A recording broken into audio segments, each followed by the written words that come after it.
At dawn, a golden-haired girl hurried up to a wooden hut sitting right at the forest's edge.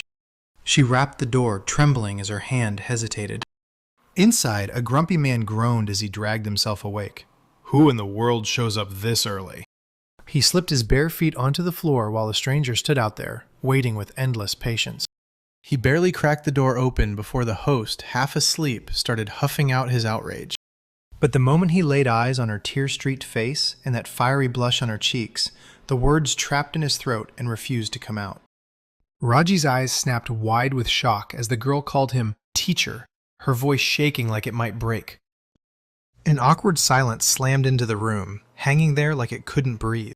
Seconds crawled by, slow as molasses. The only thing that broke the silence was the soft, steady bubbling of the water. While the kettle screamed on the stove, Raj sneaked glances at the guest who had modestly slid into the chair. He caught himself thinking, with a jolt, that a beauty this dazzling had absolutely no right to be trapped in his run-down little hut.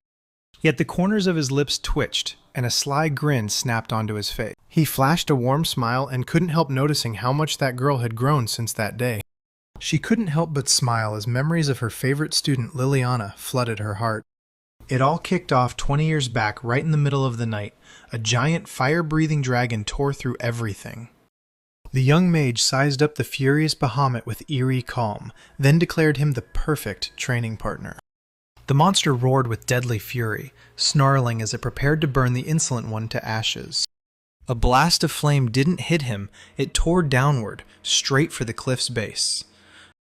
Suddenly the young man froze, right in the crosshairs. A little girl was sobbing, and the fire was closing in. He snapped his stick up in an instant, and a magical shield popped into place in front of the little ones. The girl froze, blinking in pure disbelief, while the wizard was already screaming the spell, yanking dazzling blocks right out of the sky. A meteor shower screamed out of the sky and smashed into the lizard. A massive explosion ripped the ground open like it was nothing. When the smoke finally faded, that terrified kid was still crouched in the crater, shaking like nothing had changed. The young man dropped down nearby with a smooth landing, checking fast if she was okay, while the girl gasped in stunned silence at the insane power she'd just witnessed. He just smirked like it was nothing, waving it off as some plain old meteorite shot. When she learned that with the right training she could finally master that rank A magic too, her face lit up with pure electric excitement. The young man froze in total confusion, like the world vanished and he was stranded all by himself. Little Lily sobbed her heart out. She couldn't make it to school. Small fingers frantically gripped the filthy cloth, like letting go would mean disaster. The second he looked up, all the brightness drained from his eyes, and seriousness snapped into place. He finally confessed in a low voice that he'd grown up an orphan too. With tear-glossed eyes, she blinked hard as she soaked in the story of how his relentless studying had kept him alive.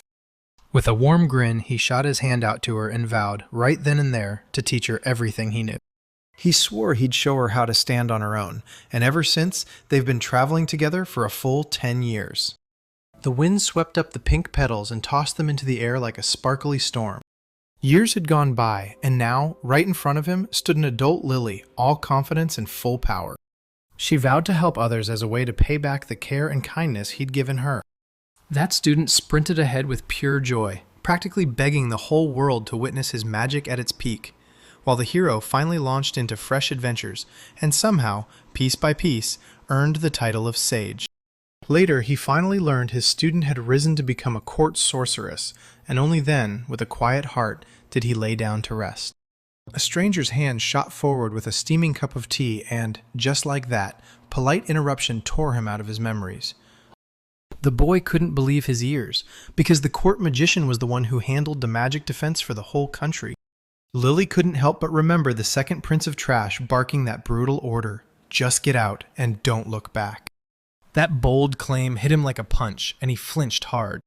The girl ranted about being unfairly fired, and the boy kept thinking, how in the world did they kick out a magician this talented? He tried to make sense of it all, but Lily flat out admitted she hadn't been told anything clearly. She froze for a second, then slowly clapped her hand over her mouth. The boy calmly sipped his tea, and the girl's main guess dropped like a bomb. She'd accidentally caught the prince cheating. The rules said it plain.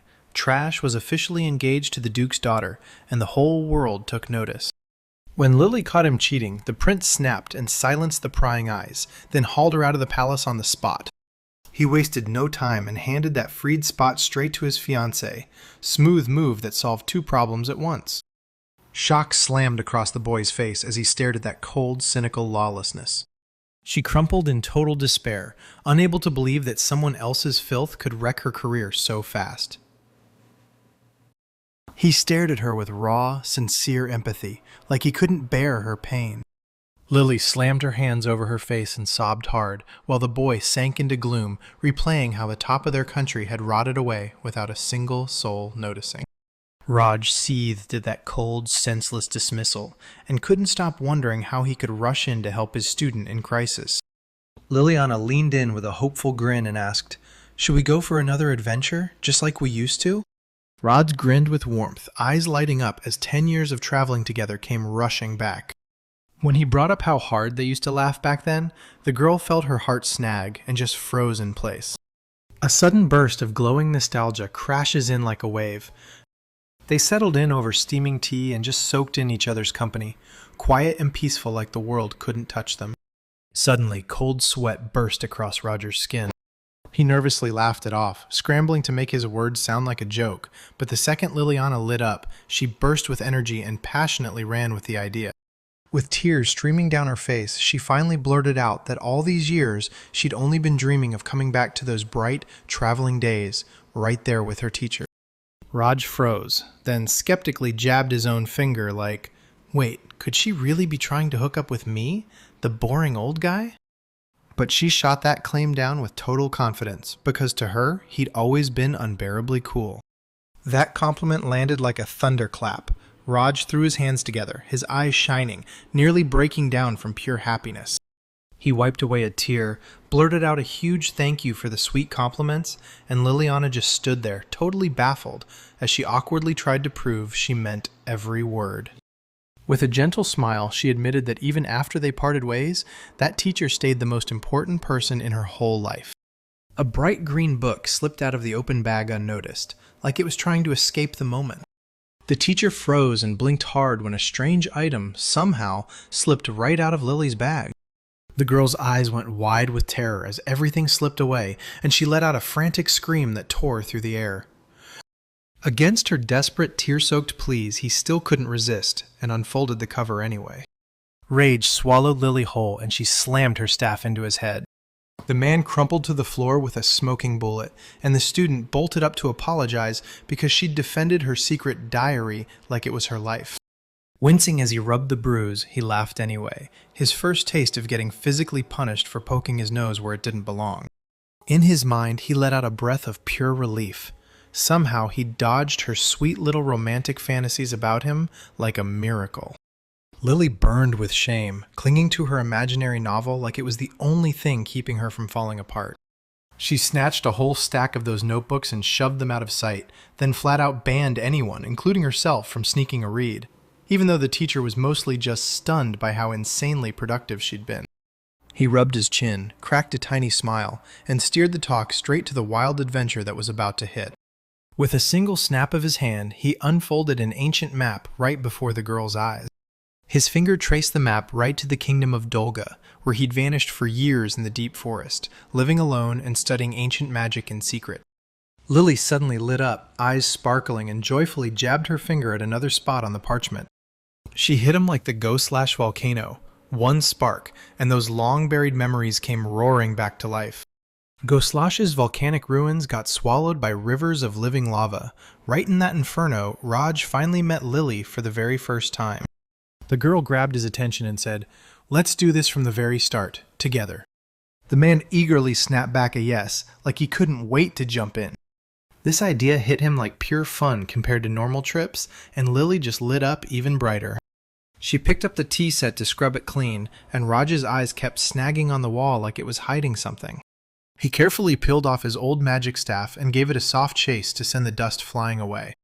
They burst out into the blazing sun, like the world had finally opened its door. Raj was sprinting ahead with a grin, until Lily suddenly yanked him to a stop. Lily fumbled with her hands, insisting she was totally fine, and practically pleaded to be allowed to put the staff away. Seeing he'd almost set off the Demon King's terrifying grim vibe, the man flailed his hands in panic and blurted out an apology. Rage? No, his face was blazing with a deep, unmistakable blush. Lily's smile softened as she warmly thanked him for every bit of his sincere heart. Raj was totally baffled, spun on his heel, and blurted, "Move out, now!" He yanked his staff up high, and a blinding whirl of magic blasted them skyward, carving a straight escape back toward the volcano. Lily stared, utterly mesmerized by the blue glow, because a teleportation this massive usually demands a gigantic magical circle before it even dares to move. But Sensei just snapped the rules. He cooked up his own formula, and now he could trigger the whole movement with a single word. The glow exploded even harder. "Teleportation!" the team shouted, and the air tore open. A massive pillar of magic slammed down around them, and their sensei prayed this calm little ride would finally lift Lily's spirits, because lately she's been down in the dumps and feeling sick. He gently steadied her as the soft spatial jump whisked them away. Turns out their destination was the scorching volcano Go-Slash, lurking in the northern reaches of Dolga's kingdom. Lily nearly melted in that brutal heat, while Sensei soaked it up and reveled in the nostalgia like it was pure comfort. The staff flickered for a split second, and that instant air breeze spell wrapped the girl in a wave of icy, refreshing coolness. The sensei was cracking jokes about how years of daily training somehow saved him 240 without a girlfriend. Then Lily lit up and suddenly pointed right at a black boulder. She snapped around, then leapt off the ledge like it was nothing. Her sudden move snapped Sensei's eyes open in stunned surprise. Lily sprinted up to the stone and grinned, reminding him how she once curled in its shade in sheer desperation until he finally came and saved her. The sensei quietly slid down the slope behind her, stopping to stare at the ancient craters left by his meteor shower, the ones still ripping scars into the ground. He stared at her back and gently reminded her, back then, she was just 5 years old. The man's eyes lit up as he relived the good old days, and the student grinned, soaking in memories of his ancient magical barrier. He blinked in shock. He had zero clue she'd remember those details. Meanwhile, a massive green dragon quietly started to loom right behind their backs. The teacher didn't even flinch at the monster. He just calmly praised the girl for how sharp her memory is. A heavy silence slammed into the air, and the beast's predatory eyes ignited with pure rage. The heroes got so lost in their memories that the dragon snapped, then blasted them with a blinding beam. The man barely flinched, and the apology came out all stiff and awkward. He tried to coolly talk the monster down, while the girl in full panic clawed at him, begging him to run. Too late. Energy detonated right in his face, and he clenched his teeth through the shock. A brutal, thunderous explosion tore through the air and rattled every single thing in its path.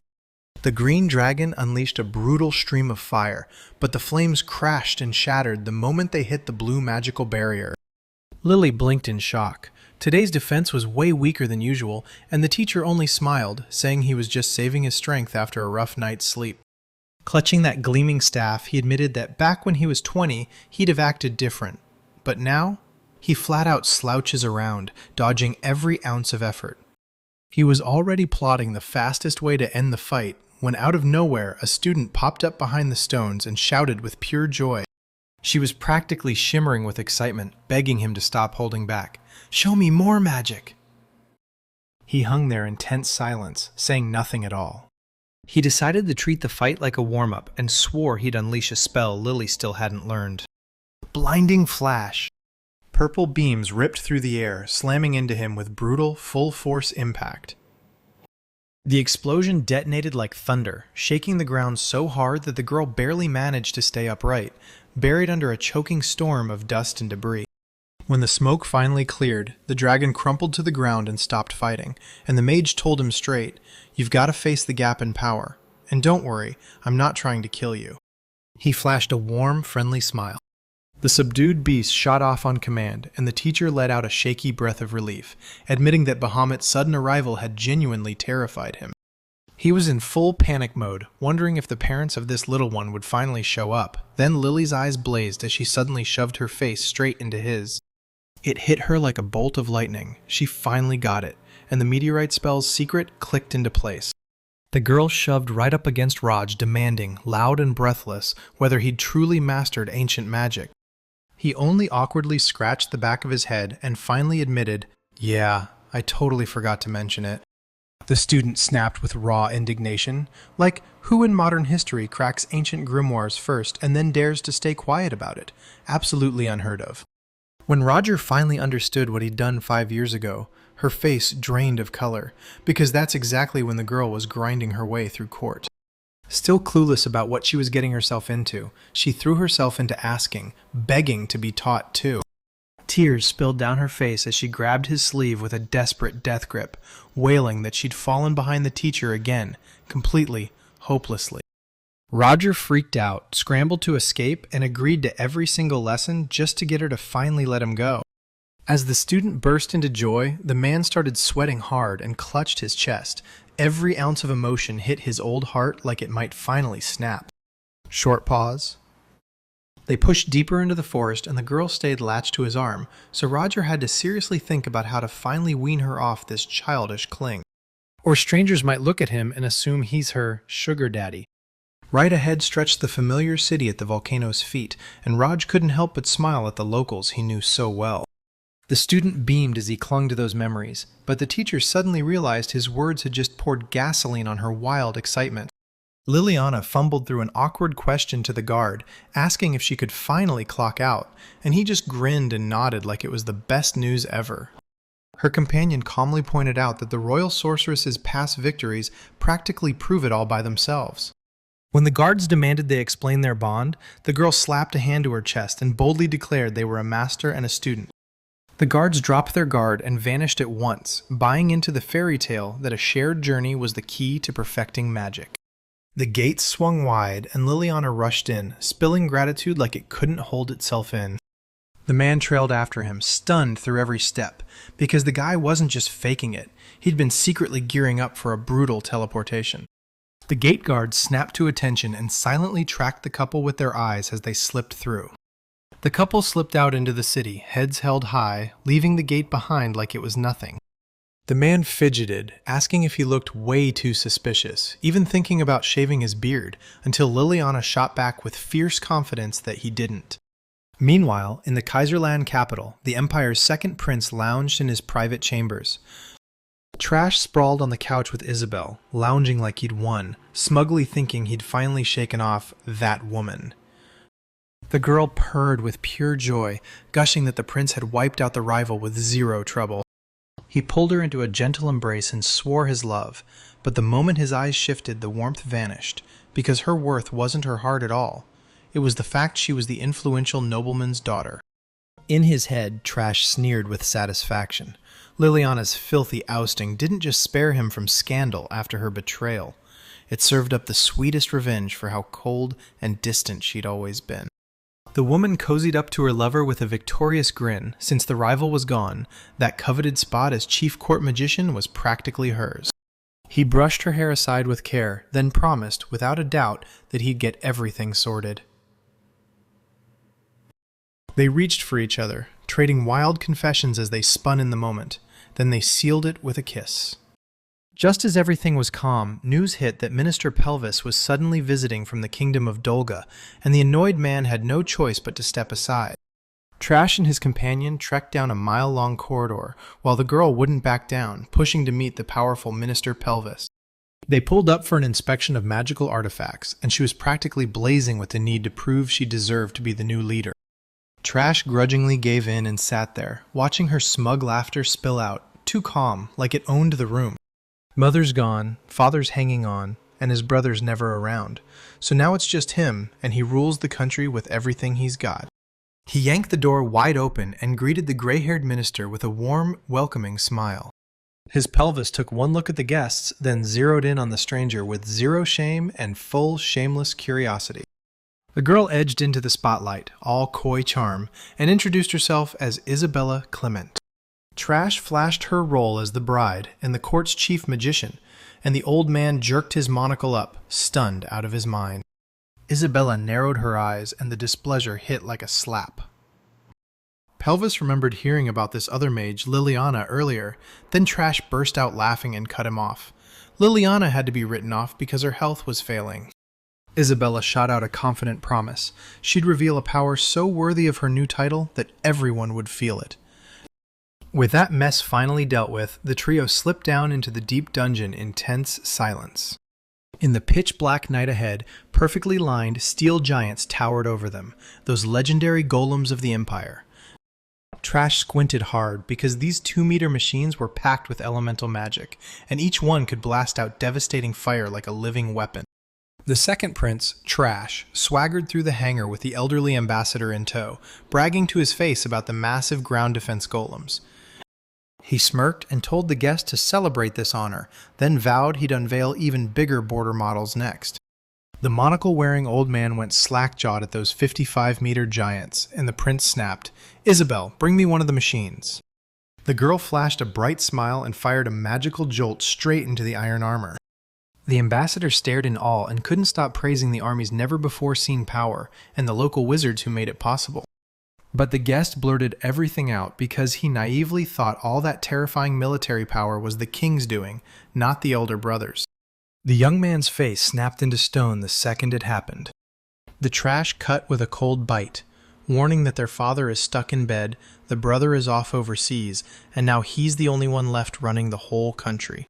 The old man's eyes flickered with nervous panic as he dashed over, desperate to apologize for his tactless outburst. He brushed off the cold sweat in his mind and realized, oh wow, he wasn't dealing with just any ruler, but a prince who was terrifyingly powerful and far more complex than he'd ever imagined. Isabel shattered the tense silence with a calm, confident word, telling everyone the golem was finally ready. With a violent rumble, the metal monster flared to life, its red eye blazing as it smoothly lifted its right arm. And just like that, giving in to her, he lifted his left hand too. The ambassador leaned in, curious about the magical control circle, but Isabel suddenly stammered, and Trash's instincts snapped, screaming that something was off. The old nobleman nodded like he'd just struck gold, praising the armored golem for abilities that nobody saw coming. Right when the guards served the guest tea, their bodies suddenly locked up. Terror hit them like a punch. The car lurches forward without warning, and the guard scrambles in panic, begging the old man to flee right now. As Trash spun around in confusion, the steel hand was already cocked high above the poor, helpless victim. A deafening roar slammed through the air. "How many times do I have to beg for forgiveness?" Her hysterical scream shattered the empty corridor. Isabel tried to brush off the golem's attack as just coincidence, but Trash snarled that one slip almost lit the fuse for a full-blown war. She whined miserably about the wrong dose of magic, and the young man barked at her to shut up. He leaned in close, spit out his guess, and claimed she'd never once made a combat artifact, an elite sorceress like her, yet somehow completely untouched by that kind of work. Trash finally clocked that it wasn't him who did the real work at all, it was another woman, and that realization hit the frightened liar so hard she trembled with shame. Isabel shrieked after him, lashing out with curses right in front of the servants, yet he never even bothered to look back. Around the corner, Trash's face drained of color with pure horror, because if that mighty brother finds out he's protecting some loser, he's done for. Meanwhile, in a roaring kingdom square, the blonde Lily gripped her mentor's hand and tugged with pure joy. The girl's eyes blazed as she sprinted to grab the local oddity, while the gloomy wizard only let out a defeated sigh. He watched her light-hearted jumps and realized her non-stop grind had basically kicked her out of the latest trends. As he strode through the roaring streets, he realized the city had exploded in noise. Trade was bringing in money, crowds, and chaos. A voice he recognized ripped him out of his own head. The girl let out a disappointed sigh over her tapioca, grumbling that the flavor felt totally wrong, so he snatched the drink, then ordered her to chase it down with ice cream. She sprinted with pure excitement to the tray, while he stayed coolly in control, pulling the sweet liquid through her straw like it was all part of his plan. And right then a wave of cold sweat hit him because he'd just slipped her an indirect kiss, and she should have been furious. Meanwhile, the girl skipped back with 2 ice cream cones, grinning like she just won the day. Then panic hit her like a truck. Her face burned as she realized that, from the side, it looked exactly like a real date. Shame crushed them both as they spiraled into wild, bizarre thoughts, while a stranger stared them down without blinking. A razor-sharp shout from the woman behind them snapped through the air, and both of them jolted, standing there like they'd been hit. Under the same old guild sign, a voice suddenly blasted through the room, and they had absolutely no idea the meeting would hit that fast. Right as they stepped inside, an old acquaintance, Sarah, welcomed them with a laugh that rang through the whole place. Back when she was the dream catch of every young adventurer, this woman always kept a watchful eye on little Lily. Turns out Sarah is running the guild by herself now, because the old master has been retired for ages. The man stared in shock at how the former guildmaster had aged, while Sarah's mind raced. How many more days would they be stuck in this city? Lily got fired up by the idea of grabbing a real guild quest again, back to the old days, instead of those same dull inspections. A fresh-faced newcomer barged past the hero, and just like that, the man suddenly felt like he didn't belong. The girl snapped with instant outrage and swore that the sage would always be welcome inside these walls. His gaze kept sliding deeper, like it wouldn't stop until it reached the truth. That old taskboard hasn't shifted an inch, and seeing it instantly hits you with warm, nostalgic feels. Lily blurted with wild excitement, thrusting her finger at one of the parchments. Sarah leaned in so close her curiosity practically crackled, staring down at the paper like it might reveal something huge. Rank E task. Slipped into the wild to wipe out goblins near the Zoda Cave. It was a total beginner-level, no-frills quest, but Lily agreed anyway, flashing a bright smile like it was nothing. She smiled softly, and the whole moment hit her like a flashback, right back to their very first mission with the sensei. The man blurted in shock, "What do you mean?" And she just grinned like she knew a secret. She slammed the sheet onto the table and demanded a favor. The sensei and his light-haired partner scammed the message, an A-rank hit order to wipe out the cave dragon. This crystal monstrosity gulped down priceless ore, then turned its sights on people and tore into them. That woman slumped at the counter, groaning that the monster had dug in too far, and now it was wrecking life for everyone. The man breezed into a promise to slay the dragon too, and Sarah stared in total shock. Yet the student just smiled and told her it was nothing for the sensei. She agreed to stamp the permit right behind their backs, while the adventurers huddled in horror, whispering that the old man was marching straight into certain death. He grinned, clapped his hands at the quest, and leaned into the journey. Then, boom! A rumble tore through the air. The whole trio spun around in pure shock at that ajar door. A furious, red-haired kid burst into the hall, stormed straight up to the old man, and demanded answers on the spot. "Why are you here?" He barked a rude command for him to get out, warning him not to tarnish the guild's name. He let out an awkward laugh and begged them to leave him alone, since they were rushing to finish their task. Right then, the redhead's eyes snapped to a blonde girl, and his whole body locked up in shock. A ginger stranger lunged out of nowhere and clamped onto Lily from behind, smirking as he bragged that he was Loud Boy. He told her to dump her old man and come with him, flashing his wealth like it meant forever. Lily yanked his hands back with a sharp, instant shove. Her eyes turned ice cold. She rasped a harsh order for him to never touch her again, and the whole group froze into dead silence. In the blink of an eye, she whipped around, flashed a radiant smile, and softly tugged her companion forward to keep going. That loud kid shrugged off the neglect and exploded forward, launching a fierce lunge at the man. When they pressed him to explain their relationship, he cringed and blurted, "I'm his student, and I'm already 40 years old." Rudy erupted into hysterical laughter and blurted out right to his face, "Daddy!" Lily's patience snapped. She stepped between them with her staff raised, then tore into the rude one for their insolence. She fired back with raw passion, insisting her teacher was a genuinely good man, someone she truly respects, trusts, and treasures. Then she snapped at her companion, throwing accusations straight at them. Tears of pure resentment shimmered in her eyes. She hated seeing him let people mock his age with zero fight. He let out a guilty sigh and admitted the truth. He was terrified of humiliating her with his age. Lily's cheeks flared red as she blurted out a heartfelt apology for her recklessness, then swore, straight to him, that she'd carry the title of his master with pride from this day on. Right after the blonde apologized to the teacher for the fight, Loud's furious snarl ripped through the air and cut their conversation short. The young man seethed at their blatant favoritism, then dragged the bewildered administrator into giving out the quest route.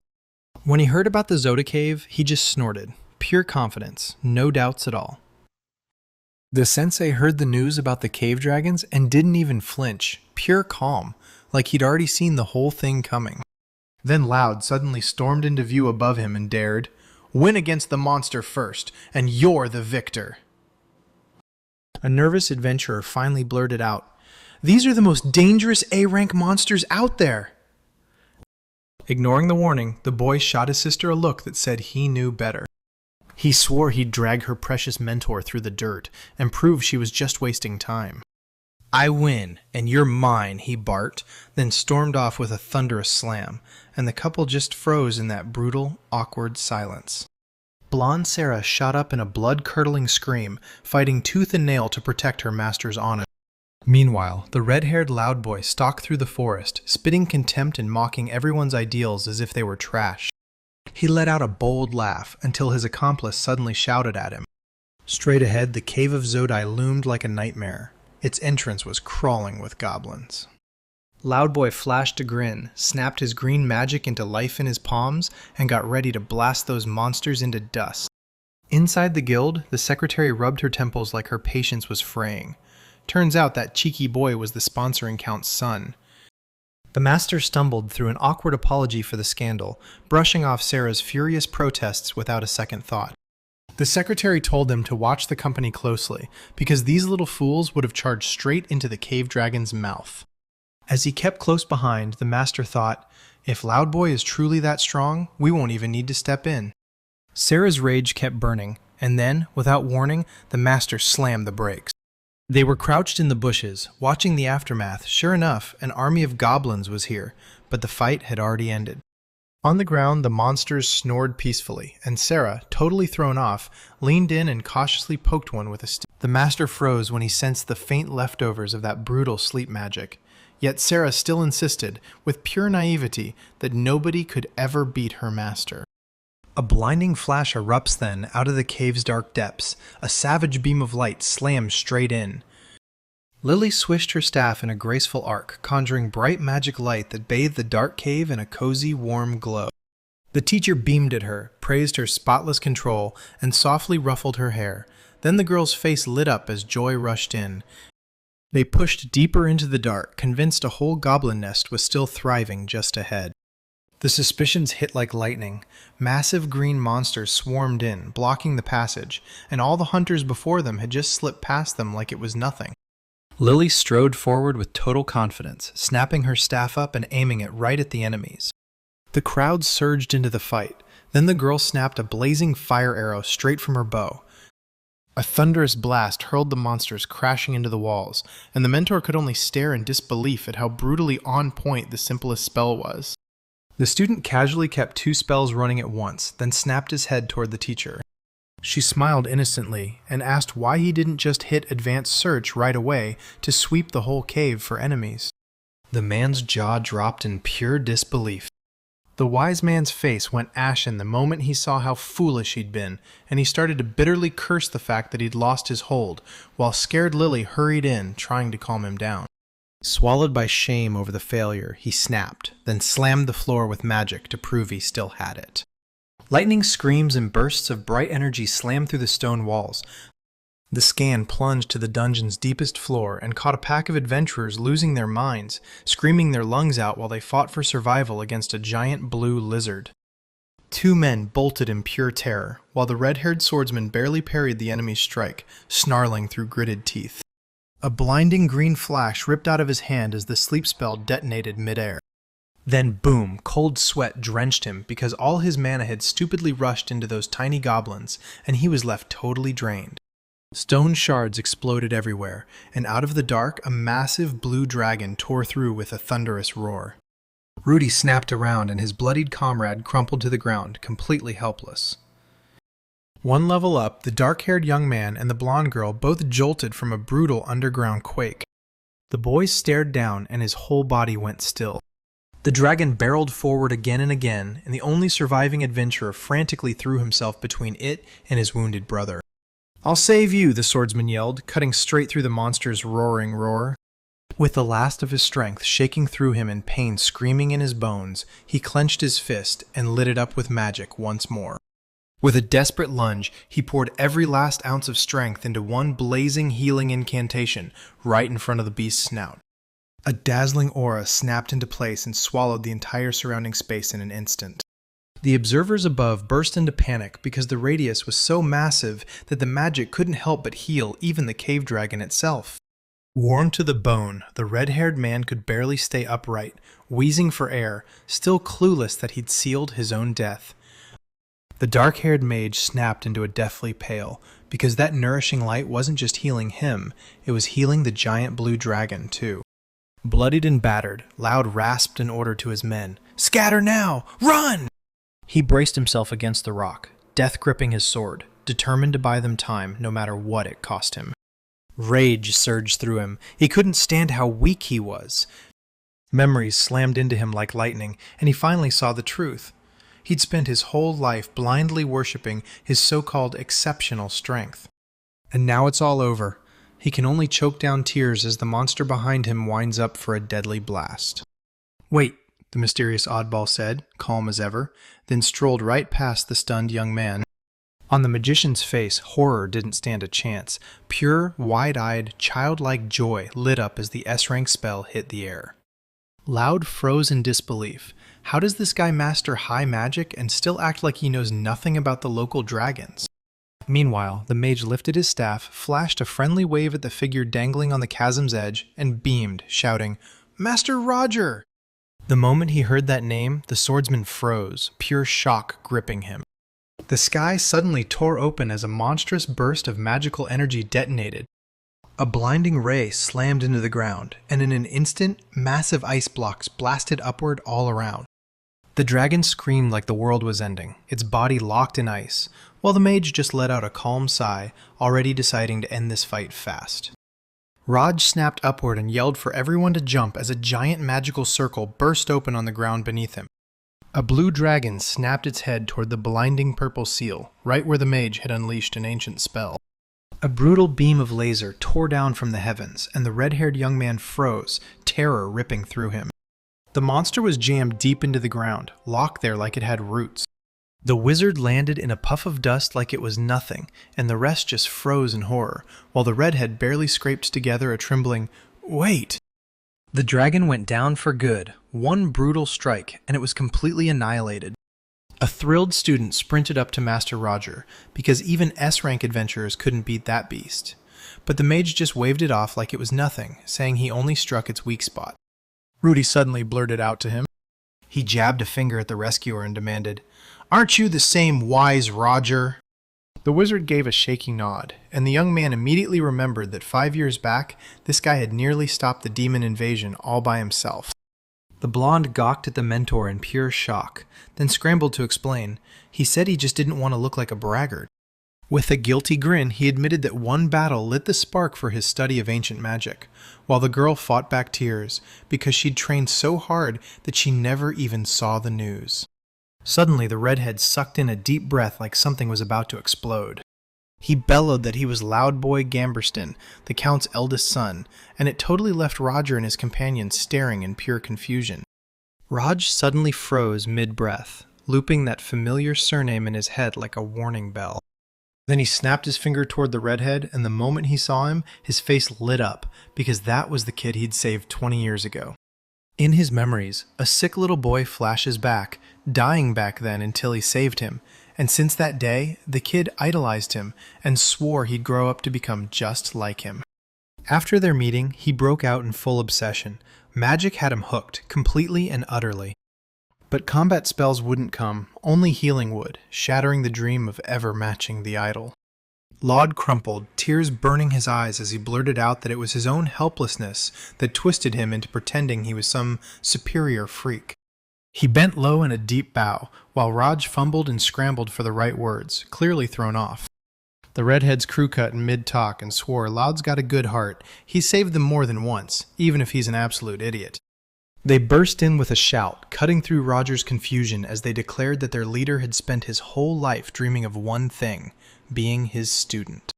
The entire trio snapped into the same bow at once, begging for forgiveness, and the master had to rush in to calm them down before they spiraled. Raj leaned in and gently reminded everyone that each person has their own road, then pointed out Lauda's rare gift for healing. With a warm smile, he told the boy to become a doctor and master mana control through a staff. When he heard those words, Loud let out a thunderous roar and swore he'd stick with his master until the very end of his days. That instantly sent Lily into a rage. She bolted to defend her spot as the top student. Then Laud calmly called her sister, leaving everyone absolutely stunned. He barked a strict order. First work on manners, and right away a loud submissive yes ripped through the air. While crimson skies burned over the cliffs, he smirked to himself, thinking he'd just found more students. That night, the whole street buzzed with one headline. The Forbidden Dragon was finally, mercilessly defeated. In the tavern, mugs clinked as adventurers burst into loud cheers, toasting their victory and shouting praises for Rouge.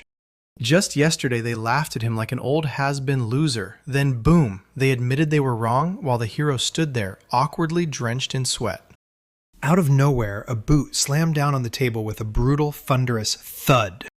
The red-haired kid charged the drunkards with fury, fists flying as he bragged he was the sage Rouge's second disciple. The blonde immediately tore his hard-out speech apart, sharp as a blade, and put his brother back in his place. He snapped back, saying he can't stomach anyone mocking his mentor, and the tavern owner, Sarah, just grinned as Rouge's crew grew. The blonde was still blazing with fury, even as the young man swore up and down he was only trying to open everyone's eyes to how truly great their master really was. He boldly declared that Rouge was something he understood better than anyone alive. Instead of cool feats, he exposed humiliating habits. He feared dogs, hated celery, and slept in the weirdest position, sending his sister Liliana and even his mentor into a full-blown panic. Sarah burst into hearty laughter after proving Rouge was totally helpless the moment he faced a woman like her. Liliana yanked the bewildered master up by his collar with a sharp, sudden grip. Her cheeks burned clear up to her ears as she blurted out, shaking with desperation, "Tell me, am I really still the one who matters most to you?" Rudy Loud tried to soothe his sister, but she clung to him like he was the last lifeline, yelling at full volume that she wouldn't lose her spot as the top student. Raj's eyes went wide when he realized Liliana had just chugged 5 mugs in a single row. The tavern kept roaring, until one of the girls suddenly gave in to her curiosity. She narrowed her eyes and demanded, "So what's the real link between you and that student?" Right when someone blurted out whether they were a couple, a sudden cough hit and the whole table got blasted with drinks like a fountain. He blurted in panic that he'd been raising Liliana since she was 5, but his friends fired back in perfect unison. Liliana was looking at him in a totally different way. The other person calmly shut him down with one killer argument. Liliana had always been there, and her feelings were the last thing that would ever feel weird. Roger erupted in a loud shout, demanding they stop this madness, at least out of respect for the student herself. But that spark fizzled fast. He slumped at the table, staring into nothing, and tried to convince himself he couldn't be the one who'd ever see a woman like her in that seat, and that someone like Laud would fit her way better. In her mind, a vivid scene exploded to life. Happy Liliana in a wedding dress, warmly thanking her teacher, with Loud standing right beside her. From this fantasy, Raj shattered, tears splashing straight into the mug, because he wasn't ready at all to hand her over to anyone else, not even if that person played the caring father. A hush of moonlight draped the Loud tavern outside, turning the whole place into a restless, mysterious night. Lily lifted her hand and waved the villagers goodbye, thanking them from the bottom of her heart, and they begged her to come back and visit again soon. The man strode in silence, mind racing, trying to figure out the perfect way to answer his student. The dark-haired man trudged along with heavy gloom, and in his own head he ripped into himself, because he knew he wasn't cut out at all to be a dependable guardian. He realized everything rode on Lily's status, then her voice snapped him out of his thoughts like a gunshot. The girl stared into his face, worry flooding her eyes as she asked, trembling, whether he felt unwell. She begged for a quick break, but the master shut that down in a hurry. He couldn't stand how ashamed he felt for worrying her again. After all those wild adventures, he awkwardly admitted he still didn't know how to relax, and Lily lit up and yelled, "I'm having a blast!" She lit up the room with a warm, heartfelt smile. The man finally let out a breath of relief and flashed a smile, right up until the red-haired Loda's confused voice cut through the moment. The young man admitted it felt painfully awkward watching them get that close. Then he practically burst out with a promise to learn from their example. The dark-haired man let out a shaky laugh, while Laud was already pushing to start with the basics because he couldn't stand the idea of being a burden. A magical whirlwind ripped through the air, and in an instant, the spatial inventory gobbled up the kettle, cups, and luggage. Lily expertly guided the whole tide of magic with a gentle flick of her wand, and it obeyed her like it was alive. The boat and the master froze with their mouths wide open, while the girl calmly broke down exactly how to unleash the power. Lily brushed off the praise, saying it was all the master's guidance, and then she lit up, announcing lunch break like it couldn't come soon enough. In a flash, she unfurled a fancy picnic blanket over the grass, scattered real flowers everywhere, and totally stunned the guys with how insanely prepared she was. Glow-bright with joy, the girl pulled out a basket and bragged like, "I baked this special bread myself." Under the towel, the master's face-shaped buns stared at them, and the boys instantly shuddered under that wild, fanatical love aura. They dropped to their knees before the radiant Lily, chanting her greatness like a vow, even as every shred of common sense in them shrieked that something dangerous was lurking. The master gave a nervous chuckle, praising how the pastry looked, while the redhead barely kept a wave of nausea from crashing over them at how heavy and intrusive it all felt. The terrified swordsman cowered behind the master as he fumbled to calm the nerves, then demanded the food be brought out faster. Lily's cheeks flared as she daydreamed. She swore to herself that next time she'd bake her beloved bread so big it could pass for a whole human. The master clenched down, biting off a piece with surgical precision, and his eyes lit up as if that bite was magically, shockingly perfect. Rudy shut his eyes tight and plunged his teeth into the dough without hesitation. That first bite chased his fear away, and he grinned for a second helping, while the bruised master just stared at his own mangled face, horrified, like the guy who'd been eaten was him. A perfect cloudless sky stretches overhead, bright, sharp, and full of promise. The lunch break wrapped up in no time. Soon, the crew pushed deeper into the thick forest, sprinting straight for Vakono village. Rod suddenly remembered he used to come to this village all the time, and he blurted out, "How are the people here doing now?" Raj tried to shrug off the locals' vibe, but that nasty dread was already choking the words in his throat. The red-haired kid and the blonde Liliana just stared at each other, totally lost. Raj didn't even wait for questions. He bolted forward, then barked for everyone to hurry up. Mid-stride, he snapped to his stunned companion that the forest was going totally wrong, like something wicked had slipped into its roots. Black, lifeless leaves spiraled down as the trees rotted right in front of Roger, and horror hit him full force. The worst was finally happening. Over the village gates, a choking, ominous miasma churned through the air, staining the sky a blood-red nightmare. While Raj frantically tried to forge a barrier, Liliana snapped to action, realizing the local guard was seconds away from leaving the peasants to their fate. The guard commander snapped out an urgent command, "Get that magical circle ready, we're retreating!" Roj marched forward like a man on a mission, even as the commander barked that the village entrance was deadly. Then the young man slammed his claim down hard. He was Wise Roger, the official wizard of King Zigga. While the commander was still reeling from the shock, Liliana stood tall and proudly told him she used to be a court mage for the Kaiserland Empire. Side by side, the trio squared up and vowed to jump in, then started grilling for every detail about the threat. The pale commander finally confessed that the cloud showed up out of nowhere, and its deadliest sign was this terrifying cellular rot that tore through any living flesh it touched. The symptoms were pure nightmare. Once someone got infected, even the tiniest twitch would rip their body apart, and there was absolutely no counter magic that could stop it. The dark-haired man wouldn't budge and insisted they had to rush to help right now, but a stern bandana-wearing man cut him off. No, the village of Vakono will be completely isolated. He roared that this was the palace's undeniable verdict, and the boys froze, stunned, speechless, and totally powerless. The moment word hit the dark-haired mage and his crew that the palace was going to fully seal off the village of Vakono, shock hit them like a gut punch. That scarred healer calmly warned him, like it was nothing. Once the barrier was activated, there'd be no way out. The wizard couldn't swallow the idea that King Zig would actually issue that order, so he demanded at least a little time first. Then he yanked the mage by the collar and growled that healers aren't loyal dogs trained to blindly take orders from authority. The young man didn't look off for a second. He shot back that he supported isolation, and only because it would keep everyone there safe. The healer flashed a grin and swore he'd put the boy down right there for his dreamy, naive talk, because it had no real plan behind it. The magician's friends went deathly quiet, tension snapping in the air.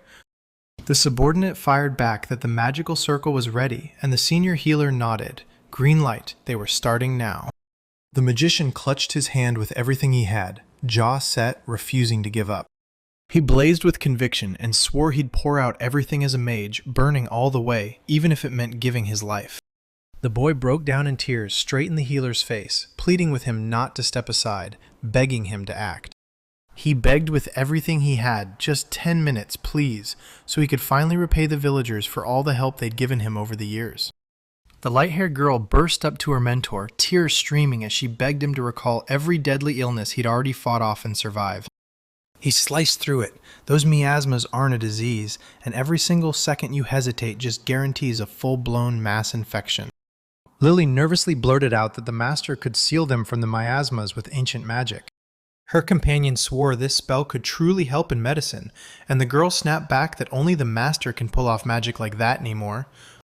Desperate peasants threw themselves at the mercy of the gods, and Bernard crushed his fist so hard his knuckles went bone white. The master froze, thrown off guard by that straight-up question.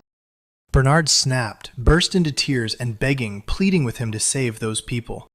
The crowd stared at their leader with hope blazing in their eyes. He jerked his eyes away and, with a heavy sigh, confessed he had absolutely no idea how to act. Instead, the master slammed the truth down and made it crystal clear. He wasn't about to quit either. Bernard heaved out a hard breath and swore he'd do whatever it took. He gave himself 10 exact minutes to save his own life. The boy slammed his staff into the ground, and a blazing golden magic circle erupted around him like it had been waiting for him. A blinding flash swallowed his whole body. After testing the thin magical membrane's strength, the master snapped his fingers and demanded they lead the way, right now. Lily sprinted after them, but a harsh command snapped through the air. "Stay in the back," and set up a backup barrier. The blonde wielding her staff stared as the two figures melted into the night fog. Her fingers dug into the dress hem, squeezing it so hard it hurt.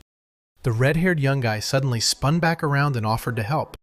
She paused for a heartbeat, then snapped an order to raise the barrier, watching the boy blink in total confusion. The streets vanished behind a thick curtain of purple haze. A deadly poisonous haze crawled around the old church as they dragged every patient inside. The brunette shoved the colossal temple doors open, then froze right at the doorway. Every inch of the floor was packed tight, dozens of bodies sprawled everywhere. Black blood poured from their torn wounds, and the same eerie aura clung to everything, while the local healer, defeated, could only sigh and barely keep the bleeding from spilling over. The young man bolted toward the nearest patient. He locked eyes on the wound. Flesh wasn't just rotting, it was literally breaking apart from the inside. Suddenly, a terrifying suspicion lit up in his mind. He snapped on the ancient scan, and the space around him exploded with a storm of glowing blue system screens. Strange runes burst above the sick man's body, and the healer, frozen in shock, could only blurt out, "Did you find something?" The young man stared hard at the blue screen. Reading the ancient text as a chilling report blared. The patient's cells were getting wiped out by rogue, unstoppable nanomachines. The man in the bandana just stood there, frozen, staring at those holograms while his brain screamed for a way to fight back against this totally strange threat. He frowned, then muttered through clenched teeth that everything was fine. The young man snapped to it. If the nanomachines are the culprit, then something out there can counter them with magic. The young man flashed a huge grin, then slammed his vow down hard. They were going to save everyone. A blinding flash tore through the darkness as Sensei unleashed the ancient absorption spell. A blazing whirlwind slammed into him, snatching the dark energy straight out of his body as he lay unconscious. The bandana man's eyes widened in pure shock, and while the sensei stayed stone calm, he explained he wasn't pulling out poison at all. He was extracting artificial nanomachines. Long ago, these ancient microbes swept toxins out of the body, but after millennia, their whole job crumbled because magic shredded their program.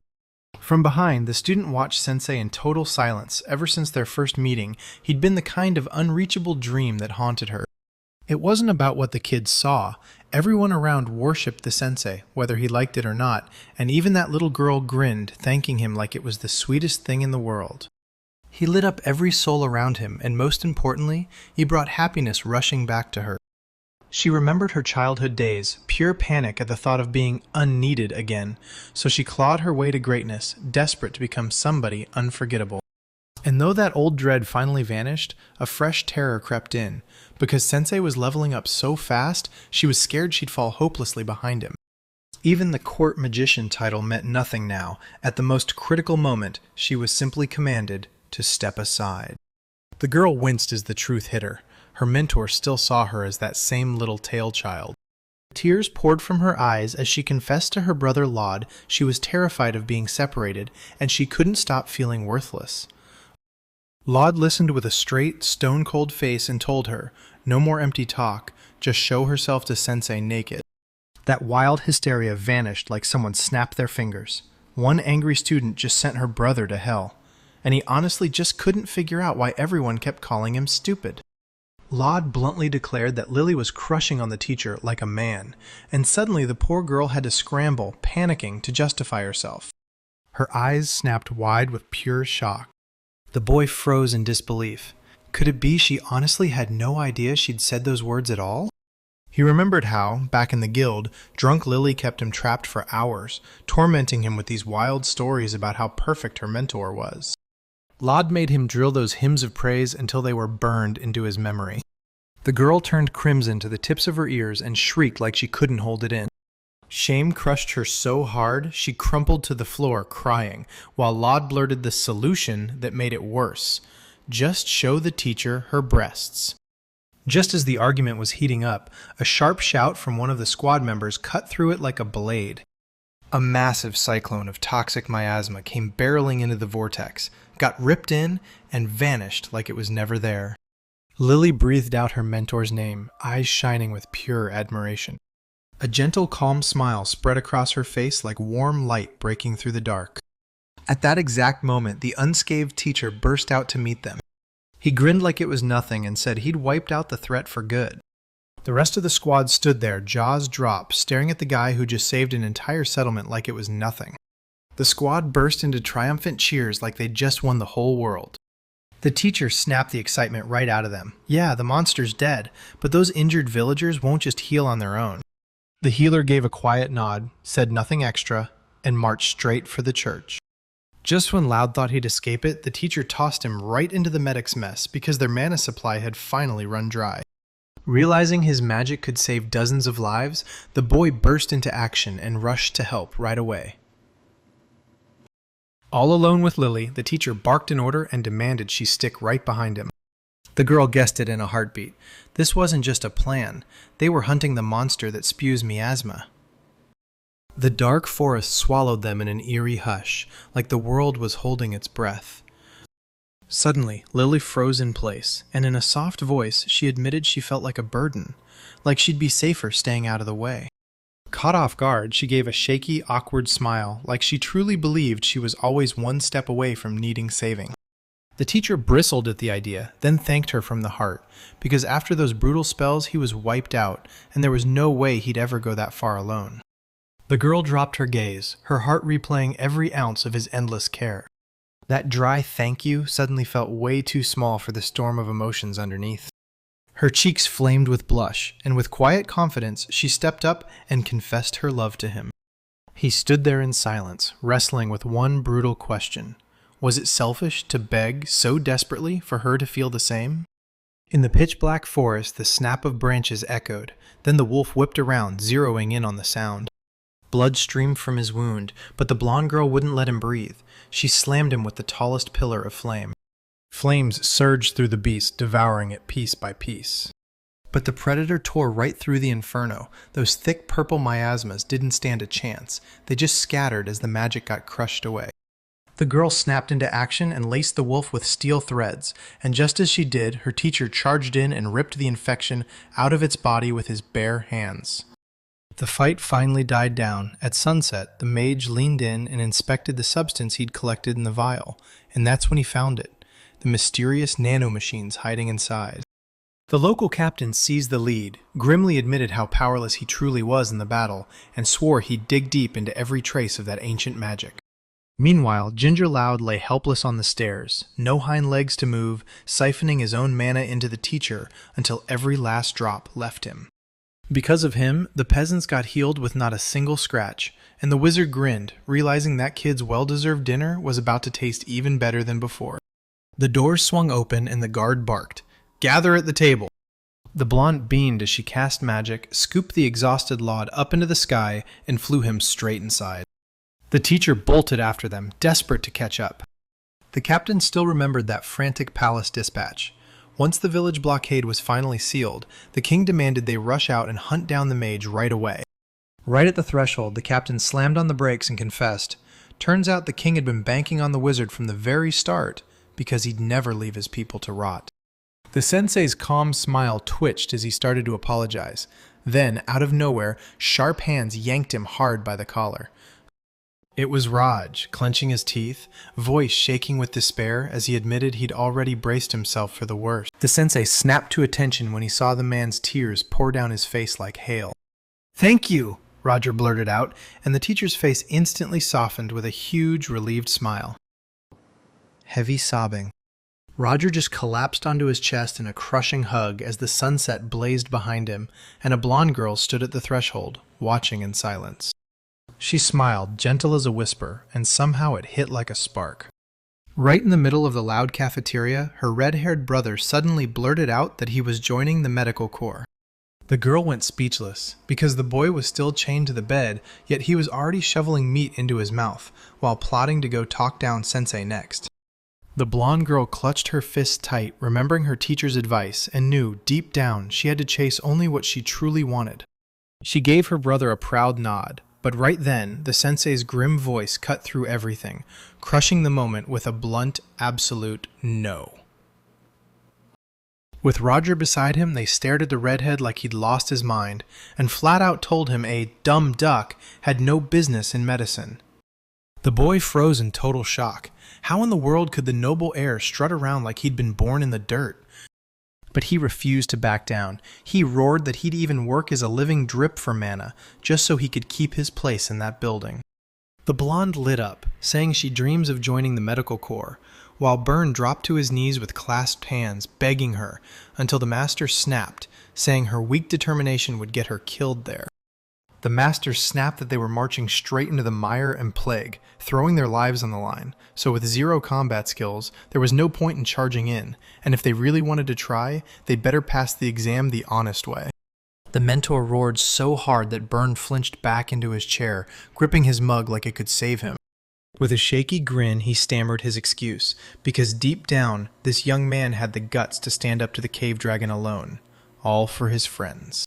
The master bared his teeth and grimaced hard, refusing to babysit while Loud stood right there, baffled and awkwardly shuffling his feet. Byrne kept begging, insisting they let the boy work, at least do some rough chores inside the building. Suddenly, the blonde dropped into a deep bow. Loud stared at his sister in pure shock as she stepped up and, with total sincerity, begged the mentor to trust in his unshakable determination. The master let out a heavy, tired sigh and rubbed his forehead like it hurt. He finally caved, but swore he'd toss the student the second any crack showed. Hearing that, the boy erupted with wild, breathless excitement. The comrades erupted into laughter when they spotted the mentor's infamous soft spot for those intense, desperate pleas again, and he just huffed that they should shut up. The blonde stealthily flicked her eyes to the side, instantly checking what was coming. She clocked Byrne's warm, thankful smile, and her cheeks instantly flared red.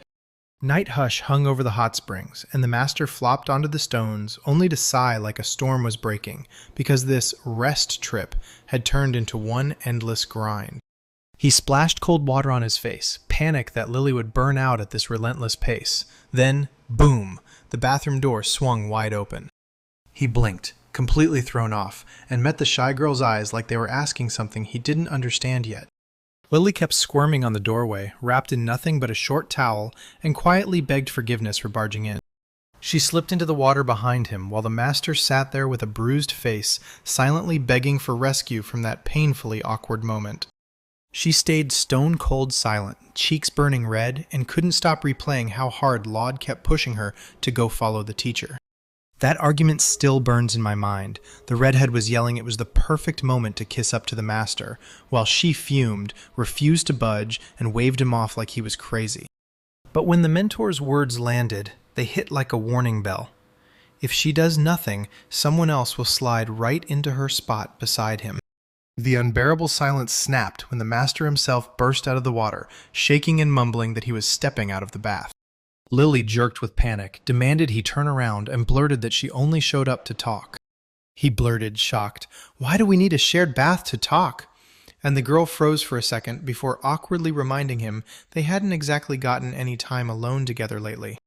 Lily eased up and smiled when she agreed with Lauda's take on Bernard. Strict, but kind. Yet the master flinched hard, because he was honestly terrified of that man. The girl let out a shaky sigh and admitted it. Watching miasmas crush her power felt like a humiliating punch to her pride. But when Laud dug in with sheer determination, she clenched her teeth and lunged forward, refusing to let her status as the top student fall apart. The master let out a soft smile, then it hit him fast. For all their endless bickering, those two had somehow become each other's fuel, pushing them to grow stronger. He clung to Lauda's advice about never hesitating, and he leaned in, listening to her like it mattered. Lily clutched the towel in shaky hands and, with a trembling voice, asked if she could bathe with him. She plunged into the water, and the master just stood there, stunned to silence. Then, in a voice that shook with emotion, she poured out her gratitude. She confessed that, even back when she was a student and still a daughter, his care made her feel wildly, endlessly happy. The gap between them vanished in seconds. She leaned in so close she almost couldn't stop herself as the confession of her real feelings burst out. The door slammed open. Right on the threshold stood a red-haired student, grinning like a kid, yelling that his back had to be rubbed right this second. Rudy's eyes went wide as he spotted his sister in the water, and he shot off an indignant grumble, like she could have at least warned him. Lily was so terrified she sprang up and blasted out of the bath like a cannonball. She went stone still behind the door, breathing held like a secret. Bitter regret locked itself on her face as that senselessly ruined moment crushed her. Dead silence swallowed the locker room. Both of them clutched their heads, and not a single word could escape. The very next morning, the redhead screamed out a bold farewell and heartfelt thanks at the top of his lungs. As the guys were trading friendly goodbyes, Lily snapped, frustrated, demanding why they were rushing like this. The white-haired mage blared a warning about the danger, but the girl only flashed a confident smile, because their fate was sealed, and there was no turning back to the city of mage haters, Zabelga. The blonde lit up with real excitement over their fresh memories, while the mentor warned them to keep an eye on Laud, though even he knew that was a losing battle. The girl snapped at the boy not to cause trouble, and all he could do was let out an awkward laugh, wipe the sweat off his forehead, and stumble off like that was goodbye. On the way, Laud finally admitted he was scared he'd end up lonely. Then his companion shot back with a dry laugh, saying it'd be easier for her instead, and she cackled the moment she saw his stunned face. Her cheeks flushed just a bit, and her eyes softened as she admitted, quietly but surely, that she'd miss her very first little student. They kept marching down the green path, hearts heavy with memories of Lily's gentle care and the firm promise not to rattle the master. In a blink, the seam got swallowed by total darkness, and then Trishan tore through it, echoing twice. An ancient memory burst to life, this tiny boy grinning as he played with magic in his hands, while a voice thundered that he must pledge it to protect the country. Now that same boy has grown up, and with a stern glare he stares through a rain of festive confetti, one cold red eye burning. Colorful scraps of paper drifted and spiraled through the void, like they were alive. The officer blurted out a nervous question about how to report the incident during the minister's visit, but the dark-haired man by the window snapped at him to shut up, cold, sharp, and ready to order his execution, even with a dozen witnesses staring. He swore he'd personally intercept every report and hand it to the king. Then, knock knock, and Lord Treshan got yanked away because the new emperor ordered him to come. Meanwhile, in the bright library, two assistants cornered pink-haired Isabel and demanded she handle the scheduled maintenance of the magical defense tools. One of them started warning that golems can blast out signals for remote activation. Isabel snapped down her cup in irritation, then ordered that this rough work, something Liliana had already been handling, to be handed to one of the junior staffs. When she heard only the chief mage could use seals this complex, indignation flared in her eyes, and she clamped down her teeth and started working, reluctantly. Staring down that colossal armored golem, she grinned like it was nothing, just a simple matter of snapping loose magical knots anyone could untangle. She swung her staff and instantly kicked off the magic like it was always meant to happen. Then boom, dozens of intricate circles exploded into the sky, and Isabel just froze, her blood turning ice at how terrifyingly complex they were. The assistants behind her kept their silence as they stared at her in stunned confusion. Deep in a bright, sun-soaked greenhouse far from the noise, Trushin strode up to a long, silver-haired man. He gave the new emperor an icy greeting the moment he arrived, and the ruler stayed calm as he asked, could that cold look be sarcasm? The emperor groaned about the brutal trek across the whole continent and admitted that without Liliana, tracking down a mage for mass teleportation was basically a nightmare. After Liliane quit out of nowhere because of illness, he glanced at Trushin with a sly little smile and asked if his new fiancée, Isabel, could actually step in and take her place. His younger brother snapped his eyes to the window and muttered, deadpan, that everything was totally fine. The elder didn't even bother with words. He crushed him with a brutal, heavy silence. Finally, he blurted the real question. Why would he refuse to see his father on his deathbed? The young man shot back with venom, saying his father wouldn't even want to see him in the first place. After the mother died, the ruler locked eyes only on his elder son, shoving the younger one out of the picture and cutting him clean out of every important decision. Rage warped his face as he screamed that the old man could drop dead because the heir was already sitting on the throne. He shot back a sarcastic vow to stick like a faithful shadow to the new emperor, but his brother snapped at him to shut up. The elder coldly told him to quit hiding behind sarcasm and finally open his eyes to the bigger world. The younger one erupted into a blood-curdling scream because suddenly he understood. His family had been protecting him on purpose, keeping him far away from the palace's dirty power games. His mother always heaped praise on his magic talent, but to him it felt like a worthless trick, nothing a ruler could ever need. But the older brother snapped back. Magic was offering a way out neither he nor their father ever got. A free life, no politics chains attached. That young man dismissed it as nonsense, swore he was fully satisfied with his life, and then bolted out without a second thought. The door slammed shut behind him, and in the suffocating dark, a warm memory clawed its way back, his mother's gentle hand resting on his crown. Her claims about the great mage got crushed by the furious thud of a fist on the table. Trajan roared that everyone should leave him alone. Magician? Don't make me laugh, Trajan, the pale young man with crimson eyes snapped, slamming his way in front of the room and coldly barking for the guest to get out, because Celias was locked in, studying right then. On the other side of that door, the dark-haired boy slid down the dresser in total silence, shaking with pure, helpless despair. On that green hill, Klaus pumped Lily up during training, cheering her on and praising every win of her brand new magic. He leaned in and told her the truth about ancient magic. When you cast Meteor, it hits like a real, guided missile. The mage broke it down for everyone. The closer that projectile gets, the more it snaps to the tiniest wobble of mana, and you need absolute, flawless control to make it work. Lily shut her eyes, steadied her breath, and started the incantation. Then a blinding runic circle flared to life. Klaus closed in, took her hand with a soft, steady grip, and told her to keep her aim right on the center. The girl's cheeks flamed red, and the moment his touch landed, her voice vanished into thin air. The magic snapped away with a soft hiss, and they both froze, then blurted out awkward apologies for losing their focus. Lily clamped down on her pounding heart, then shoved the fear aside and blurted, "Let's head to the nearest village, Adam." Their easy chat about rural scenery got snapped to pieces when both of them suddenly burst into coughing fits, choking on that gritty, acrid dust hanging in the air. Klaus felt awful, panicked for the villagers, and shoved his student to sprint ahead. He remembered that settlement like it was burned into his mind. Back then it was packed non-stop, buzzing with laughter, joy, and life. From the hill they stared out, and all they could see were lifeless yards and streets drowned in dark ash, with not one living soul left breathing.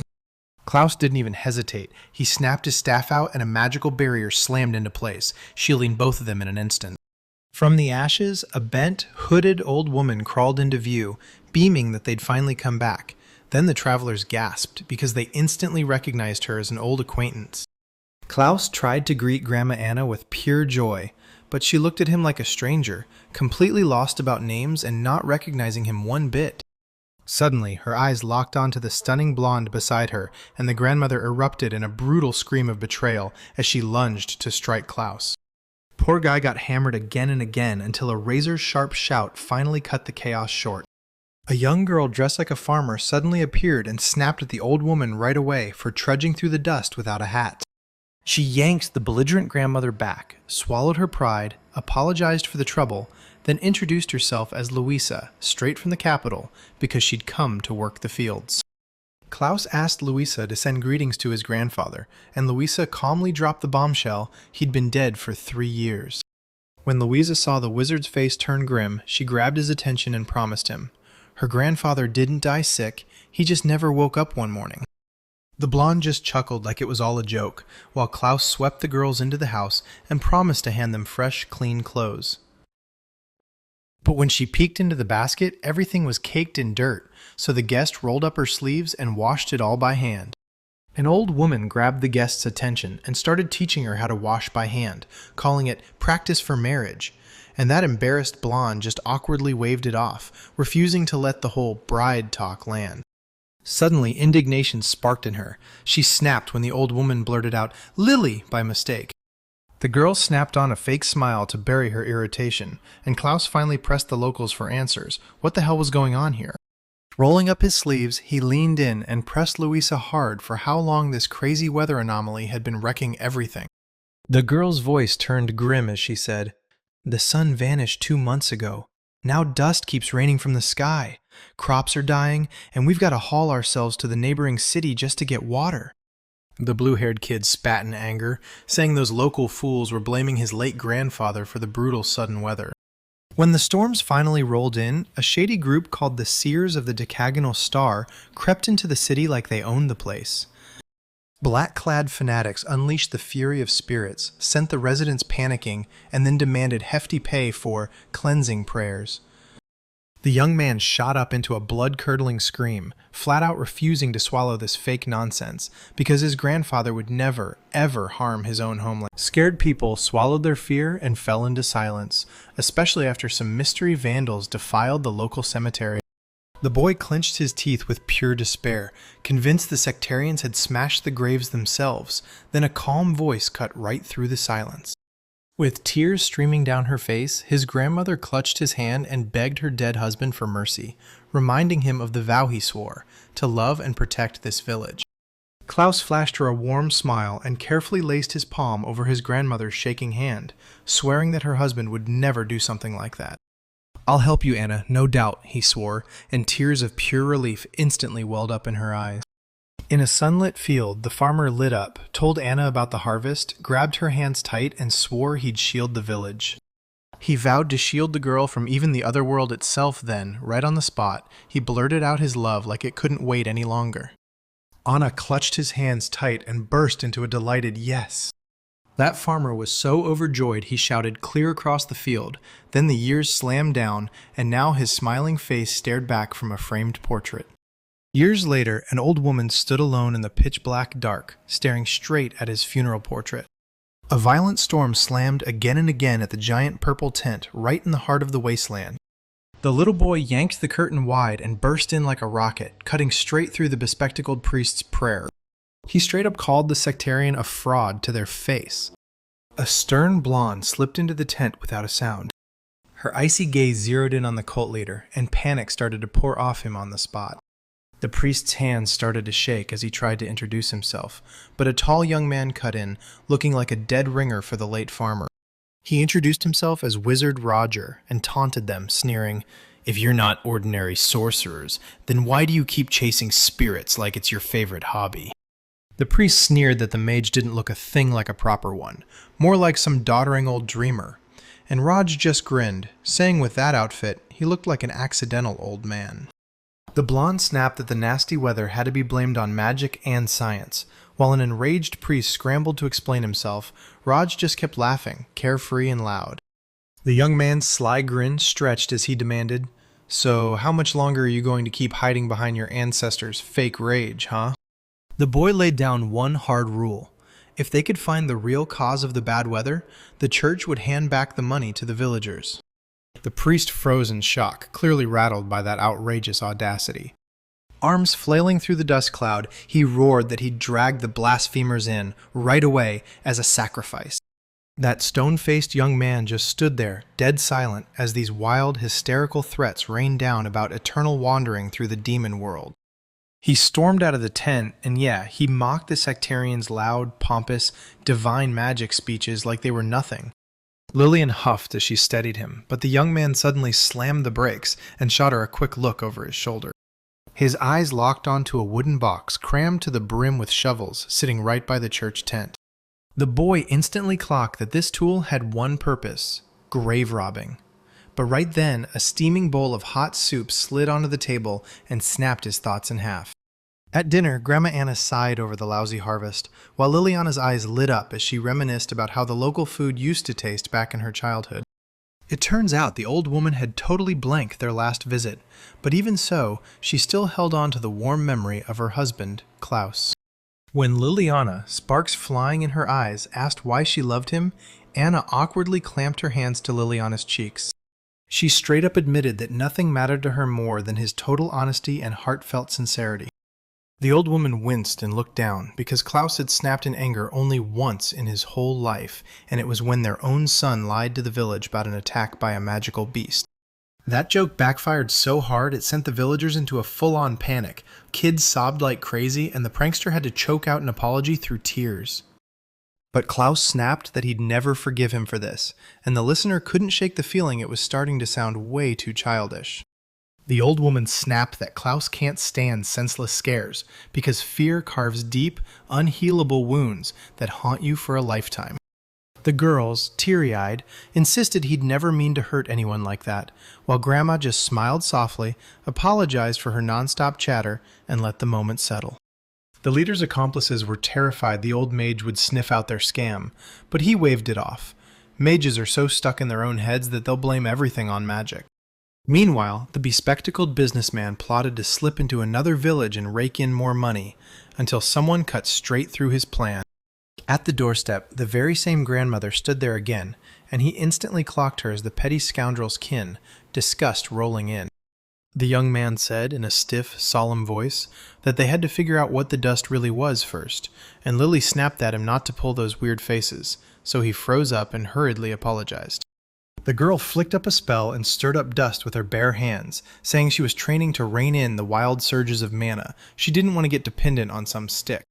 The boy fired up the magical sphere scanner, and together with Lily, they dove into the mystery of the swirling dust. His appearance warped in an instant. When the scanner flashed, it revealed a trail of volcanic ash. The blue-haired girl leaned in, eyes wide, and excitedly confirmed that razor-thin stone fragments were blasting through the air. The hero replayed that brutal earthquake near the faraway volcano, sighed hard, and braced himself, because his next opponent was a demonic beast he had to fight. As he quietly plotted the cleaning, the girl balled up her fists and swore she'd smash the fraudsters and drag the money back. Mala's rage was scorching as she realized the fraudsters were using her grandfather's name, and when the blonde snapped that she'd be just as furious for her teacher, he awkwardly stammered that he'd live long. The boy fumbled for words, shooting a nervous glance away like he couldn't stand the silence. Lily gazed at him with pure tenderness and whispered that he had absolutely no clue what her true feelings really were. He fumbled to scratch his neck, then snapped back to reality and warned everyone about the matters. In the dim glow, the old woman got viciously slammed onto the floor. She writhed in pain and still tried to blame the cultists for everything, but the guy in glasses snapped that her words were pure nonsense. The fanatics barked orders at the old woman to get out, snarling that the villagers gladly volunteer donations, right as they cynically took control. In a shadowy cassock, the priest sneered and snapped at his men to shove the old woman aside. He snapped his glasses into place with an annoyed glare. Rage detonated in the sect, and it lashed out, firing magical steel ropes like a storm. The blonde girl fired her magic on the spot, no staff in sight, and the enemy suddenly crumpled to the floor in pure shock. As the dark-haired young man escorted Grandma to safety, the blonde kept shooting off calm complaints about how painfully slow her spells were. With the priest screaming like a maniac, the young guy slammed in a brutal truth. That dust in the air was just plain ash from a volcano. A cheap scam, no haunted rage at all, just cultists shamelessly cashing in on the disaster like it was business as usual. The girl flashed a threat of a nightly court, while the young man, stone cold, demanded he hand the money back to the peasants, right now. The swindler erupted into wild laughter, sneering that the villagers were nothing but ignorant marks, because only a total fool would ever buy into some ghosts are furious story. The priest erupted into hysterical laughter until, out of nowhere, a sinister voice from the locals crept up from behind him. From the shadows behind him, the peasants mouthed his words in silence. Yeah, they really are uneducated. That pale fraud shook like a leaf as a furious crowd roared forward, no excuses left to hide behind. In the blink of an eye, a savage scream tore through the tent, and the deceived people started their brutal lesson the hard way. Under the scorching sun, the peasant bent to his work and kept hoeing that bright green field day after day. The guy with glasses let out a shaky breath of relief, and the second he was back to peace and quiet, every last bit of unrest vanished from his heart. The calm got ripped apart by the guard's blood-chilling scream, forcing barely breathing people to grind off their debts. With one fierce sweep of the magical staff, he blasted the dust off the old cemetery, and the grandmother who lived nearby felt it all hit her right in the heart. The dark-haired wizard flashed a warm smile, and Louise practically bounced out of her seat, thrilled to jump back into farming. The young man lit up with a heartfelt compliment, praising her grit and endurance like it was the bravest thing he'd ever seen. With tears in her eyes, Liliana asked the girl how she'd kept wrestling all of her problems by herself for so long. Louisa shot them a huge grin. She clocked those scoundrels instantly and didn't back down for a second. The blonde was genuinely shaken, because at that age, losing her master had driven her nearly mad, and she'd ripped her own letters to shreds in hysterics. Suddenly, her smile vanished. She grew somber and leaned in to tell the guests a gut-wrenching truth. After her grandfather died, her grandmother's dementia spiraled out of control. Louisa and her uncle refused to let her be dragged away from home, even though her parents begged to take the old woman to the capital. She clenched her fist until her knuckles went bone white, swearing she'd hold on to her grandfather's field with her own hands and shield the village at any cost. Then her voice suddenly cracked. This disease kept tearing through her mind, wiping out everything she knew. The farm, her husband, and even the granddaughter who meant the most. Helpless tears poured down Louisa's cheeks, because she honestly couldn't figure out how to keep living like this anymore. Roj couldn't stop the tears. He poured out a heartfelt thanks for the faith his grandfather had given him, and Anna wrapped him up in a gentle embrace. A little boy suddenly collapsed into loud, unstoppable sobs in the middle of the road, burying his face against her shoulder. At the cemetery, the hero remembered his grandmother's words, and when he finally showed up to help, she briefly felt like Klaus was alive again. The old woman beamed beside the grave. Then, bam! Her grandfather's ghostly silhouette shimmered behind her, and the young man jerked back in shock. He snapped himself together, then flashed a warm, friendly smile. Grandma ambled home like she owned the world, then casually asked what he wanted for dinner, like he'd been her husband forever. The young man gave a warm little laugh, like nothing could shake him, while the sunlit portrait of the real Klaus stood perfectly still on the table. A clear sky stretched overhead, bright and wide as if the world was holding its breath. With a joyful grin, Raj waved them goodbye, swearing he'd spoil them with fresh veggies next time, and Anna immediately nodded along without a second thought. The guy yelled after them that they were the perfect couple, and the hero, of all people, actually blurted, "Yeah." Anna beamed as she picked up his confession about craving a relationship built on total trust, and it was so intense it made him blush. Suddenly, her expression went stone cold, and she tossed off like it was nothing. Someday, he'll end up getting married too. He let out a shaky laugh, cracking a joke like, "Yeah, and then I'd be totally alone." He shot his eyes away and went totally silent, mortified. Lily ducked her head, letting her eyes vanish from view. A hot flush spread across her cheeks, and her smile died as pure displeasure flooded her face. The boy broke out in a cold sweat. He realized he'd dug his own grave, because he still had no clue what she was feeling.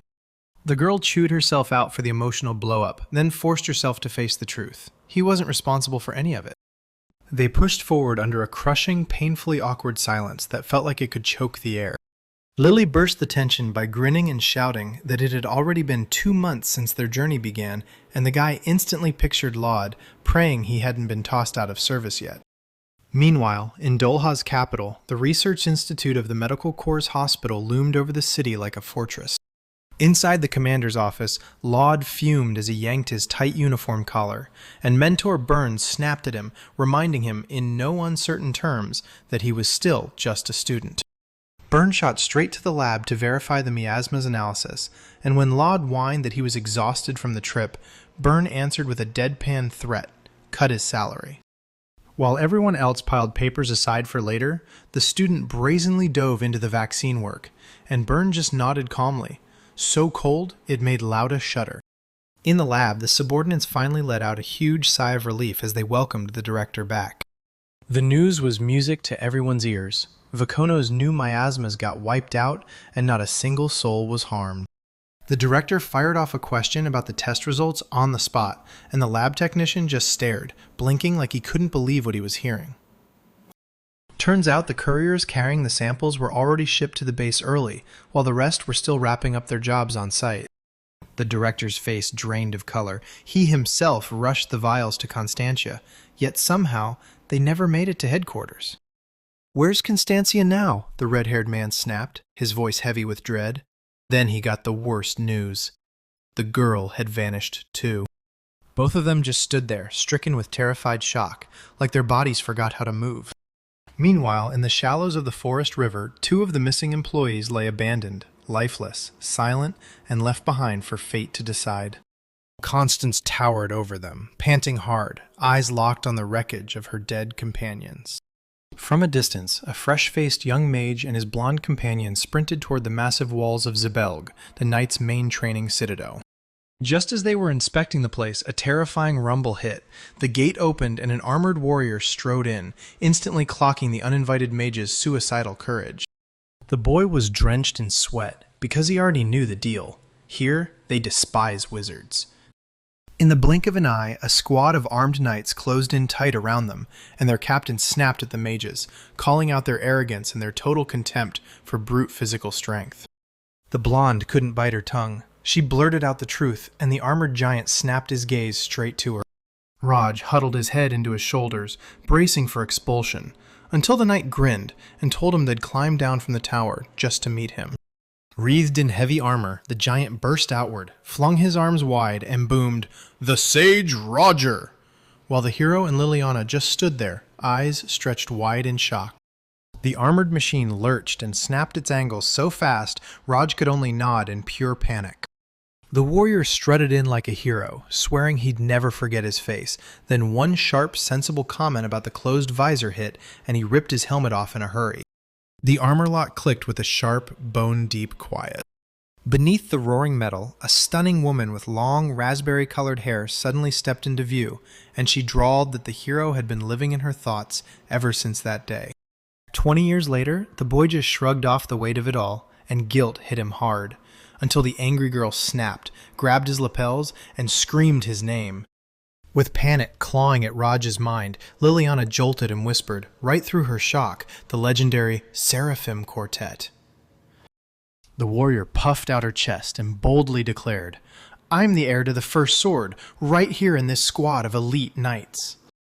Raj finally clocked it. This wasn't just a stranger to him, it was that very little girl, and the shock hit so hard he blinked in disbelief as her grown-up beauty made the stern Nidus's cheeks burn red. Katerina snapped her heavy gaze at Lillian and sneered that she was still chasing the sage like a pathetic little shadow. The rumor of a secret wedding hit them like a bomb.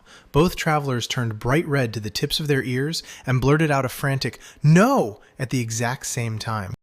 After trading laughs with Liliana, the knight's grin vanished and seriousness hit like a blade. This sweet moment was over, and it was time to keep an old promise.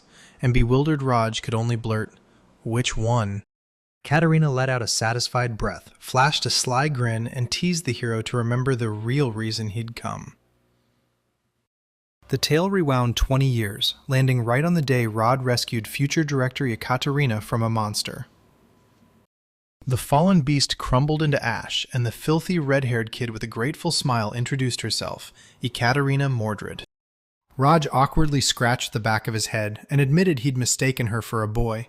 Then she puffed up with pride, showed off her famous sword-fighting father's name, and fired back, straight to his face, asking if he was a mage. The moment she heard the timid yes, her face fell and she erupted into a furious rant about arrogant wizards who looked down on knights. Roger's little companion shot in front of him, teeth clenched, and clutched the edge of her master's cloak like letting go would get him hurt. Ekaterina sneered at the little one, condescended through a laugh, then, shocking everyone, admitted the mage's combat power was real and boldly said she liked him. Rod didn't argue. He grinned, pressed his palm gently to her head, and told her, "Stop facing monsters by yourself." The confident girl froze on the spot, heat flooding her face as his gesture caught her completely off guard. She steadied her breathing, locked eyes with the mage, and jabbed her finger like a command, then forced a promise out of him. Someday, they'd clash in a duel, no doubt. Once she's grown up, becomes a knight, and crushes him, then he's got no choice but to marry her. Raj and the student went completely speechless, staring with their mouths wide open at what he'd just said. That buried childhood promise came slamming back. She'd grow up, become a knight, and finally face him in a real duel. "Marry me!" A deafening scream tore through the air. With a sharp snap, the red-haired knight jabbed her finger at the stunned mage and his companion Lily. They froze in perfect sync and gasped, "Huh?" in total shock. Mordred said, loud and proud, that the mage is worthy of her as a partner, and then she swore she'd smash him in their battle. The final version is locked in, this next line is ready to hit. "With pride I'll claim your family," she blared. Then the boy recoiled in pure horror as the knight's cheering roar filled the air. The wizard frantically flailed his hands to back out of the deal, but Mordred snapped his fingers and had a tray loaded with 1,000 needles rolled out. An icy, bloody price for breaking the oath on their pinkies. Lily tore forward to shield the master, snapping that he was only humoring that naive kid back then. The second Mordred lunged for that razor-sharp needle, the boy erupted into a terrified shriek, and in the same breath he remembered the promised fight. Guilt flooded his face as he begged the terrified Lily for a little time. Before long, they were planted on the scorching sand of a massive arena, and the knightess slammed her gigantic sword into her grip, dead determined. The wizard gripped his staff with shaky hands, and the crowd's whispers hit him like a death sentence. Close combat would surely finish a sorcerer for good. Lily narrowed her eyes. If some upstart was using a child's vow as a marriage weapon, then she sure as hell wouldn't hand her master over that easily either. With a sudden snap of his hand, the judge signaled, "Battle erupted!" The knight skipped warm-ups and crashed onto Roger like a stone dropped from the sky. The magician barely dodged the epicenter at the very last second, and Ekaterina stood there with her mouth hanging open, completely stunned by the sheer insane speed. The massive sword slammed into the arena and detonated a blazing explosion that lit the whole battlefield. Raj barely kept the incoming chaos at bay with a magic shield. One tiny pause and it would have been over for him. The recoil slammed through my arms and nearly sent the staff flying out of my grip. They didn't even give him time to breathe. Straight away, the enemy shattered the moment with Dance of the Bound Blades, a storm of deadly attacks. Raj scrambled backward, panicking like the walls were closing in. With a storm of savage punches coming in, the mage could barely fend them off, cursing his worn-out body in his head the whole time. He snapped at the perfect second and blasted a counter-strike straight into his opponent's helmet. The armored carcass got hauled over the stones with a brutal, bone-rattling rumble. The crowd erupted in shocked awe as the magician snapped out of the attack at the last second, and it looked absolutely mind-blowing. The knights gasped in shock because he was throwing spells so fast the commander couldn't even keep up, and at this point, it felt like he was straight up cheating. As Catherine finally realized just how powerless she was against them, the knight burst into booming laughter, praising Roger's skill to the skies. Somebody in the back was groaning about getting old when, wham, a heavy chunk of something crashed down right in front of the stunned magician with a nasty thud. Up in the stands, the spectators went stone cold pale because they couldn't believe the director would let this happen for real. A dark-skinned warrior woman strode into the arena, and the mage froze, staring at her underwear in shock. Because in local legends, anyone who caught a glimpse like that was already marked for death. The woman threw that massive, two-handed sword over her shoulder like it weighed nothing at all. The boy barely scraped by, teleporting back at the last second as she surged forward in a blazing red flash to strike him. Her eyes snapped wide with wild, bloodthirsty anticipation. The magician clenched his teeth. She was determined to stop him from ever getting away. He slammed the stick into the ground, and boom! Ancient golden armor exploded into existence, lighting up the whole arena in an instant. The warrior slammed on the brakes, then, right in front of her, a massive, glittering spear erupted out of thin air. That weapon hissed with this inhuman pressure that nearly pinned the woman to the ground. The blonde in the stands went pale, cursing the mages for ripping out enough energy to shake the whole arena. Knowing she couldn't survive that fight, the director made a call in his head and went all in. With a savage scream, she charged straight into the light, dumping every ounce of fury into her legendary thunderous strike. Two forces smashed together in a titanic explosion, shaking everything to its core. A brutal gust of wind slammed into the mage, and before he could think, he threw his hand up to shield his face. The smoke finally drifted aside, and in the heart of the arena, a young man stood tall with a staff in hand, guarding the downed warrior with unwavering resolve. The red-haired girl froze in place on the ground, eyes wide with shock as she choked on breath, gasping like she'd just been hit. The boy spun around and let out a heavy, tired sigh. The impact slammed into the world so hard it shattered the air with a deafening roar. The dust finally drifted away, and Raj stood there, wand up and ready to strike, while red-haired Ekaterina crumpled into the sand, struggling to breathe. The victor could barely keep himself upright, like his own legs were about to quit. The arena's stands erupted into non-stop cheers, roaring like the whole place just hit the finish line. Light-haired Liliana sat in the crowd, calm as ever, while the shattered Ekaterina cowered in the shadows, hiding her face. Rod grinned and offered his hand, fully admitting he'd almost thrown in the towel and said goodbye to life during that battle. But instead of taking help, that stern warrior suddenly cracked, bursting into loud, childlike sobs and begging that his weapon wasn't fair. At that exact moment, her whole squad stormed into the arena in tears. Those hulking guys surged in to shield and comfort the commander, and Roger staggered back, stunned, and slammed onto the ground. Lillian sprinted toward him, and while he spiraled over someone else's tears, the girl coolly said Yekaterina was at fault, and then it was time to find shelter. She yanked him by the sleeve straight for the exit when, boom, Ekaterina shot up from her seat, cheeks blazing red, and stopped them cold with a shy, blushing offer to stay in her camp. Even with Liliana firing off polite no's, the commander just wouldn't quit. He kept pushing, still insisting Roger come over. When he tried to pull out, she stalked closer, snapped an absolute order for him to stay and train her soldiers, leaving Roger dazed, wondering who, for real, had taken control.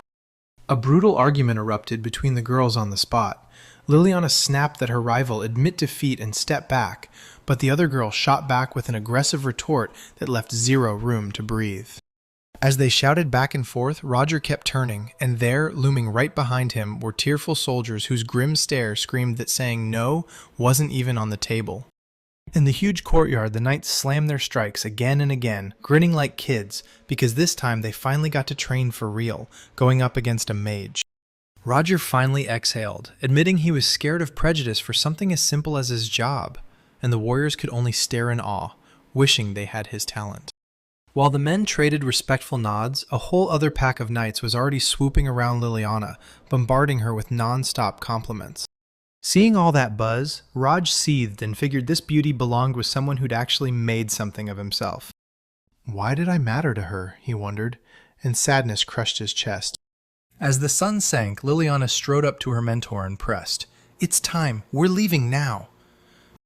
Roger nodded along, ducking out of the knight's jealous stares, until the girl suddenly snapped at him, blaming him for showing affection to someone else. Lilian snapped that the mage is adored by Ekaterina, so he's got absolutely no right to toy with her feelings and raise false hopes. The girl's cheeks flared red, and the stunned Raj barely squeaked out an apology before a voice cut in from somewhere nearby. The dark-skinned, red-haired woman flashed a predatory grin, snatched the mage by his collar, and dragged him straight into training. Raj tried to dodge it by saying business came first, but Liliana stepped in and shut him down, claiming the mentor was worn out so she'd take over. She snarked at Liliana to toughen up her weak body, then the blonde snapped like a bomb, screaming for her to get out of their trip. Rivals seethed with hatred, and right in the middle, Roger erupted into panicked screams.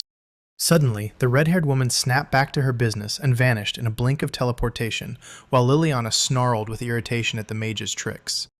The red-haired woman met his gaze and said she's not guessing, she grinds endlessly, training until she's worthy of Roger. With a dismissive flick, the red-haired girl snapped that she'd lost anyway. Then Liliana's rage boiled over as she shot back that she'd always dreamed of becoming just like their master. Liliana's eyes flooded with tears, because the person she was talking to had zero clue how legendary their master was, and how many lives he'd fought to save. She sobbed in total despair, convinced she'd never catch up to him. No matter how hard she tried, that strength gap was staring everyone in the face. The red-haired woman shot them a frosty glare and coldly banned anyone from comparing the two of them. She snapped at Liliana, calling her a spoiled coward who only knows how to lecture from way up high. On that dark backdrop, she spilled the truth. Liliana was just cowering behind Roger, whimpering at every hit and pretending she was the favorite daughter. The red-haired girl jabbed a finger at her and loudly called her a fool right to her face. She decides her own value, while Liliana keeps whining pathetically about how weak she is. Exhausted to her bones, Liliana grabbed the collar with trembling fingers. A jolt of realization hit like lightning. She sagged her head in defeat, swallowing every harsh word as they burned through her own agreement. Liliana buried her face in her hands and sobbed, spilling the truth. She hated how powerless her anger made her feel. In the chaos of the cafeteria, Ekaterina shoved a piece of meat straight into Roger's mouth, steamrolling right over his protests about his weak stomach. The boy reached for Lily for comfort, but she stayed stone still with her eyes shut, gnawing in silence, pure icy resentment rolling off her. So Raj ditched the training on the spot and hauled it into a real, no-nonsense talk. Suddenly, the alarm screamed so loud that the walls started rattling and shaking. Ekaterina shot up in an instant, barked an order to shield the civilians, and sprinted straight for the communication tube. From there, they rushed in with the news. A giant cyclops was crawling out of the swamps. And the moment they mentioned the miasma clinging to it, Roger couldn't help but shudder.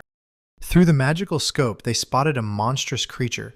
Its energy felt just like the one from Vakono's village, yet the grass around it still hadn't turned black.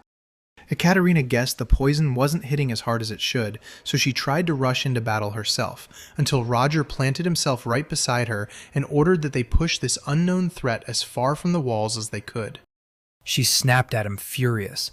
This monster is way past even an S-rank mage's reach, and as commander, she's not about to gamble the fate of Zaberg on some random traveler. Raj went silent, swallowed by gloom. She had no right to order her. Then Lily suddenly cut in and shattered the tense air. After weighing every danger, Ekaterina nodded and locked in a daring plan. She and Roger would smash the enemy right at the front, while the knights slammed down a brutal defense at the gates. "I'm coming too," Lily blurted, but Raj slammed down the order. She had to stay put. He blurted out the truth like it was pure strategy. He needed a power mage in the back, ready to stop a surprise breakthrough from that unknown miasma. But the truth was, Raj wasn't imagining things. He was just reading her aura, and her mana was wildly spiking and crashing from pure, dangerous emotional stress. The boy couldn't stop himself from wondering if jealousy was really talking through her, because that commander was strong, solid, and dependable. The girl looked him straight in the eye and swore, with all her heart, that he wasn't a burden to her in the slightest. She straight up confessed that she trusts him with every secret, and the thought of losing him terrifies her to the core. Hearing that, the boy's cheeks burst into a blush, and his mind instantly panicked over how embarrassingly flustered he'd just become.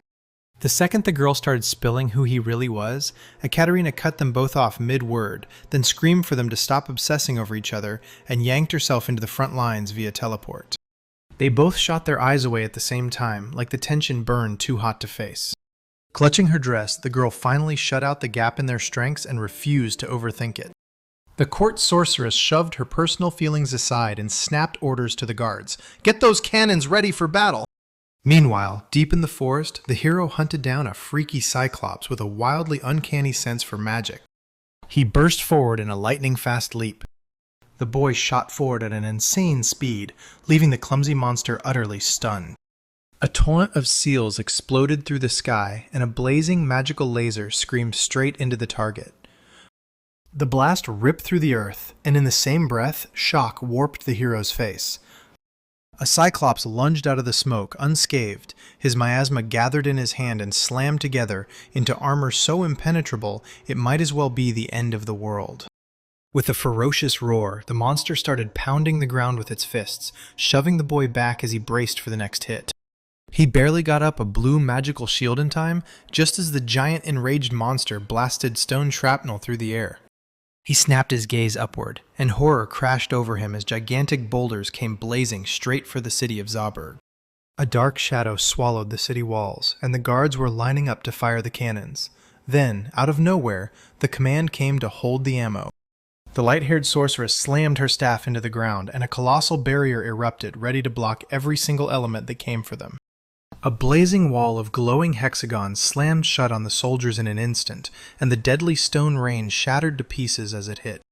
Through the thick smoke, he finally breathed out, a grin spreading across his face as he blurted Lily's name with pure joy. From up on the wall, the guards stared in total shock. Every strike landed, and not one hit slipped past. Lily, blonde and breathless, finally managed to catch her breath, while the boy's smile lit up with pure relief, because she'd nailed every single thing. The colossal monster's body hit the ground with a deafening roar, and the boy finally let out a tired breath. He stared in awe at the red-haired warrior, who swaggered with that massive sword riding high over her shoulder like it owned the battlefield. That kid swirled black dust into a flask, frowned hard, and realized it wasn't a miasma at all. It was packed with ultra-strong nanomachines. To uncover what this ancient anomaly really is, you've got to break into the Medical Corps lab.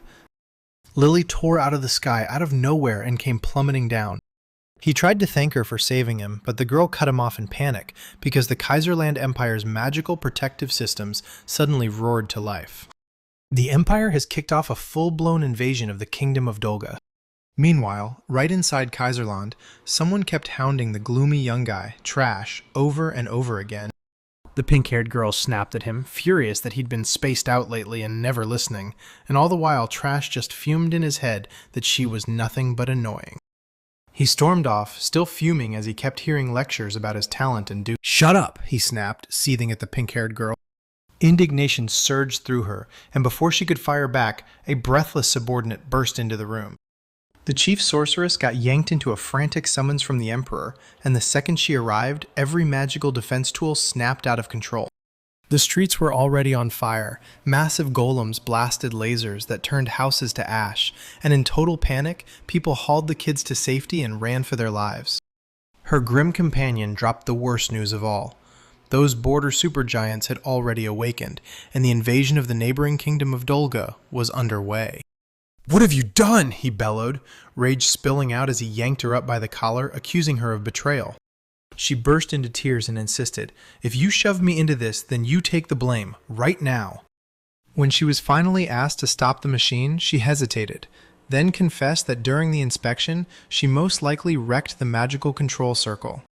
Their heated argument got smashed to a stop when the guard burst in, rushing in straight on Lord Ciarius's orders. The dark-haired official snapped at the soldier and shoved him back, swearing he'd cook up a backup plan, then come for him right after. Meanwhile, Lord Ciarius stared in stunned disbelief out the palace window, watching a smoke-choked sky crawl overhead. He demanded a report from the chief sorceress, but the assistant snapped back that the guard sent to fetch her followed orders, then vanished and was never seen again. The air snapped when the elderly servant's voice cut in. He rushed in with urgent news about Mr. Trash's condition, and the Lord jerked around instantly. Alarm blared. Massive golems just got powered up at the border, and the anti-aircraft guns were loaded and ready to fire. The red-haired woman snapped, "If friendly Kaiserland fires, the capital will collapse in minutes, so we better smash those golems right now."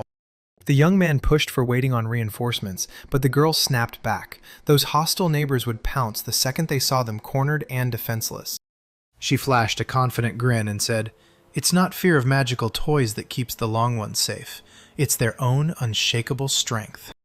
The real danger never left, those anti-aircraft guns, so the mage took matters into his own hands, stormed straight to King Ziga, and used the royal family's borrowed mana to forge a brutal barrier right along the border. Suddenly, the blonde met her master's eyes with worry. He was panting hard, drenched in sweat. That last fight sucked nearly every drop of mana right out of him. On the castle wall at night, the mage braced for the journey, then gently stroked the girl's head right as she tried to stop him. He flashed a warm smile and declared he still had the strength to push forward because he wanted to use his magic to protect everyone. The girl slipped her submission in without a word. Meanwhile, King Zig couldn't shake the feeling. Why did their old ally suddenly raise their weapons against them? Pelvis, his advisor, dropped the worst news of all. Turns out the enemy factions had finally banded together, hunting the ancient weapon hidden somewhere inside the kingdom. The ruler snapped his hand away from those tales, like the absurd idea of the second prince sticking his nose in wasn't already driving him up the wall.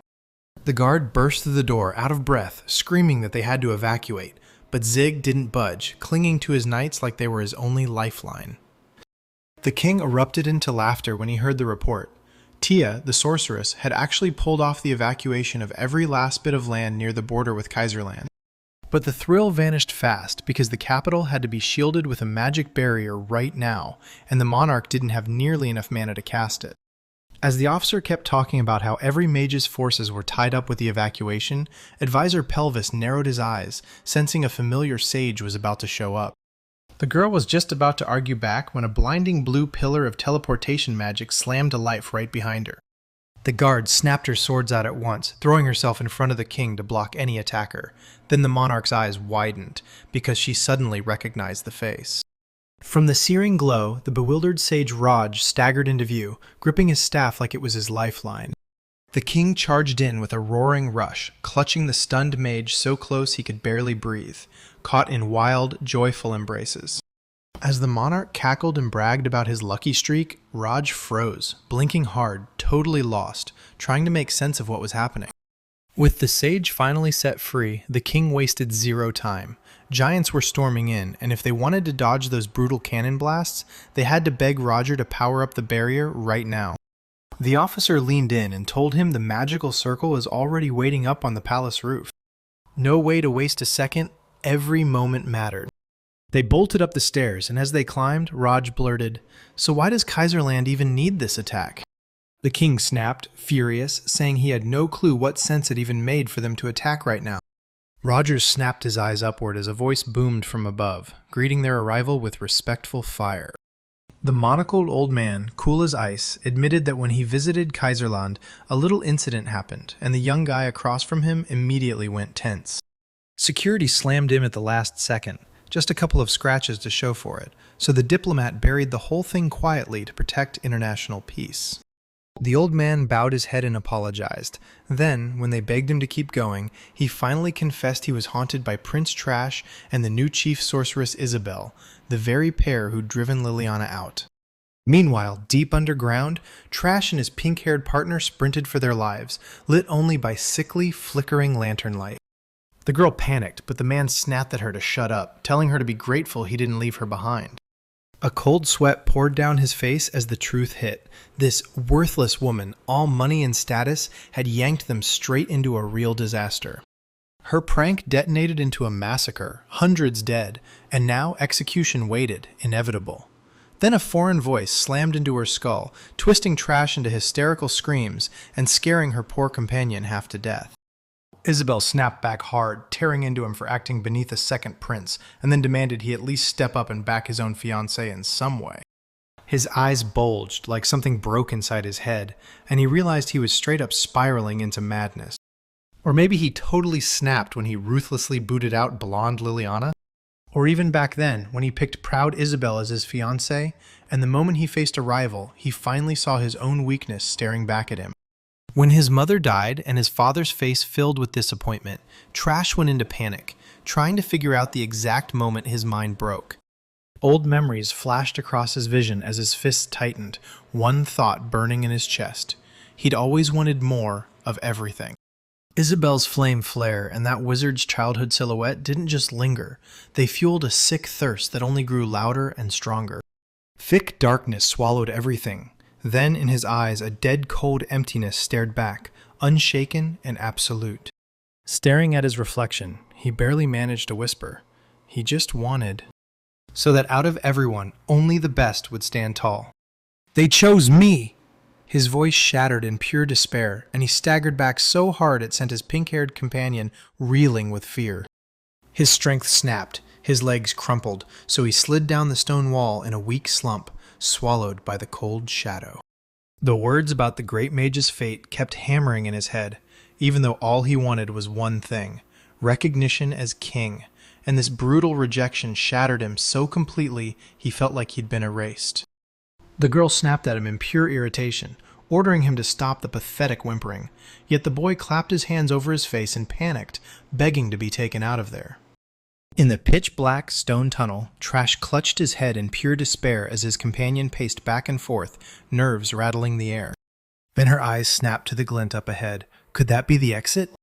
Those massive stone doors groaned as they slammed shut behind him, and suddenly a path to the night forest yawned open ahead. The girl crawled onto the grass like she couldn't believe it, shaking with happy tears at the taste of freedom. Her relief didn't even last a heartbeat. 3 guards in white boots and their silver-haired commander cut it down to rubble. The officer stared her down with icy eyes and straight up demanded, "Did you come with trash?" In a full-on panic, she instantly betrayed her partner, spiraling into hysterical excuses and insisting he had shoved her forward with force. Trash slipped out of the shadows right behind her, silent as a ghost. The silver-haired man spat out every sin he'd racked up, starting with disrespecting ministers and ending with the illegal expulsion of innocent people. Trash only smirked, daring them to say it again, then snapped that the real problem was their own long time out of the country. An officer exploded into a scream, then cursed himself to hell for actually trusting that totally irresponsible relative. They mocked him with a nasty, too serious brother nickname. Then, dead calm, he straight up asked about the arrest, while their treacherous buddy shrieked in outrage right beside him. The silver-haired man grimly admitted that because of their actions, that helpless country was teetering on the edge of war with King Zig. If they want to stop a global slaughter, they've only got one play left: turn this pair of scapegoats into a public execution and hope the world settles. In a spiral of despair, the girl begged for this to stop, but the officer stayed ice calm and ordered the guards to grab them both. A sudden blast of fire erupted, making the guards jerk back, and the girl behind them let out a terrified scream. In the middle of the flames, Trash stood frozen in place, gripping a stick like it was his last lifeline. The light-haired man from above clocked his own surprise talent. He could command the elements like it was nothing. Trash snapped his head up and demanded an answer. Why did his brother's old words push a whole broader worldview? In his words, a seething bitterness spilled out because fate had picked him from the very moment he was born. He begged to know why he exists at all, if all his life could ever do was lead him straight into ruin. The brother snapped back in rage, asking if he meant the chief sorceress's appointment and the summoned defensive magic tools. Then Trash erupted, screaming that yes, that's exactly what he meant. He snapped right to his brother's face. The young man blamed him for their mother's death, and that brutal truth crushed every inflated dream he'd built. Trash yanked his own hair and sobbed like his world was ending, screaming about the unfairness of the blind right of primogeniture. Tears twisted his face as he screamed about his imperial blood, demanding everyone finally recognize him. His brother shot back a chilling look and labeled him a pathetic kid, an absolute disgrace to the family. That rebel spark died the second it ignited. Then reality hit, and he broke down in instant tears, knowing execution was guaranteed. He'd rather torch the whole country in a war, but now terror hits, he finally realizes he's totally, absolutely worthless. A bitter thought slammed into him. In the end, nobody ever picked him. Trash, a gray-haired young man, sat alone in a dim room, surrounded by books like the world had gone quiet. He jerked back with a sharp flinch when that familiar voice called his name from behind the door. His younger brother, Kizarius, hovered at the edge and peeked through the crack with pure nerves. Trash scooted a chair right up to the boy, then he murmured for him to keep it from his father while his eyes stayed locked on the animal pictures. Kizarius suddenly blurted out that he envies the elder because he grinds day and night and he's certain he'll end up becoming a king. The kid let out a heavy sigh because all he wanted was to play without a care, and then, in the most innocent way possible, he naively asked if they could ever share the throne together. Then you'll finally get to rest too, the boy blurted, pure joy lighting up his face. He suddenly realized just how cunning he'd been, froze in shock, but still, he genuinely begged his brother to back him up from now on. Trash's smile spread, grateful for such a brother, until a cruel flash ripped his warm memories to pieces. Years later, reality hit like a blazing slap. Adult Cassiarius couldn't even breathe through the tears. Trash stayed locked on him, shielding him from the roaring wall of fire, while the guards hauled the sobbing lord to safety by sheer force. Right nearby, a girl mage fought with everything she had, yanking free from the allies' grip as she bolted toward reinforcement. But it was already over. Trash ignored the guards screaming and spun around, diving headfirst into the twisting inferno. Fuming, the man barked out what went wrong this time, and the subordinate stammered as he blurted that the anti-aircraft guns had been fired. Cold sweat exploded across his body, and his face contorted in pure shock, those words jammed in his throat, refusing to come out. A thunderous roar ripped through the night sky and shattered the silence. On the fortress wall, the exhausted sorceress could barely stay upright as the red-haired warrior, finally safe, thanked her for pulling him out of the Cyclops' deadly attacks. She blurted out, cheeks burning, that she was only doing what he did, throwing herself into the fight until the very end. Suddenly the horizon shuddered, and out of the fog marched an army of massive steel golems. Ekaterina seethed and admitted the knights couldn't stop this endless wall of metal. After they burned every last ounce of strength on teleportation, the girl had nothing left to do but drop to her knees and beg the warrior for help. At that exact moment, the sky got sliced open by a blinding, fiery streak, born from the legendary anti-aircraft gun's shot. The shell streaked straight for the capital, but the red-haired man just smirked like he owned the sky because his master was already there. Ekaterina snapped, "I'll handle this," even as the whole city was already spiraling in panic over the looming threat of mass casualties. In the hospital, the commander frantically shipped troops to the front and barked orders to hide the patients, while a stunned rookie medic muttered through his worst first day on the job. Ripping the drawers open, the rookie suddenly stopped cold when a weird, non-stop sound started rattling from outside. He whipped his eyes to the window and froze on the spot as the night sky shimmered with a wild, mystical glow. Up on the high balcony, the dark-haired master leaned on his staff and calmly sized it all up. Because the enemy had already slipped into Dolha's lands, and the state barrier still wasn't ready. When the satellite cut in, the master waved it off like it was nothing and barked that he'd figure it out somehow. But inside his head, doubt roared that the mana left might not be enough to fix everything. Sweat poured off Roger's face as he clenched through the strain, and then, right overhead, a colossal magical circle ripped open above the city. The old man stared in shock at the spell's massive reach, while the young man gulped down the mana potion greedily, pushing the area of effect to the very edge. A blinding pattern blasted outward until it swallowed even more land than the capital. Then Raj snapped, "All of you, one final blaze!" "Meteor shower!" he yelled, voice cracking as he pushed it to the limits. The heavenly seal violently flickered, spilling out dangerous multicolored sparks. From the sky above, a brutal storm of dozens of scorching stone boulders crashed down like it was the end of the world. The warrior snapped his hand up just in time, barely surviving the brutal shockwave blasting his way. That blast was so ferocious, it tore the vision out of people inside the rooms, and on the fortress walls, the guards went stone still, as a fake dawn spilled over the mountains. The old sage trembled and yanked his face away, afraid to look at the flashes tearing across the horizon. When the light died out, an utterly drained Raj could barely keep himself upright, but with a grin on his face, he let out a deep sigh, pleased he'd gotten them all. The messenger sprinted in, shouting that the barrier was ready, and the old man's jaw dropped. After taking down a Cyclops, how on earth did the boy summon that kind of magic, and still have the strength left to defend the border? Roger waved off the praise like it meant nothing, and the gray-haired commander, bleeding and furious, slammed his magic weapon into the earth, ripping open an ancient shield. He screamed the invincibility spell, and the world shattered as a massive blue torrent of energy tore through the land.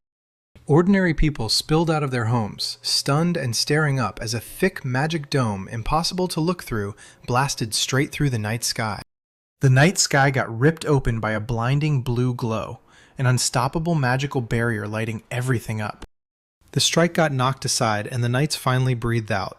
King Zig's shield had blocked the golems again, like clockwork.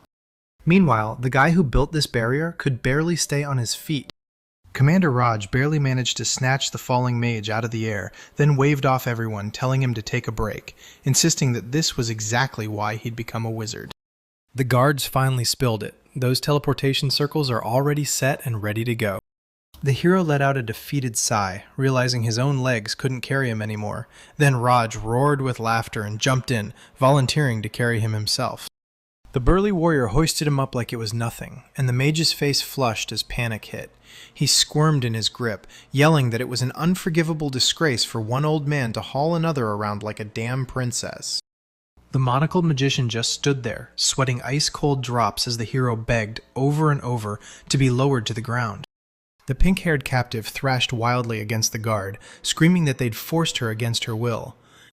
The gray-haired wizard pressed hard, dragging the truth out of her, so it turned out she'd teleported Trash straight to a military base in Dolha. The mage's face went bone white, because the boy was about to stop the golems, and the worst part was, he had zero magic, walking straight into certain death. On the fortress wall, Commander Ekaterina just got the latest report, and before she could even blink, the medics and King Zig were already inside. In Baron's hospital, even the air is packed with nouns. The giant king hoisted their master in his arms like a princess, but the moment he did, shame burned hot in his veins. With a bright grin, Zig told Berna to stop staring and get moving, then briskly hauled his load onward. He let out a harsh cough, and then thick blood splattered across the floor in brutal bursts. Byrne spun around in panic. There, a badly wounded young man was crumpling to the ground by the wooden boxes. A brutal boot slammed down and crushed the poor guy's head into the stone, while an unfamiliar voice sent chills asking, "So, is this the kingdom of Dolga?" At last, the master tracked down Ekaterina. The warrior apologized for her light clothing, but he brushed it off, saying it'd be way easier to fight without those heavy armor plates. When they asked worriedly about Lily, the commander let out a heavy sigh. She'd marched straight to the front lines to take on the golems alone. Ekaterina remembered her promise. She, the former royal sorceress of Kaiserland, had already decided to take that blow straight on her own shoulders. Lillian admitted she had no clue whether one person's magic could even halt that giant machine, until she tried. She snapped that the weapon's design has probably been altered, and if the knights charge the golems head-on, it'll turn into a brutal, bloody disaster. She flashed a warm smile, and then chose to gamble her own life to save everyone else. Just as the memory hit, the red-haired woman cut in and snapped Raj back to reality. No word from Liliana yet, not a single report from the front. Zig deadpanned the whole plan. The knights jump the golems only when they slam into the barrier and lose speed. A suffocating silence slammed down over the headquarters. Raj was ready to explode into motion and sprint for help, but the commander's brutal order nailed him in place. Zig flat out denied the mage entry to the battle unless he had a plan, steamrolling right over his panic. His hand shook violently as he clamped both fingers tight around the staff. Right in front of me, Liliana's gentle smile bloomed, and my helplessness snapped something inside me. For the one person he'd die for, Raj swallowed his pride and quietly begged the commander for forgiveness, betrayal and all. With words that slammed like thunder, he raised a magical staff in his grip, while the red-haired girl at the same time swung her sword into place. Zig furrowed his brow, ready to crush the rebellion before it could spread. Right in the middle of their argument, a blinding green flash tore through the air, and the medic's stunned scream exploded right after it. The old man caught that flash of foreign magic, snapped with rage, and thundered at him for wasting his precious power without permission. The assistant tried to save himself by dragging the wounded man into it, but the old minister snapped in fury and smacked him for breaking the statute. Then the minister froze, stunned by his own disbelief. The bloodied kid suddenly claimed he was Kaiserland's second prince, and that bombshell hit King Zig and the whole squad like lightning. The red-haired warrior snapped her sword out in a flash and drove that icy blade straight to the terrified heir's throat. With sweat pouring and fear shaking him, Trash practically begged the ruler for a personal audience, and Zig snapped, "I'll back you," giving his word. Kneeling before the throne, the prince admitted that every bit of this disaster was his fault, recklessness from start to finish, and broke down as he apologized, voice shattering. The prince confessed that their capital was in flames, and the magical instruments had fully spiraled out of control because they were desperately short on mages. His fists slammed shut against the floor, helplessness burning in every inch of him. With a crack in his voice, he insisted Kaiserland never really wanted this war.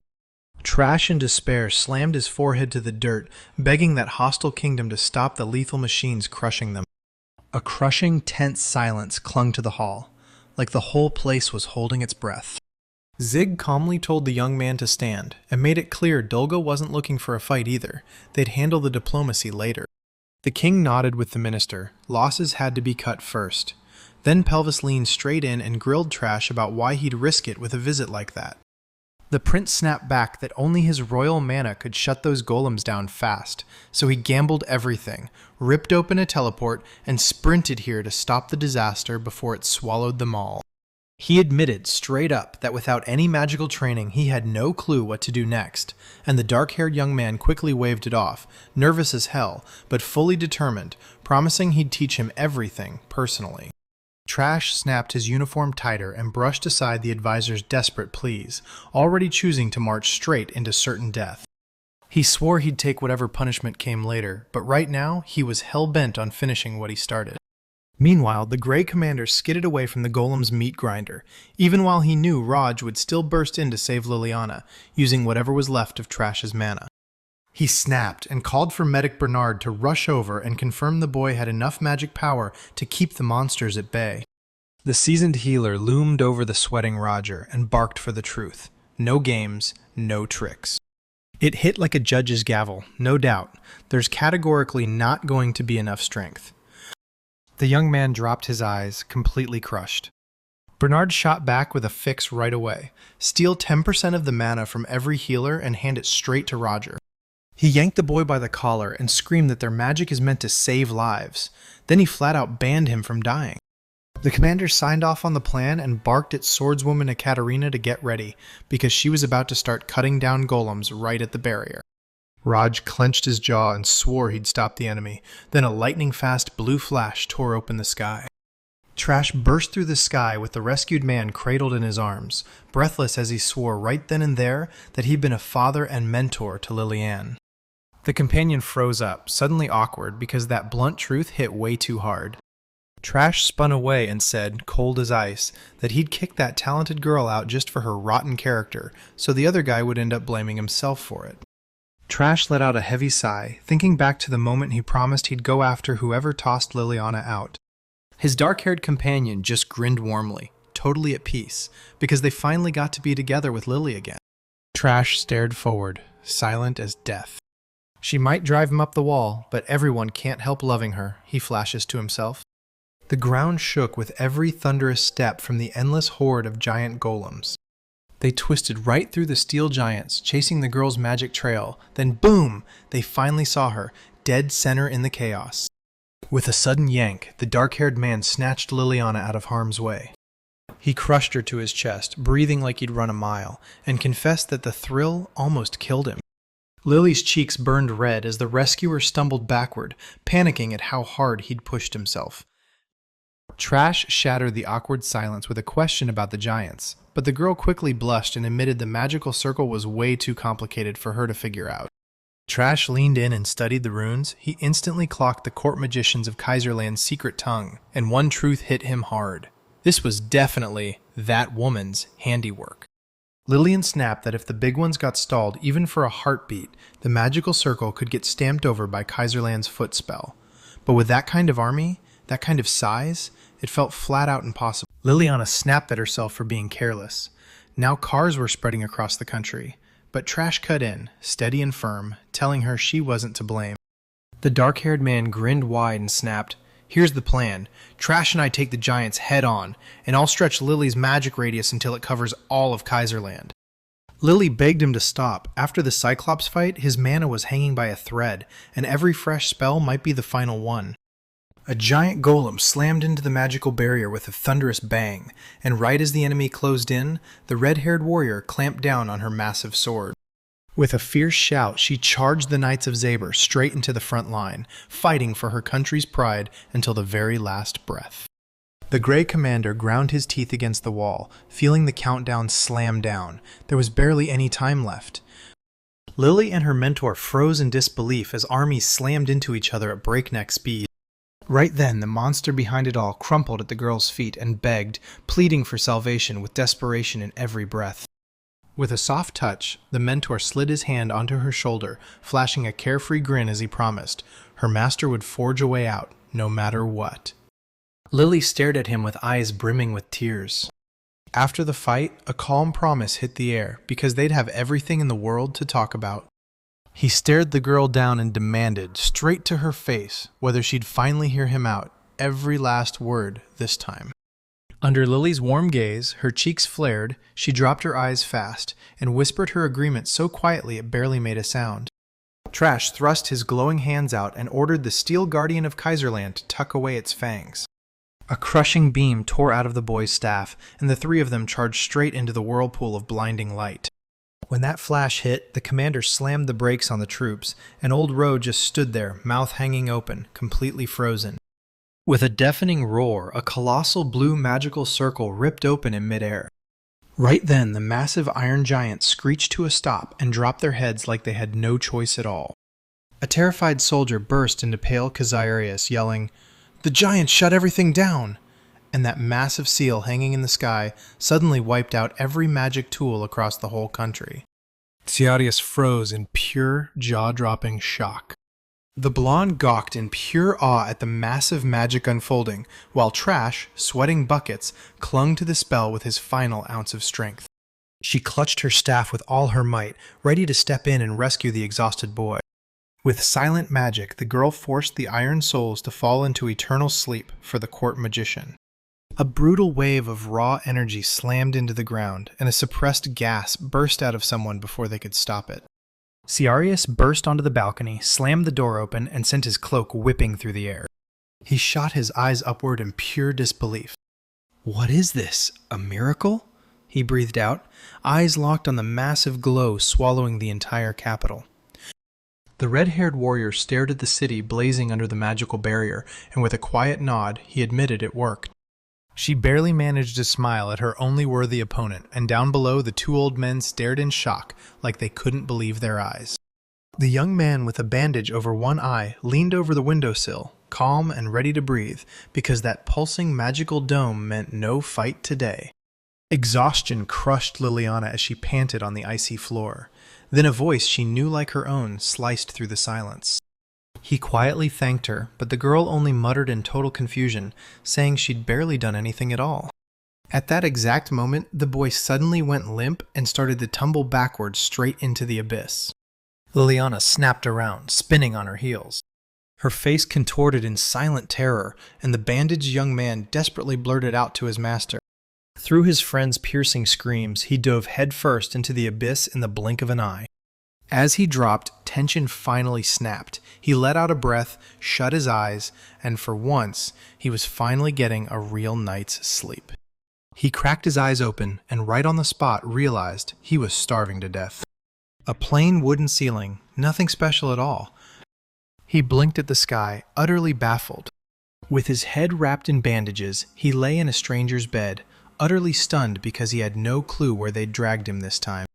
The boy snapped his eyes open and barely managed to whisper, "Lily," and the girl yanked herself away from the book, went still, and tears surged into her eyes right away. Blinded by that sudden rush, the boy fought to recall what the heck just happened to him. She lunged into him out of nowhere, buried her tear-streaked face on his chest, and he fumbled into a clumsy back rub. Just like that, the peaceful moment got wrecked. Bernard burst in through the open door, and the second Lily heard it, her cheeks flared and she scooted out of the way. Bernard ripped the IV drip out and told them the boy had blacked out right on the golem. Then a student and the prince snatched him before he hit the ground, and he knocked out for 3 full days.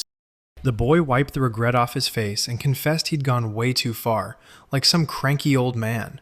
Then Bernard just grunted, saying it was hilarious coming from someone so full of energy, and thanked him for saving that pile of work.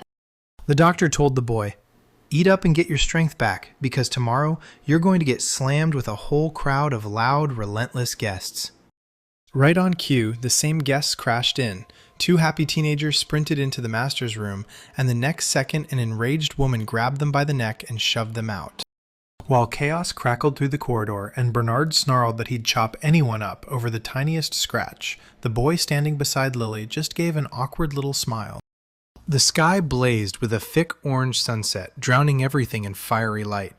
They spilled onto the Royal Hospital's balcony, and the boy stared out in awe, still baffled that he'd been dumped into a luxury room just for a little mana exhaustion. Lily's smile faded as dread gripped her, and in a soft voice she admitted he'd almost died, because in that moment she was terrified to the core. He went completely silent. "I was scared too," the boy admitted under his breath, and Lily's eyes snapped wide with shock at the honesty he didn't see coming.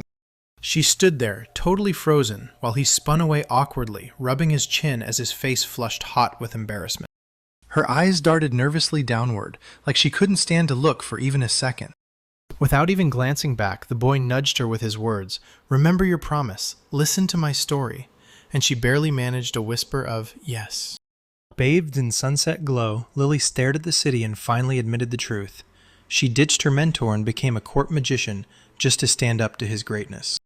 She craved independence with everything she had, fantasized about standing tall at his side, but when it all came crashing down, she crumpled, came back to him, and clung on like something pitiful and shattered. She admitted she was thrilled to travel with him again, and still, once more, it exposed the gap between them, because when it came time to thank someone, they did it the same way as always, only him.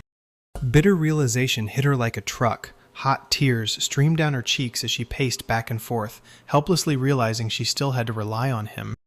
He flashed back to that moment from the past and outright disagreed with himself, because it wasn't him who was incredible, it was Lily. She picks things up fast, and all these years of studying have kept shocking him again and again. The mentor dragged his gaze down in shame, cursing his own cowardice, because he knew that with their non-stop comparisons, any praise he offered now would land in the girl's ears like cruel mockery. He didn't deserve her, not even a single heartbeat. He said, softly but honestly, that long ago he'd reached out to her with total carefree joy, while, at the same time, he was still growing up as a round orphan too. For years, he shredded his own heart with crushing doubts, wondering if he truly had the right to become a guardian, especially for that girl. Leaning on the stone railing, he snapped at himself as an indecisive fool, pushing Lily away again and again just because he couldn't bring himself to show what he felt. He admitted the mentor title was just a cover to stay near, because he never became a real father, and without his magic, he's nothing. But the girl lifted her tearful eyes, snapped out of it, and cut him off, because this brutal journey and the medic's selfless fight against the miasmas finally made everything click in her mind. Memory slammed into his mind, mothers drowning in despair, children sobbing with broken hearts, and allies burning with one fierce, refusing to die will. She clutched the fabric of her dress to her chest, squared up to Trash, and snapped that from this day on, she didn't care one bit about his fears or excuses. Lily flushed, clutched her chest with trembling hands, and confessed her love for Master Raj with total sincerity. Her smile flared, and she blurted out at the top of her lungs that she adored him. Raj froze at her words. She promised she wouldn't budge, not even if he shoved her away. The second it hit, sweat soaked him from head to toe, and he stammered, totally lost, trying to make sense of it. Keeping his red face out of sight, he stammered out a refusal. She was too young, basically like his daughter, and she needed to go find someone else. But Lily cut him off with tears streaming down her face, yanking him back to the promise he'd made her as a kid, to make her his wife.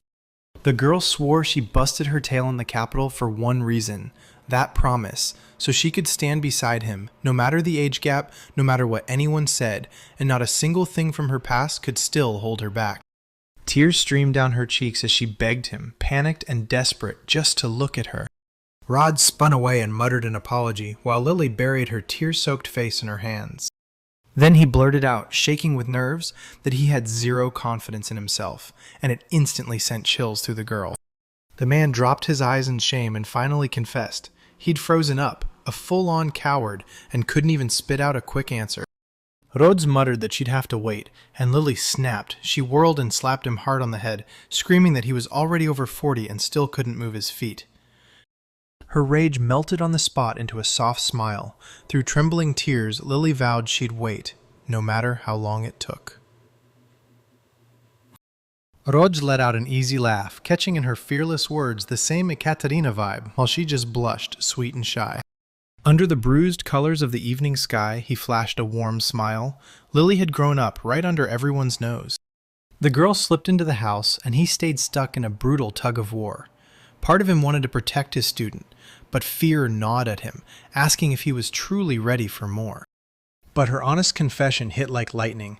Suddenly, he vowed to ditch his fears and become the kind of man her love could truly deserve. Meanwhile, deep inside the Kaiserland Empire's council hall, a trial was blasting wide open. Trash and Isabella dropped to their knees, completely frozen in place with their hands tied tight behind their backs.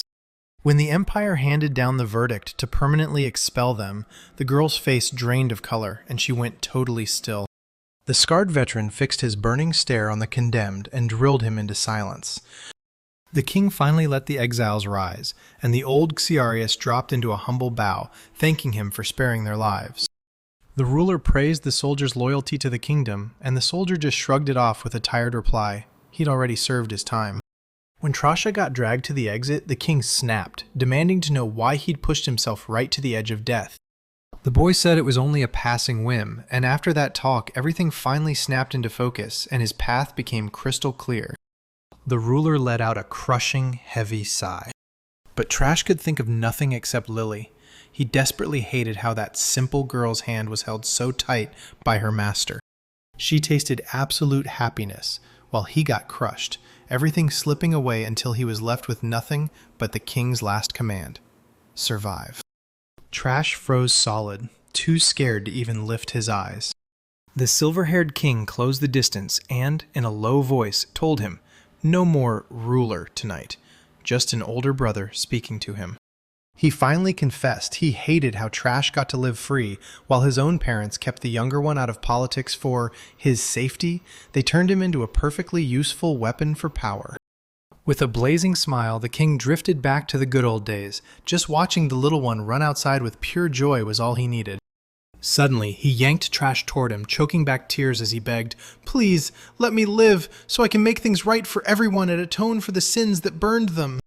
They clung to each other in tears, but while the king swore his brother he was faithful, a venomous thought pounded inside him. He should have just burned that fool alive. If Trash had never taken the blame for murder and marched straight to execution, he'd never have been forced to carry the hellish weight of the future emperor's sins. That morning at the orphanage started in pure chaos. Another baby got dumped at the gate. Little Liliana was calmly playing with her dolls, totally ignoring the caregiver's grumbles, until a foreign hand suddenly yanked her hair with brutal force. Older girls towered over her, sneering at her toys like they were worthless, then shoving the little one with all the strength they could muster. Liliana dove headfirst into the mud beneath her tormentor's cruel laughter, and they instantly crowned her the Princess of the Dirty Kingdom. The caregiver snapped into view at the noise, but instead of rushing to help, she barked at the smudged orphan with pure, irritable annoyance. She couldn't think of anything better than blasting water out her window and soaking the hooligans just to get a laugh out of them. Liliana's homemade dolls were sprawled on the floor, drenched and filthy. The cruel supervisor snatched one of them like trash, then yanked the girl again by her braids so hard it made her wince. 3 tormentors boxed her in, scissors in hand, jeering as they promised to cut off her hair right there for a new toy. Their chaos cut off the teacher's scream, and Liliana shot free on the spot, sprinting straight into the night courtyard. She crouched in the black shadows behind the stacked boxes, squeezing those battered toys to her chest like they were the only thing keeping her safe. Through the glowing window, she watched a joyful family crowd around their little daughter, and their laughter filled the whole room. Tears streamed down her cheeks, yet she clenched her teeth and whispered, "Somewhere out there, my real parents are searching for me." Meanwhile, in that warm little room, the bullies kept whispering about her, chewing on every word while rage and envy burned because she was beautiful and could actually read. The girl in pink snapped that the little one had to go, so she shoved her through a volcano to Palim's, right past Bahamut's lair.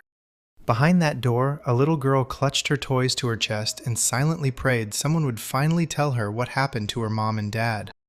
Her elder viciously shut her down. Her parents were spotted up on the volcano, but the teacher wouldn't let her go, no matter what, because the money came first. When she heard the merchant's cart was about to roll out, she shot up from her spot and sprinted down the corridor. All the other girls just stared as she strode away, and out on the horizon, a gloomy volcano sat there like a threat. At night, the cart finally screeched to a stop for a breather, and the girl huddled under the tarp caught every word as the men talked about closing in on Mount Bahamut. While the traders warmed up by the campfire, she slipped into the cart and clutched her last scraps of bread and cheese like they were life itself. She picked the perfect second, slipped into the forest, and sprinted ahead like her life depended on it, yelling for her parents again and again. Sparks erupted into the dark like tiny explosions, lighting up the whole night. She stomped forward with sheer stubborn will, and then, boom, she was totally alone in a dead, smoke-choked, rocky wasteland. Fighting through the unbearable heat, she could barely lift her legs as the scorching stones burned and steam swallowed the air. Right over her, a colossal red dragon's head erupted into view, and she couldn't move, completely frozen in terror. She realized she had to get out. Then she erupted into a sprint, screaming like her life depended on it. Then, out of nowhere, she tripped and crashed hard, sending bread and toys flying everywhere as her empty stomach let out a sad, angry growl. Little Lily bolted from the dragon's cave in tears, but the moment she slipped on the rocks, she smashed herself and cried harder. Ragdolls, left to rot, streaked past her eyes, and the child snapped into desperate, unstoppable tears. Her scream ripped through the darkness, then vanished into nothing. The nightmare shattered the second a familiar voice cut through it. Lily, now all grown up, snapped her eyes open in the bright room when the master called out for her to get ready. The girl wiped her eyes, feeling guilty, while the man flashed a kind smile and awkwardly joked that their snow-white outfits made them look like newlyweds. He gushed over her hair like it was the best thing in the world, and Lily froze, because she already knew the harsh truth about her parents and refused to believe in happy fantasies anymore. She accepted the past, and when she looked back, it no longer stung. She'd be ready to bend down in that cave again. Lily finally caught up to the master, burst into a bright smile, and thanked him for saving her and giving her a whole new life, leaving the poor man completely baffled. The night sky shimmered with a chilly crescent moon, casting an eerie glow across everything. From the shadows, a mysterious voice crackled. He was certain that Cyclops stood absolutely no chance for this. Shrouded in a dark aura, the conspirator sized up the unknown mage's power and ordered his subordinate to hold tight until he gave the next command. Purple light burned in his eyes as he ordered them to kill, cold as ice, no hesitation. Their plan was brutal as sin. Bide their time, strike at the perfect moment, and wipe out the great sage, then take the king down with him. Meanwhile, in the castle, Raj slumped against the windowsill, barely holding himself together after that brutal crowd performance, while Liliana stepped in and cheered him on with kindness. The girl gazed in wonder as she likened the magical shower of petals to a wedding, and the hero was swept up at once, drowning in vivid color. That awkward romantic pause lasted half a heartbeat, then the guard burst in, shouting that King Zig had urgently summoned them. The couple burst into the majestic royal library, and the fairy tale memories of Roger's childhood hit him like a tidal wave the second he stepped inside. The guards fidgeted on the spot, begging the heroes to handle the relics in the forbidden section with absolute care.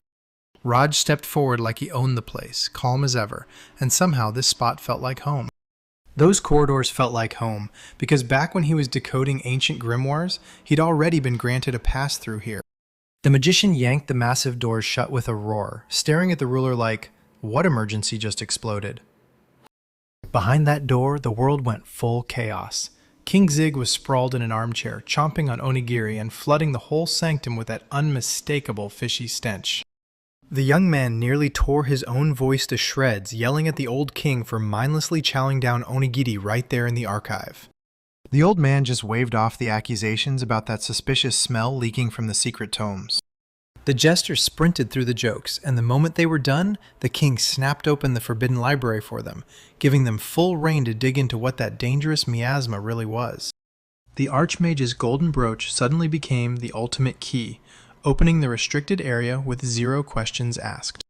The boy let out a huge sigh of relief, finally thinking the guards were done with him, yet the king still had one last problem to deal with. A huge silver chest slammed down on the table with a thunderous thud. The student leaned in, eyes wide, drawn to the mystery in the box. The lid popped open, and there, sitting on the red velvet, was a plain white smartphone, like it didn't belong in a world this dangerous. While the girl gasped at the ancient relic with the soul of a mage, the young man just blinked in pure confusion at a gadget that felt painfully, terrifyingly familiar. The local brains couldn't crack the device's mystery, so the king snapped and ordered the boy to step up and inspect it himself, eye to eye. The moment he grabbed the phone and let his mana spill for analysis, a dizzying blue circle of magic blazed into view above the screen. The room burst alive with blinding, dazzling light. That hurricane storm surge of energy slammed the young man off his feet, flipping him backward as the girl's terrified scream ripped through the air. His face twisted in agony as that mysterious artifact started ripping his mana away at a wild, frenzied pace. A blinding burst of magic ripped out of the open chest, and the artifact immediately sucked every last drop of Roger's mana, sending him crumpling straight into the arms of that frightened blonde. The Grey Mentor froze, eyes wide as the glowing screen lit up the room. The tablet suddenly spoke out of nowhere, calmly judging the energy's flavor and praising the boy's magic reserve, so the couple nearly leapt out of their skin. "You're a preacher?" the old man blurted, trembling as he jabbed at the device, and the girl's stomach dropped, because the sealed soul wasn't some poetic lie. It was real. The voice blasting from the screen taunted the old man, and with smug certainty proclaimed itself the chief magician of Dolgi's royal court. That weird device suddenly cut the silence and announced itself, saying it was the grand mage of the kingdom of Dolga, the legendary Akira. The trio froze in disbelief, staring at the glowing device like their ears were playing tricks on them. A goofy grin with its tongue stuck out suddenly blasted onto the screen, smashing every hero's expectations in the worst, funniest way. Then boom! Time ripped backward 2,000 years in the blink of an eye. Then Akira and Satoru stormed these lands, two unstoppable evangelists who unleashed magic, flooded the place with wellness, and sparked civilization in people's lives. Satoru craved control by himself, so his betrayal lit a brutal, long war, and it all crashed down with his defeat and the rebels' execution. The battered old man snapped the pieces together fast. After Akira's win, he sealed that deadly weapon and shoved his own will right into this mechanism. The device let out a smug little laugh, captivated by the wild, strange accents its descendants had picked up. Instead of idle chatter, the screen exploded in dazzling light. Over the trio's heads, glowing magical seals unfurled like fireworks, and a voice lit up, praising the blonde's hidden potential. He told her to master teleportation, then straight up ordered the old man to quit magic and keep swinging that sword. Then the moment hit the dark-haired young man like a thunderclap. Akira's jaw nearly hit the floor. This artifact would only wake up for a mage with an absurdly massive mana supply, and he never in a million years thought that kind of power would be hiding in some random stranger. In the end, the device calmly told the stunned company, "Relax, I'm not alive. I'm just a preserved echo from the past." That glowing smartphone-lit device erupted with light. Right before Akira died, he jammed his own knowledge and burning will into it. That kid was over the moon, dreaming of resurrecting ancient magic. Then the clever artifact smugly crushed his pride, because almost all the data was already wiped clean from memory. The chatty gadget tossed out a casual idea. Strap it to his belt, and the young man just couldn't make heads or tails of it. Raj just grinned, because right from the start, he'd already decided he'd hand that relic to the boy. The talk finally hit the top, and the young man nearly froze when he heard the name of the ruler, Ziga. Meanwhile, the blonde couldn't stop replaying it in her head. Why on earth those two allied evangelists had suddenly torn each other apart in war? They tried grilling the smartphone about the massive mana bill, but it just shrugged. Those logs were wiped clean. That gadget basically proves a brutal truth. No matter how strong they feel, the hunger for power always burns them out completely. Later, they strolled down the castle's sunny corridor. She beamed in her brand new formal outfit, while he cringed at his own embarrassing old clothes. The smartphone got shocked and snapped that this kid from the common folk was nothing but a stubborn introvert, mocking him for wanting to keep his mouth shut in public. She practically gushed about how elegant her companion was, while her smartphone kept firing sarcastic jabs, trapping him in a corner. Massive doors loomed ahead as the guards snapped to attention and saluted them with total respect. The boy leaned in toward the empty meeting room and then yelped as a brutal punch landed right on his back. Looking back, he spotted a tough stranger in a military uniform and watched him sneer, barking orders to get off the road right then. Tia forced out a shaky apology, but the blue-haired young man snapped back with furious shouts. Furious she dared disrespect the honored great mages. She didn't even blink. She marched right up to Roger and stared at his face like she was hunting for a lie. Raj stayed cool under that stare and shot back that it was pure nonsense, but Tia grinned like a knife, jabbed straight at his wound, and mocked his pathetic collapse, straight up blaming his low mana and his lousy training. A tense silence slammed into the air, thick and electric. Then boom, the girl's face snapped into a furious twist, and she erupted into a wild, screaming roar. Lily clocked Tia on sight, this kingdom's deadliest sorceress, and the fourth ranked in the elite Seraphim order. Even with all that status, Tia still snapped and shoved Raju in the face with a stick, furious like an old grudge was fresh again. Right when the blue-haired young man showed up, Raj practically begged her to calm down. It was the fifth Seraphim, Patrice. 5 years back, they teamed up with Roger and battled demons side by side. Patrice was meant to lead the order, but he stepped back on his own. He was done with Tia's constant tantrums. She blared out a furious protest at the latecomers, calling them out for stealing her time and plopping down in someone else's chair like they owned it. The moment everyone dropped into their seats, another girl slipped in beside Lily like she'd been there all along. A chilling, unblinking stare that felt like it could see right through your soul. This was the third Seraphim, Melody, and inside her head she was basically squealing nonstop, absolutely losing it over how adorable that blonde girl was. That hypnotizing melody tugged at her hair like a spell, and she leaned in, almost nose to nose, with the terrified Lily. As the sorceress stared, baffled that such breathtaking beauty was stuck beside the simpleton Roger, a brand new figure suddenly stepped into view through the doorway. The masked ninja, dripping mystery, theatrically foretold fate itself, and teased an escape from reality. Patrice had to translate what this second Seraphim said to humans, and when the meaning finally landed, it was simple. Simon was just telling everyone to take their seats. Raj jittered and flinched at the sight of these weirdos. Then, out of nowhere, Melody shoved in right next to poor Lily again. As everyone lazily traded greetings, the Grey King snapped at Tia with pure irritation, barking that she had to get out of the foreign seat. Radha stood there waiting for Mordred. Then BAM! The doors ripped open and swallowed the room in a loud, violent crash. The red-haired giant clapped both hands to his head and erupted into wild laughter. The Knightly Order's general had honestly slept through the State Assembly like it was nothing. The giant just waved it off, bragging that he'd shown up on the perfect day, while Ekaterina stayed cool and calmly introduced her companion to her father, claiming him as her future husband. He didn't apologize for a second. He sprinted straight to Ekaterina and demanded a duel, and she didn't flinch at all, snapping back with a sharp reply. The hall exploded on the spot. Knights were demanding fights. The girl snapped into a quarrel, and amid all that chaos, someone was screaming their lungs out. Makoto flailed his hands in panic, screaming for everyone to stop this chaos, yet not a single person even noticed him. Suddenly, a brutal, ear-shredding screech tore through the air, and everyone instantly winced in agony. Makoto blasted the phone's most disgusting ringtone, praying that awful sound would snatch the crowd's attention. As the furious Tia jabbed that weird gadget with her finger, the king thundered his fist onto the table and barked for everyone to shut up right away. At last, the old advisor finally got moving. Constanza, clutching a sample of deadly mire, vanished into thin air with no trace left behind. The search magic came up empty. Bernard's face hardened as he confirmed the girl wasn't in the capital or anywhere nearby. Patrice braced for the worst, but Tia cut in coldly. If the game reeks with unknown miasma, you'd better be ready to die.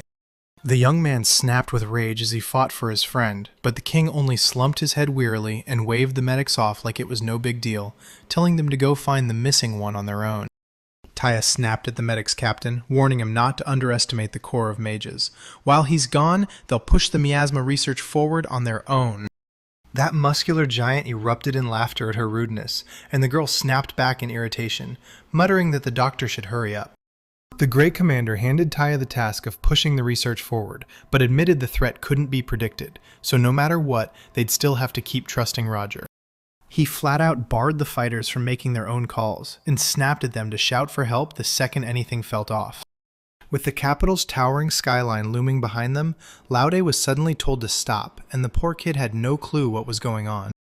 Bernhard snapped that he wouldn't waste time on a slow newcomer for something important, and the blonde one cut in cold.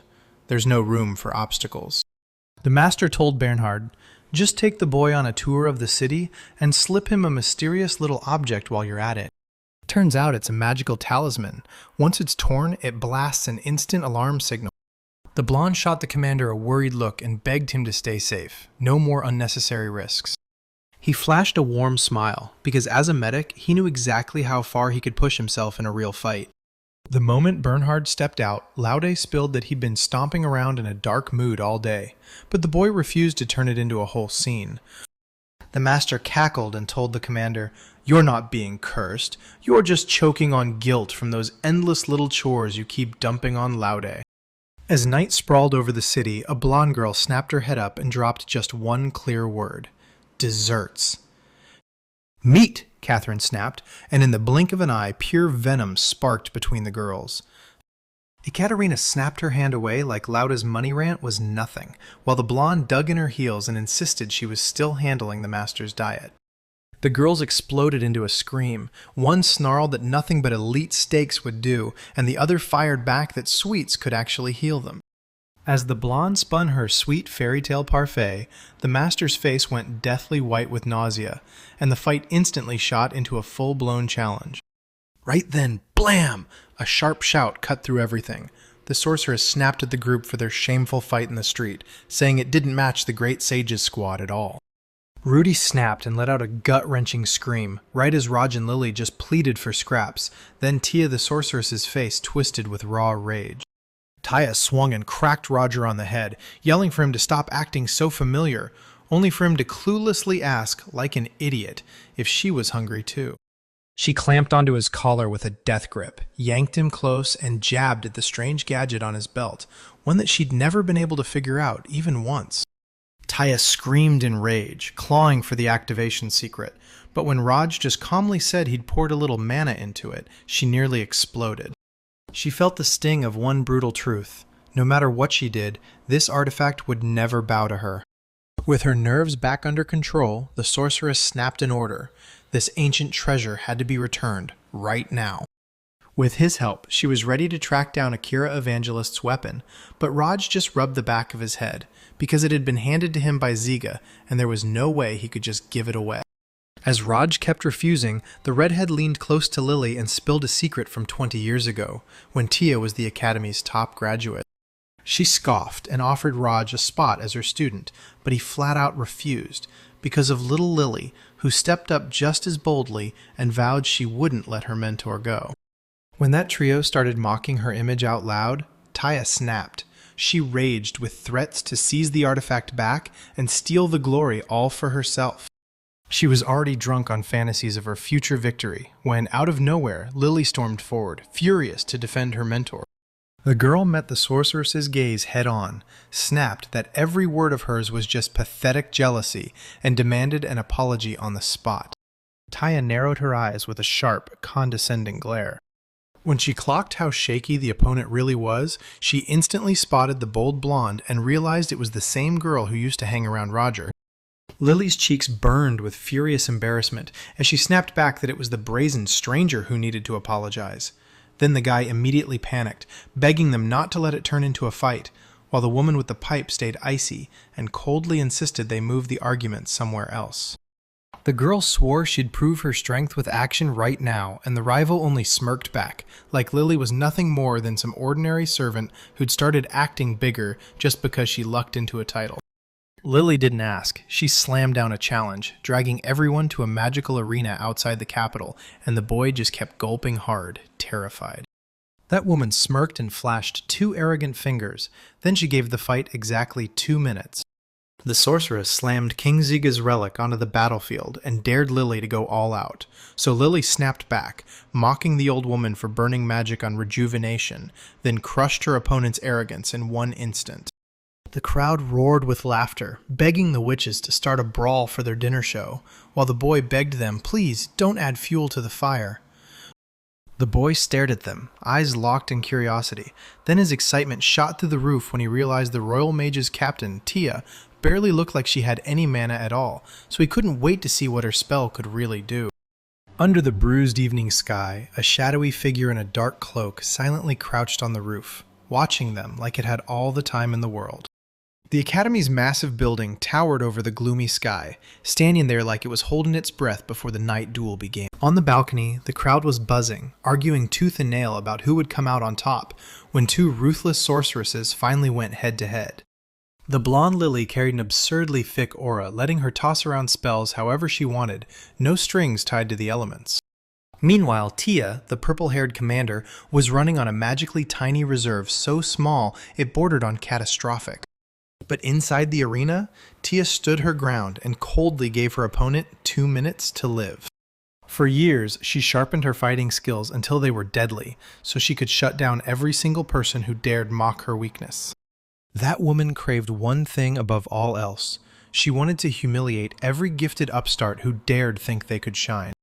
When that brutal, bright blast crashed into Lily's barrier, the balcony friends immediately started calling it. They swore the blonde was about to get taken down fast. Meanwhile, Patrice caught up with them and dropped the real bombshell, what the commander was truly aiming for. Turns out, Tia figured out the ancient magical circles theory down to the last detail, like she cracked the code for real. Even though she was painfully short on mana for those ancient spells, she kept charging her opponent anyway, cackling like a lunatic the whole time. Suddenly, Lily slammed her staff into the ground, hissed a spell under her breath, and a massive blue runic pattern erupted to life right under her feet. On that balcony, everyone went speechless. The girl actually pulled off an ancient magic nobody else could ever crack. A raging meteor slammed down from the black, stormy sky, straight for the arena. The red-haired man's face drained of color as a massive, blazing meteorite tore out of the sky straight toward them, and he screamed at the top of his lungs. A deadly boulder barreled closer and closer, and from above a taunting voice dared the student. Could her skills actually stop it? The woman maids joked about calling for help if things went wrong, but the blonde, freezing with fear, clenched her jaw and insisted, stubborn as stone, that she'd handle it all on her own. A towering spear of roaring fire shot straight up, blazing toward the heavens. The blonde stared at the flames in terror, while her rival's taunting voice goaded her to snuff it out using nothing but her own power. The girl's face went ghost white when the mentor casually promised, "Hand it over, I'll deal with it all by myself." Meanwhile, panic detonated through the stands. People shrieked that it was treason and swore it was worse than an invasion of golems. Roge suddenly sprang up to stop it, but his friends shoved him back down hard. The dark-skinned fighter snapped that if they quit this duel now, they'd be forever crushing Liliana's honor underfoot. Rod's froze in shock. He'd always been the one shielding her, but now he had to stand on the balcony, powerless, watching everything unfold. Lilian clamped both hands on the staff, shaking hard, fully feeling the brutal gap in power between her and that one. Determination blazed in her eyes. She dumped every last ounce of magic into her deadliest move, her Holy Arrow spell. Golden light blazed and sculpted a colossal angel, lifting a bow that shimmered like pure glory. A blinding blast of energy tore skyward with a sharp, teeth-rattling whistle. A brutal explosion ripped open the sky, blasting the arena with a deadly rain of sharp debris. Taya didn't budge an inch. Her magical shield lazily shrugged off the falling stones, letting them clatter onto her head like they didn't matter. While everyone was still reeling from the shock, and the exhausted Liliana could barely stay upright, Taya just let out a calm, quiet sigh. Breathing in ragged bursts, Lily finally hit her breaking point, and with a bowed head admitted she was beaten. Tia was still trying to make sense of the notes when the girl suddenly burst up, dropped into a deep bow, and apologized to her with a heartfelt sincerity for being rude.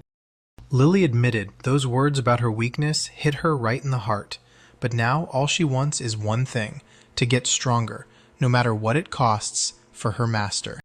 With eyes blazing in pure excitement, she practically begged Tia to take her in as a student, but Tia jerked back in alarm.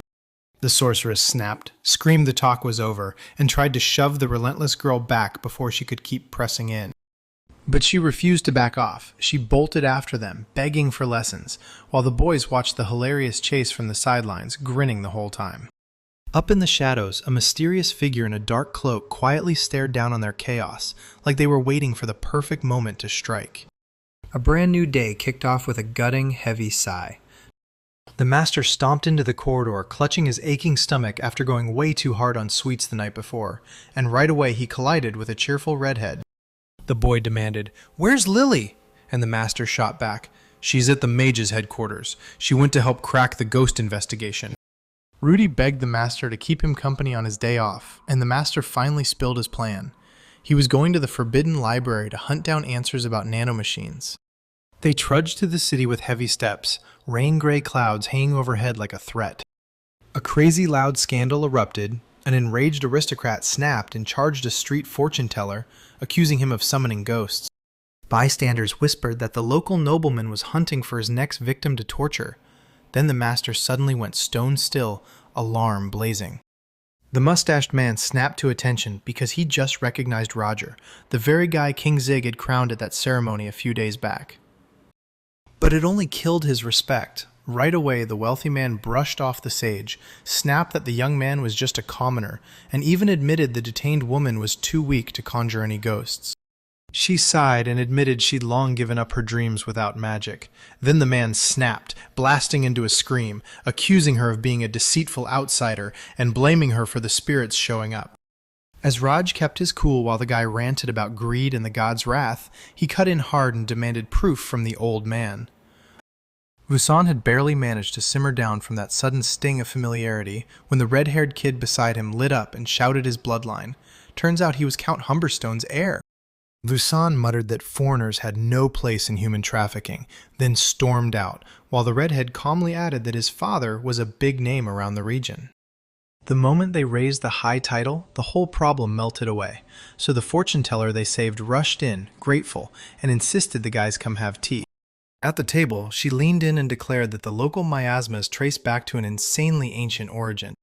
That woman warned Raj to watch every step on the road, but he just grinned warmly, like their meeting was sealed by fate. He shoved his magical map into her hands, telling her to call for help any time that lonely traveler got in danger again. Telling couldn't help but feel overwhelmed by that kindness, so he thought back on his students, only for the redhead to burst out laughing, pitying that busy, older sister like it was all a joke. Her smile slipped away as she murmured a brutal truth. When love has no limits, it can drag everything down with it. Finally, the fortune-teller decided to pay him back with magic. She cupped a dazzling star sphere of astrological divination in her hands, and the light flared up. She shut her eyes and saw it all. Ancient evil was coming to rip the bond between Roger and his student Liliana, and it would demand a gut-wrenching choice: save countless souls or lose the one person she loved most. When they mentioned that some fateful choice was coming no matter what, Loud just snorted, completely baffled. Verojbit bolted to patch up the wording, insisting these were only words, and that the real meaning would surface later. He told Loud to slow down, move with way more caution, and not rush, and the red-haired friend nodded like crazy as the young man just stood there, staring shocked at his device's totally empty screen. The boys waved goodbye and darted onto the street, and suddenly it hit them. This eerie little wisp of magic lingered in the air like a memory they couldn't quite place. The sorcerer flashed a warm smile and strode off into the distance. The moment they turned away, his expression snapped into stone. Dark, terrifying power oozed up from his collar, and in a low whisper he said, "Constanza," sealing the signal. In that dead dark forest, a figure crouched on a branch above the group, lurking in silence and sharpening its intent, because murder never waits. The squad stormed into the ruined village. Sure, the monsters were gone, but chaos still ruled the streets, and the wounded were everywhere. The medic spotted a lonely girl lost in the ruins, then softly asked where her parents had vanished to. She didn't say a word, just lifted her finger and motioned at the row of bodies under the sheets. He went completely still, brushed the orphan's head with gentle care, and offered a quiet, heartfelt apology. A tiny, barely there shock sparked in her eyes. The medic's face hardened with helpless rage, like he'd run out of options. The girl went still, then quietly let his comfort wrap around her. Later, the same squad tore through the forest for ages, chasing nothing, until their commander finally snapped and cut off the pointless search. Just as he told them to turn back, a voice snapped from behind him and froze his plans. The captain snapped around and froze in shock. His men were sprawled, knocked out cold, while that very girl loomed over them, somehow grown up out of nowhere. With chilling composure, she thanked him from the bottom of her heart for everything he'd done for her. Meanwhile, back at the headquarters, the boy froze in terror, staring at that magical seal blazing wildly just above his hand. That scary warning from Byrne hit like a punch. Then the redhead bolted straight for the exit. The dark-haired one stepped in front of him, grabbed the moment, and swore she'd join the team, so if disaster struck, they could heal everyone. Gray-haired Byrne crumpled onto the grass, trapped in a nightmare as the ancient miasma burned his magic alive from the inside. Above him, cones loomed in a storm of black aura, and with a chilling final strike of words, she coldly said her goodbyes. The beast man could barely rasp his friend's name when, boom, a worried scream snapped through the silence. Raj and Liliana burst out of the forest and froze in terror, because the whole medical team was sprawled on the ground, wiped out by brutal magical exhaustion. Black marks throbbed along the tree trunks, screaming, "Come here!" like bait designed to lure them straight into the trap. Raj shoved the wounded toward the healers, then tore off after the trail of miasma, like it had stolen something from him. Hand in hand with Liliana, he tore through the forest, absolutely sure their friend couldn't have done something like that all on her own. While he sprinted, a sudden click snapped inside his head. He realized the dark traces were packed with the exact same energy as the nanomachines they'd pulled from the slain Cyclops. With that explosive revelation, Raj jolted forward and started digging into the ground like his life depended on it. Up on the hill, cones towered out of the dark, and with terrifying calm, she greeted her old friends like nothing was wrong. Liliana burst into tears, shouting that the injured medics needed answers, but Konza suddenly yanked her head and went wild. From her shadow, a foreign demonic voice burst out. Some unknown monster tore through the flimsy brainwashing, snarling that it would kill everyone itself. That miasma clamped down on the girl's head like a dead hand. She shrieked with all her might, and the stunned Raj finally got it. Konz wasn't just fighting outside. She was battling a parasite inside her own mind. She let out a blood-curdling scream as the nanomachine started scorching her nervous system alive, and inside that pink device, the AI scrambled to recall who built this nightmare. That trail plunged straight into the databases, and from the pitch-black darkness, the predatory grin of a real puppeteer snapped into view. Bloodshot eyes blazing and a terrifying grin locked on him. She charged forward, and the boy blurted out a warning to his partner. He barely threw up a magical shield in time to block the lightning, because the enemy was blasting 2 A-rank spells at once, and he didn't even need a wand. A brutal explosion ripped the barrier apart, and both heroes got blasted backward, bodies slamming through the chaos. A deafening blast ripped through the forest, blasting up a towering plume of thick smoke over the treetops. Rudy hauled his wounded comrade on his back, begging him to stop fighting, only to get met with a furious growl and pure rage. The dust cloud finally tore open. On the ground lay a dark-haired young man, staring around in panic as he demanded, "Lily, are you okay?" Their magical circles suddenly glitched, and the boy watched his trusted shield explode into pieces, with zero warning and no resistance at all. As the girl ranted that her mana had slipped out of control, the young man snapped back to a nasty recent spasm, and his stomach dropped when he realized they'd stabbed them with needles. A woman stepped out of the shadows, wrapped in a chilling dark aura, and the head of the medical corps sneered as his right hand proved it, aiming invisible magical needles like he'd been mocking the suspicion the whole time. She grinned and said she'd locked up their mana with exact precision, then unleashed a fresh storm of glowing shots the second it happened. Lily clenched her teeth and charged ahead, swinging her staff to beat back the lightning-fast attack. The young man kept getting hit by invisible blows, and the truth crushed him. Without magic, he couldn't even dodge. Lily shot in front of him with total confidence and demanded he just trust her. The girl snapped still in fear, then furious power surged into her staff so fast her master couldn't believe. The enemy narrowed their eyes at once, realizing this desperate play was trying to pour the last scraps of mana into a massive spell. The woman shot forward in an instant, throwing herself into the way to stop the attack cold. The young man snapped with horror that their plan had crashed, and as panic clawed at him, he desperately tried to fire up his own magic, because he knew the clock was already out of time. A sudden blast of purple energy slammed the woman backward, and the guy froze, staring in pure shock. Bernard shot in, cracked out an anti-magic move, and yelled at the student, warning him not to ease up for even a second. Right in the middle of the fight, a sudden flashback hit. Back to that day, the boy stared in disbelief and asked the mentor, "Wait, you really mean you'll take on the task of raising her?" Bernard snapped back that doctors don't get to pretend, and then he flat out admitted he doesn't miss those awful parents one bit. He offered her shelter, not to chase redemption. He did it just to witness her suffering up close, because that's exactly how a real doctor should act. His sincerity hit her right in the heart, and suddenly a quiet dream lit up in her. She wanted to become a savior just like him. Suddenly, a warm memory surged up to drown the medic's hoarse, desperate cries, begging someone to save his life. Her friends' bodies lay still beside the water, and one brutal order, kill every witness, kept hammering in her skull. She clutched her head with trembling hands, tears spilling as she begged the voices to finally shut up. Bernard snapped his eyes around, wary of every shadow. A savage, bloody hieroglyph of death slammed into her vision, so brutal it shattered every ounce of her will. She jolted awake with a scream, breathing hard, and the heavy chains on the hospital bed clanked like a warning. She whipped her head around and froze solid, because right beside her, sitting in complete silence, was the living Bernard. Tears streamed down her face as despair crashed over her. She broke down in sobs when she finally realized her amnesia made her wipe out her own squad. Pinned to a hospital bed, the boy struggled to apologize. Then the gray-haired man with the scar leaned in and cut him off, because right now, all that mattered was that he was still alive. The purple-haired woman hoisted a test tube packed with a clump of dark energy.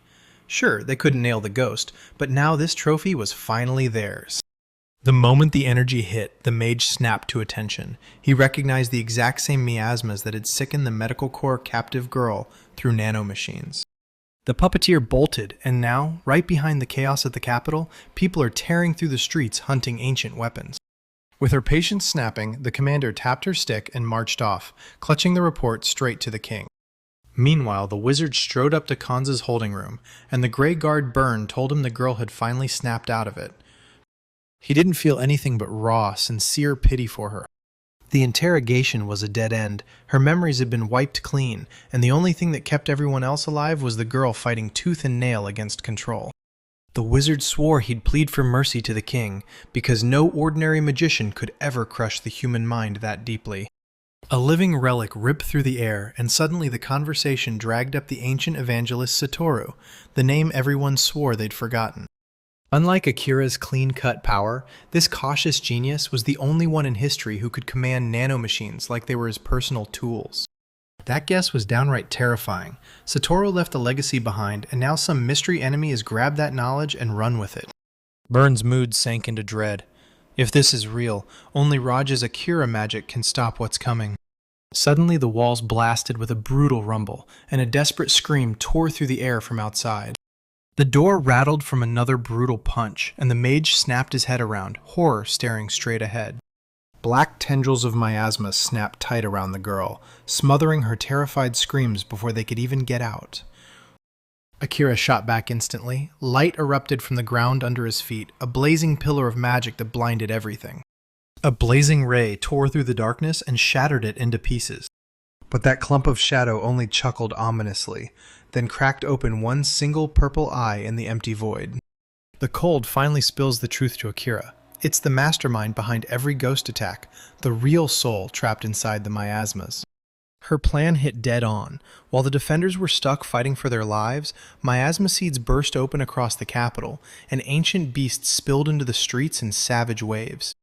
The red-haired seraphim yanked his massive sword free and bravely slammed himself in front of the path, cutting off the giant horned lion. Amidst the blazing ruins, a tattooed young man flashed a smug grin, soaking up the chaos as monsters closed in. Meanwhile, inside the throne room, the old king's face twisted with fury as he demanded, without mercy, that the uninvited guests finally explain why they were there. The shadowy figures didn't hesitate for a second. They came to wipe the Forbidden Library and its ancient grimoires off the map completely. The shadow spat with cold disdain, snarling that for 2,000 years the kingdom had wiped its own history clean, and now it was rotting and dying for lies and false ideals. Hearing that he was ready to kill Akira, the old sage jerked back in pure shock. The dark entity growled that it was only hungry for Roge now, and with a sharp crack it slammed his magical card to life. "Your student's life, or this country," she snarled as a ruthless ultimatum hit the air, and Akira clenched his teeth, sweat pouring down his face. Because the choice wasn't just hard, it was impossible. Shadows spat out contempt straight at King Zig's face, shredding the former knight who'd supposedly grabbed the throne without a fight. With a bare sword in hand, the old king slammed his will into the air. He swore he'd carry out his duty, and he made it crystal clear. Don't ever underestimate Dolji's power. Meanwhile, Taya snapped at the captive and demanded she get up right away. A scarred young man stood frozen in terror as ancient demonic beasts rampaged through the capital, and nanomachines supercharged their power until it felt unstoppable. Suddenly, a blazing golden magical seal erupted beside the sage out of nowhere. Taya snapped to the signal on her card, and before anyone could blink, she screamed at him to rip into the enemy's main body. But the boy froze in place, ripped between saving the capital and the gut-wrenching terror for the blonde girl's life, while a dark aura curled around her like a curse. Panic started swallowing his thoughts. Then Tia suddenly swung in and slapped him hard across the face. She lunged at him with fury, screaming that his selfish pride was to blame, so he didn't even bother leaning on anyone. While her friend tried to shut the argument down, the sorceress just shrugged it off and admitted the wise one could pull off things so wild they didn't even make sense. She snapped her staff toward him and warned, "Turn back right now or I'll personally kill Liliana." The sage let his worries go, gave a steady nod, and handed them the job of guarding the rear. A blazing blue magic circle snapped into existence around him, and all those brutal years of lonely survival slammed through his mind like a thunderclap. Only now did it hit him. He didn't have to carry the whole weight by himself anymore. The red-haired knight charged right up to the ranks of armored soldiers and demanded, loud and fearless, if they were a real organized rebellion. The tattooed leader let out a sharp laugh, like he already knew what was coming. He tried to brush it off as just a bunch of people, but their motives lined up, because when a nation hits its final stretch, even the evangelists get up and rise against them. With a sharp burst of blue light, the knight yanked her sword free and launched into battle, ready to defend her homeland from any enemy. Meanwhile, the drained Liliana slumped on the floor, unable to move. Then a man crept out of the darkness toward her. She swallowed her fear and whispered if they'd brainwashed him too, but the bespectacled stranger grinned like a warning sign. He was the one who built all this chaos. Black aura swirling around him, he hovered over the girl and finally spat his real name, Satoru. Turns out the man was one of those Eponists who washed up on these lands 2,000 years ago. A sudden step cracked the silence across the night rocks. The young man trailed behind, gripping that magical radar card and constantly scanning for their next move. The signal dragged him straight to a shadowy cave entrance, forged from ancient stone and secrets. Suddenly, those giant stone doors groaned and slid open, all on their own. The young man sensed no trap at all, because the enemy didn't even flinch, so he took the opening and crept forward, dead careful. He clutched the staff even harder, then yanked it inside in a flash. The dark-haired mage with a sickening purple aura towered over the fallen girl, and with a lazy smirk he said it was wild to think they'd lived over 2,000 years ago, while she, trembling in shock, finally recognized him as the ancient evangelist Sator. She went rigid with terror, but Satoru just waved off her panic and coolly said he'd come over to talk. The girl could still taste the legend in her mouth. This mage had been executed for trying to enslave the world. Satoru let out a bitter smile, because after awakening, he'd read the same truth in textbooks too, and it crushed him how badly it lied. Official history says that 2,000 years ago in the land of Dolji, two boys, Akira and Satoru, arrived, and their magic sparked the rise of a mighty new state. People swore that kind Akira rained prosperity on everyone, but greedy Satoru turned his back on him, betraying that goodwill just to seize power. After a brutal years-long war, the rebel army got wiped out, and the victors' terrifying magic didn't vanish. It was grabbed by the royal family and kept in their hands. That most dangerous weapon was locked away for now, and when Satoru recalled all these lies, pure rage burned in his veins, because to him, this rewritten history was a brutal slap in the face to both of them. But the real truth was way dirtier. Two kids just couldn't stop chasing magic, and the adults cheered them on like they were geniuses. They were graduates, forced to forge weapons for non-stop wars, and the second they became a problem, bam, they got tossed aside and left to bleed out. The life in young Satoru's eyes finally died out as he stared up, blank and speechless, at the endless blue sky. Exhaustion crushed him. He dropped onto the grass and went completely still. Right beside him, his friend's life was slipping away. With his final ounce of strength, Satoru jerked his head toward the soft voice calling him. Right before Akira's life slipped away, that broken, tormented boy lifted his hand and slammed it into his friend's palm, gripping with everything he had.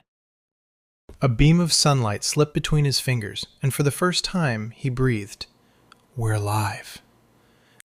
The boys sprinted across the lush green fields of this brand new world, only to find it lagging way behind, painfully unfinished compared to their own.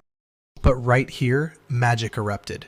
Akira surged with colossal power, while Satoru kept it razor-controlled.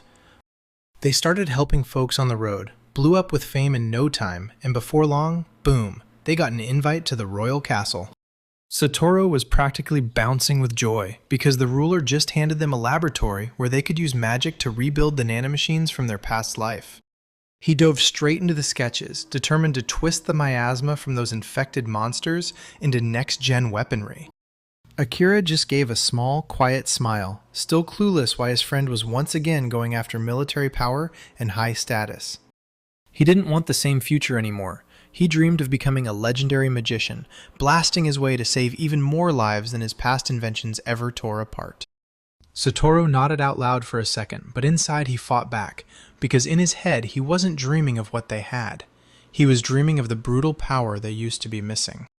Akira craved one thing: tear down a world that keeps spilling innocent blood, and then spend the rest of his days with Satoru, finally living a new life all the way to the very end. Time kept rolling, and Akira pushed his magic non-stop for anyone who needed it, grinning from the inside every time he saved a life. Satoru stayed back, kept quiet, and buried himself in his own research, training himself to snap into action and defend his friend the moment the time finally hit.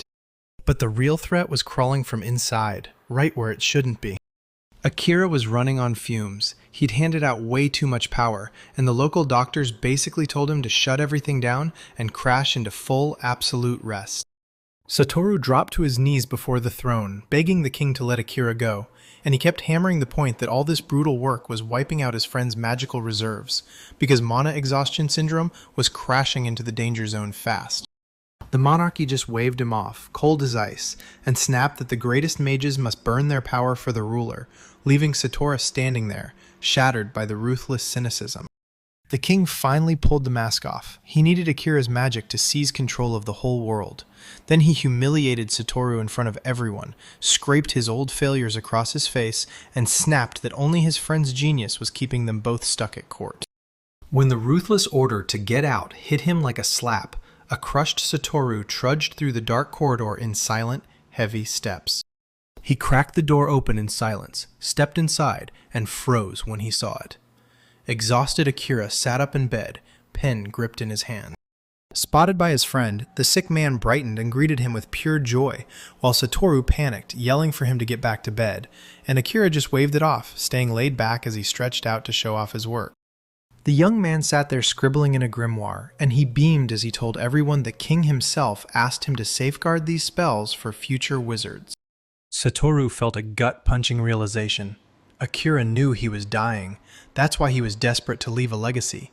While the sick man lit up, dreaming about how his tech would revolutionize medicine and spread like wildfire. "Let's get out of this country," Satoru snapped, and the grin vanished from Akira's face in an instant. Satoru spat out the truth with a bitter shake. This whole thing is just weaponizing them, and the king couldn't care less if they live or die. He even reminded them they'd already died before, in that exact same nightmare. Akira dropped his eyes and went quiet, then spoke softly like the words surprised even him, because for the first time in his life, people here actually loved him. He clutched the unfinished book to his chest and broke into tears, confessing his love for this cruel country. Akira died 2 weeks later. Then Satoru stood in the middle of a raging sea of flames, death grip on his staff. The mage's death sentence meant one last mission. He was ordered to the front lines, where he single-handedly crushed the neighboring country into surrender. Then total magical exhaustion finally broke him, and he passed away quietly in his room. Around a massive bonfire, the whole country's books went up in flames, and he personally snapped every grimoire and weapon blueprint Akira had left behind. The thought of that rotten power shamelessly stealing the knowledge sickened him, and pure rage took over, so he vowed to guard them for at least 1,000 years. His eyes narrowed like a warning flare. If they dared to hit Akira's pride again, the nanomachines would spring him to life, and he'd burn this whole country to ashes. As he sank into a deep, hopeless sleep, those miserable rulers panicked and scrabbled to rewrite history, while the servants hurried in with the surviving pieces of the magical records for the king. Shaking with terror, the monarch snapped an order. Save these remnants at any cost, because with no powerful wizards left, the kingdom was totally helpless against the invasion. But the hero didn't care about geopolitics or peace at all. He only saw Akira's heartfelt smile, and all he wanted was to let her live her life. Still, she chose love, fighting to protect this brutal state even as it kept chewing up her legacy with ruthless cruelty. Rage welled up in his eyes as he refused to let it go. Those authorities were smearing the only proof that his dearest person even existed. There was no other option left, period. Satoru stayed perfectly calm, and there was no way he could accept that Akira's dignity had been ripped away that easily. Blonde as daylight, he got slammed to the floor, then screamed that he picked this road himself, fighting to defend what mattered most to him right up to his last breath. The argument exploded on the spot. Each one swore she alone understood Akira's real desire, and neither would even admit the other had a right to judge. Dark magic spiraled in Satoru's hand, and she snapped that they only had to talk for one reason, because the more the victim understands, the more easily those nanomachines shred her mind. Darkness ripped straight into the terrified girl's face all at once. Meanwhile, the boy with the magic staff sprinted through the never-ending gray corridor, and every step screamed that a trap was waiting to spring. He froze, scanning the room for tricks, and then, crack! Electric bats exploded from the walls with a three-eyed wolf right behind them. Rage sparked in his eyes as he got slammed by the mania's outrageous costs, and then, with a blinding flash of light, everything erupted. A blinding beam detonated in midair, and the monsters got instantly turned to ash. The boy strolled on, totally clueless that just around the corner an old man was shaking in pure terror. Grandpa freaked out. His best traps got wiped out in a blink, and the dream of stealing ancient weapons and cashing out instantly turned into a guaranteed death sentence. The boy popped around the corner out of nowhere and blurts, "Is this my job?" And the old man instantly erupts into wild screaming. Crouched on the floor, the old man started whining about the hostages, but the young guy clocked the scam immediately and snarled, flinging the old man's money-hungry greed right back at him. The phone didn't waste time. Once it saw the old man's face, it knew the truth, and as he greedily locked onto the artifact, he started planning how to snatch it. The old wizard flashed a grin, hurled a blistering explosive spell in the air, and swore he was doing it only for the money. Then bam, he's stuck upside down, dangling from the tree like a joke, while the young man grills him about the traps and where Liliana went. The boy didn't waste a second. He basically warned, "Punishment's coming," and it sent the captive spiraling into hysterical, desperate pleas for mercy. Then the old man dangled a deal. He'd knife his boss for a fat reward, but the young man just spun on his heel and walked away. No hesitation. Desperate and pleading, the captive finally caved and blurted out who paid him. The evangelist Satoru. The boy's body locked up in shock, and then the old man's face twisted with agony as a terrifying black aura burst out. The captive shrieked in agony, and the young man instantly knew what it was. The nanomachines embedded in their body were brutally punishing them for the betrayal. The old man clung to his last breaths, tears streaming as his pathetic dream of getting rich haunted him, while the system kicked off the countdown to swallow him whole. With one sharp swing of his magical staff, the young man blasted a single wave that instantly wiped out the deadly dark energy. A gentle green glow swept over him and sealed every one of his wounds shut. The boy didn't even glance over his shoulder. He just pushed deeper into the pitch-black corridor. The freed old man shouted at him, baffled at why he'd risk saving an enemy, until the answer landed like a punch.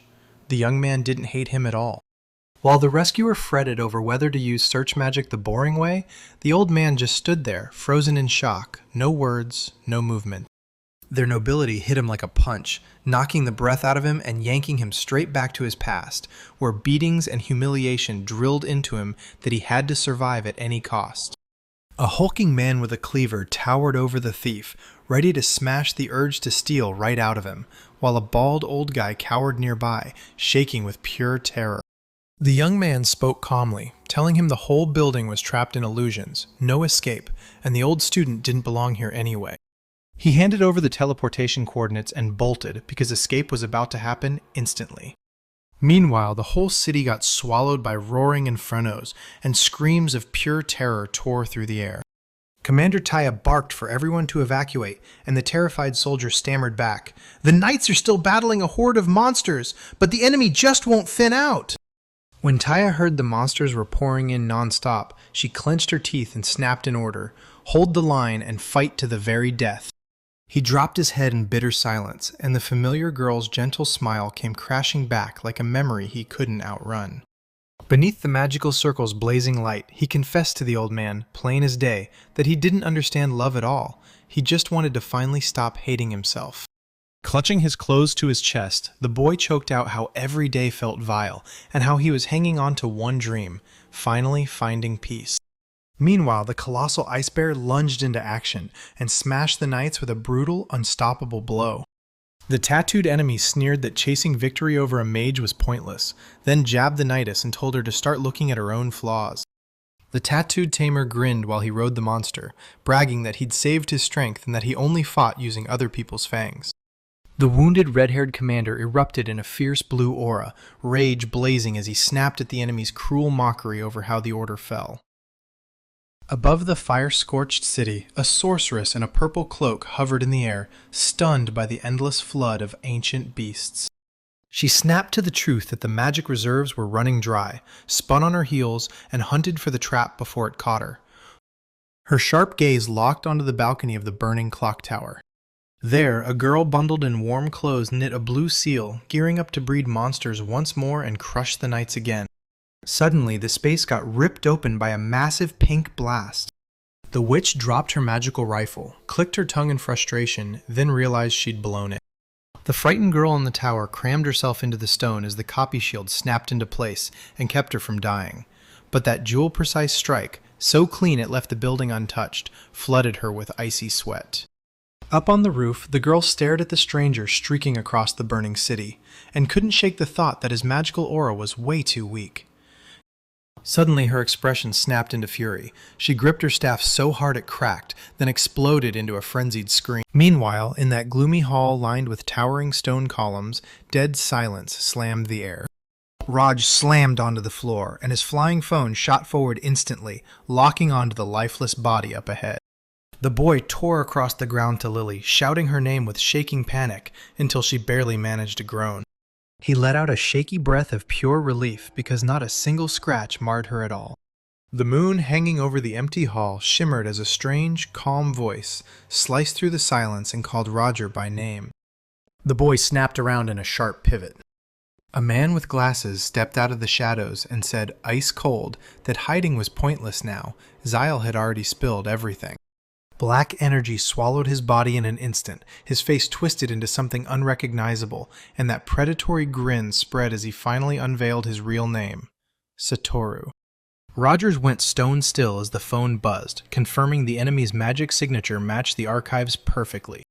Satoru smirked and flung his arms wide, bragging that with nanomachines he'd fused science and magic, grabbing endless power with zero mana cost. But Raj narrowed his eyes and bluntly asked if the technology he praised was actually an ancient relic. Roger couldn't believe it. The enemy didn't have a single clue about the device, and then the truth hit. It wasn't something he even understood, meaning only Akira could have left it there. Shrouded in a purple aura, the enemy finally admitted he'd snapped out of Akira's magic, then sneered that Raj was just a copy of the former owner. The flying artifact buckled with panic the moment the Dark Mage spoke, ice cold, revealing his true plan, to raise every last shred of magic and reduce the ancient civilization to dust. Around the evangelist, terrifying eyes flared open in the void. He snapped that he'd wipe out the entire country, and even Raj being part of it only fueled his certainty. Before the bones went white, the boy gripped his staff so hard his knuckles screamed, doubt gnawing at him as he wondered if he really had the strength to fight that kind of power. Suddenly, a calm voice cut through the silence, and Raj's eyes snapped wide with shock. Lily burst into the hall.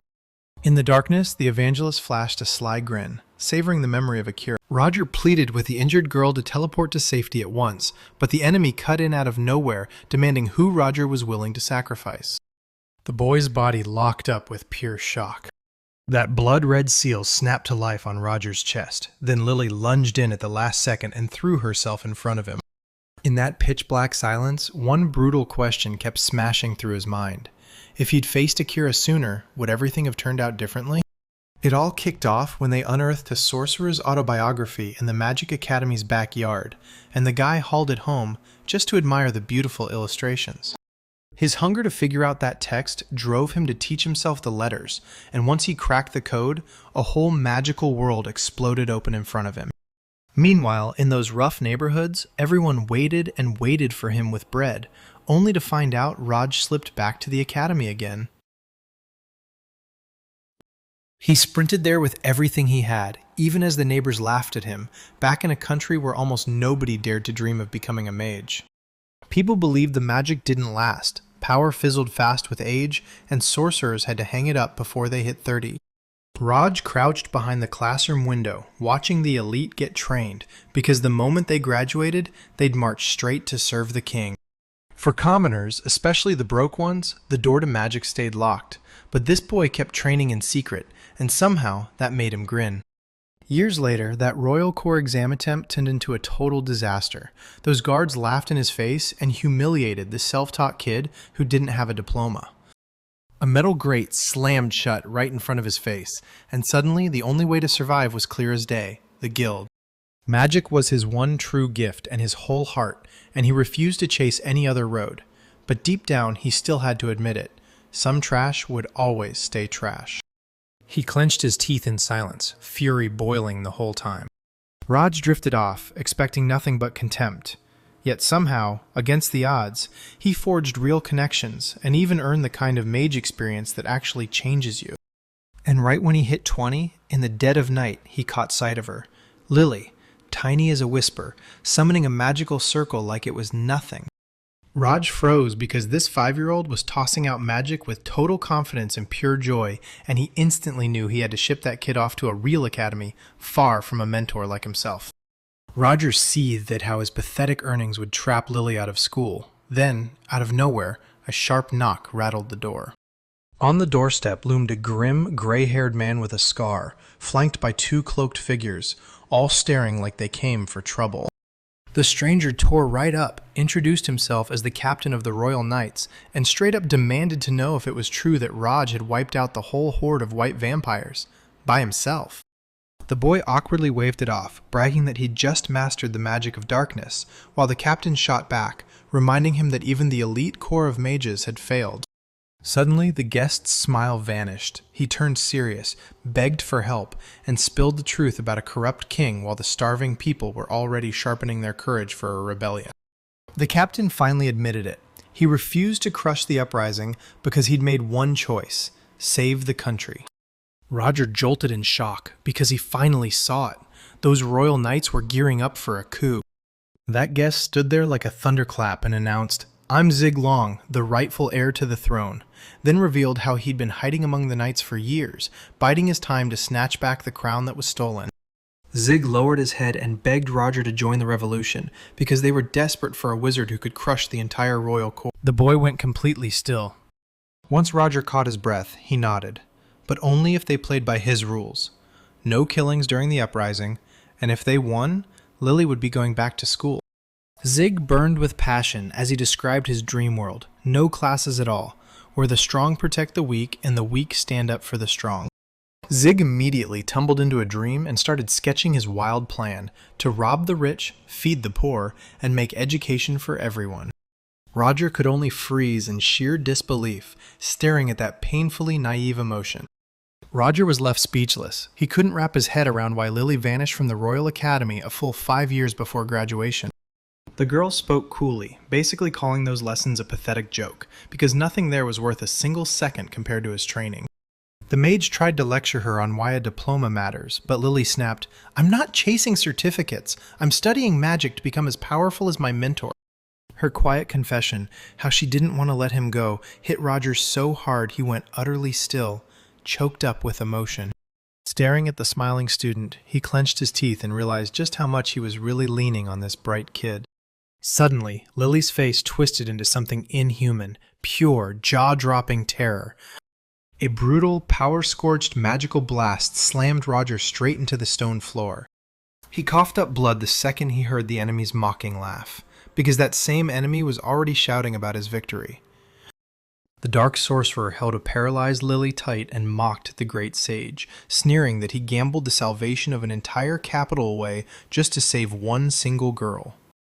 A tear slid down the student's cheek as Roger panted hard, his head hanging low like he'd just been crushed. He just gave a low grunt, like world-shaking fate and whole civilizations meant nothing to him. Blood poured onto the marble beneath the enemy's cold, mocking stare as the mage stripped off his heroic titles. Roger finally confessed that all he lived for was magic, and the adopted daughter who became his heart. "Stand there and watch her sob?" he snapped, eyes blazing with rage, because for Lily's tears the mage would tear whoever did it limb from limb. The red-haired woman poured out her love for her country, and he nearly snapped with horror, because he realized she'd trade her homeland for her obsession with the student, just like him. He spun around, stunned by the sheer betrayal, and then the blonde girl snapped the silence with a desperate scream. "I love you!" Tears streamed down her face as she gripped the staff tight, and she yelled, "I'm only borrowing these words from Lily, because I love her, for real." The bloodied boy crumpled to his knees inside a massive pool of his own blood, while the blonde girl just stood there, stunned into silence. In the dim light, someone sat perfectly still, silently watching everything like they were waiting for the perfect moment to strike. Rods barked through clenched teeth. "So what's the point of feelings if you can't even save your own student?" A glowing magical circle ignited, and a bolt of green energy tore straight through the space. Raj's eyes went wide. This mage was conjuring a mind-bending healing spell right on the spot.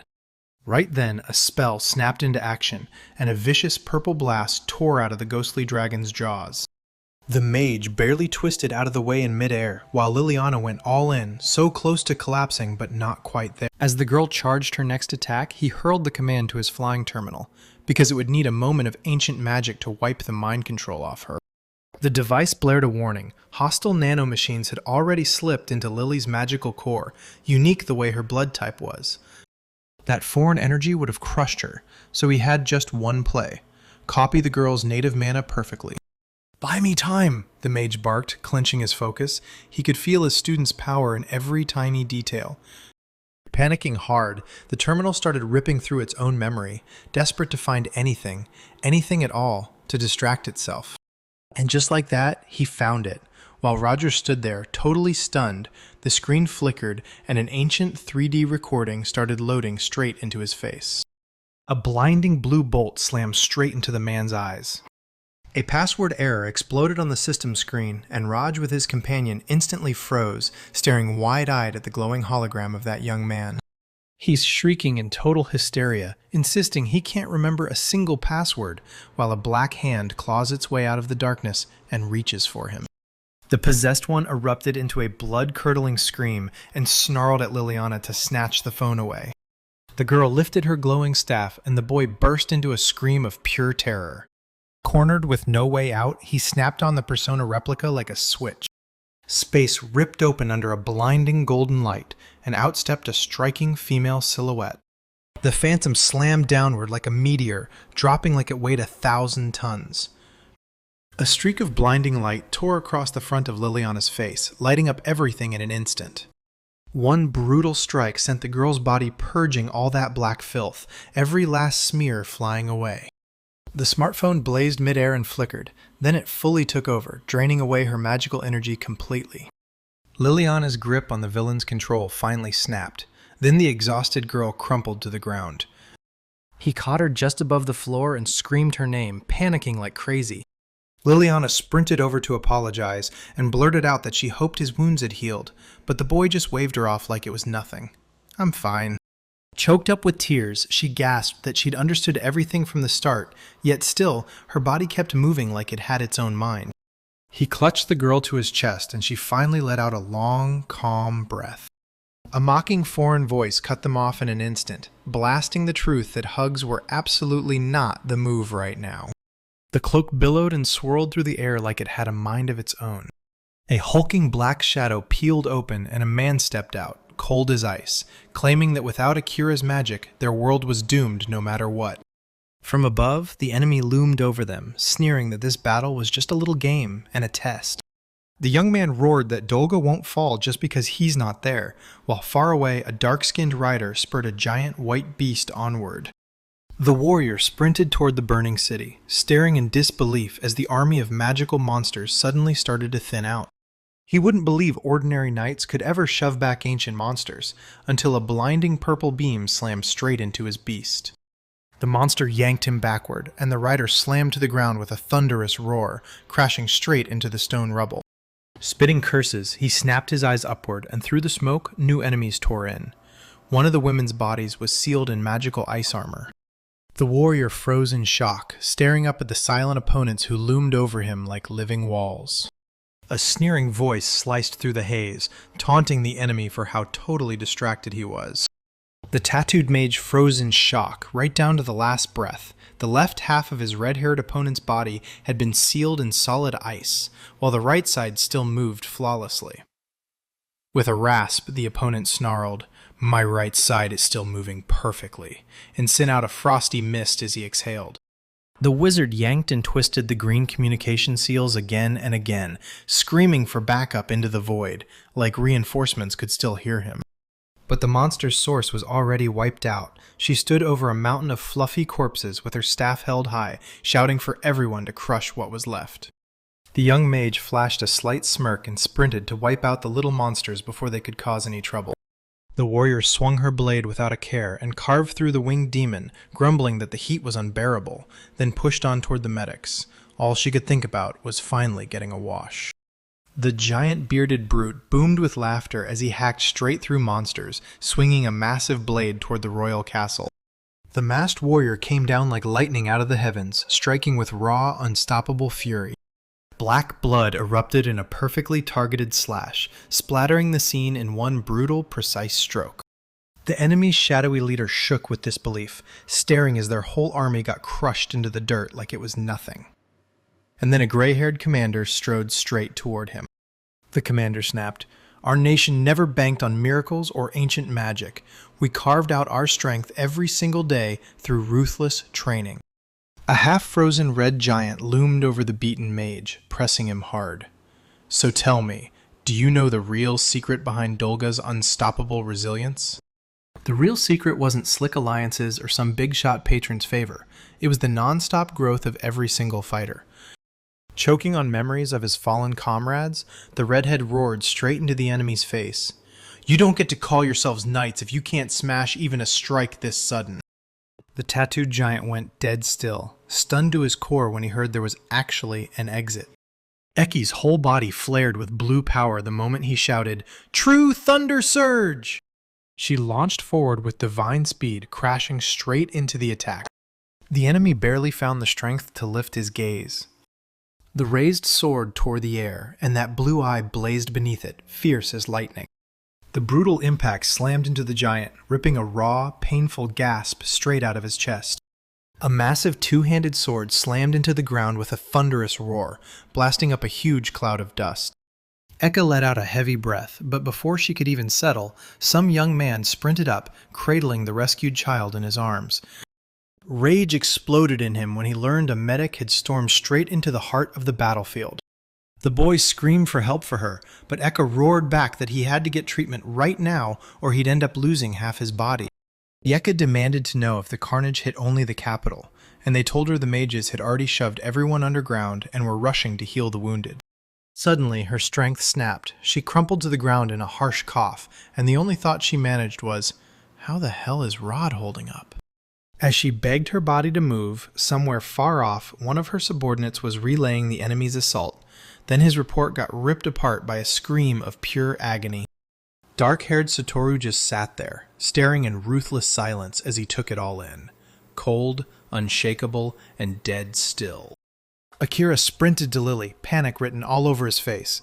But the moment he got there, Lily was glowing inside. because the magic he purified surged through her like pure, unstoppable power. She blushed hard, mumbling about mutual affection, and that sent Akira into a weary, stunned silence. Satoru tore in mid-moment, and with a black aura clinging to him, he rasped that he never manages to pull off a single thing. He spoke to them in a calm voice, telling them to surrender since the old Dolga is gone, but the second the words left his mouth, his tone turned sharp. It's not their place to decide whether he still has a reason to fight. Darkness detonated around him, and Satoru screamed in pure panic that they'd blown every vow, betrayed their shared past, stumbled into a bright future like it didn't matter, and left everyone else choking in their wake.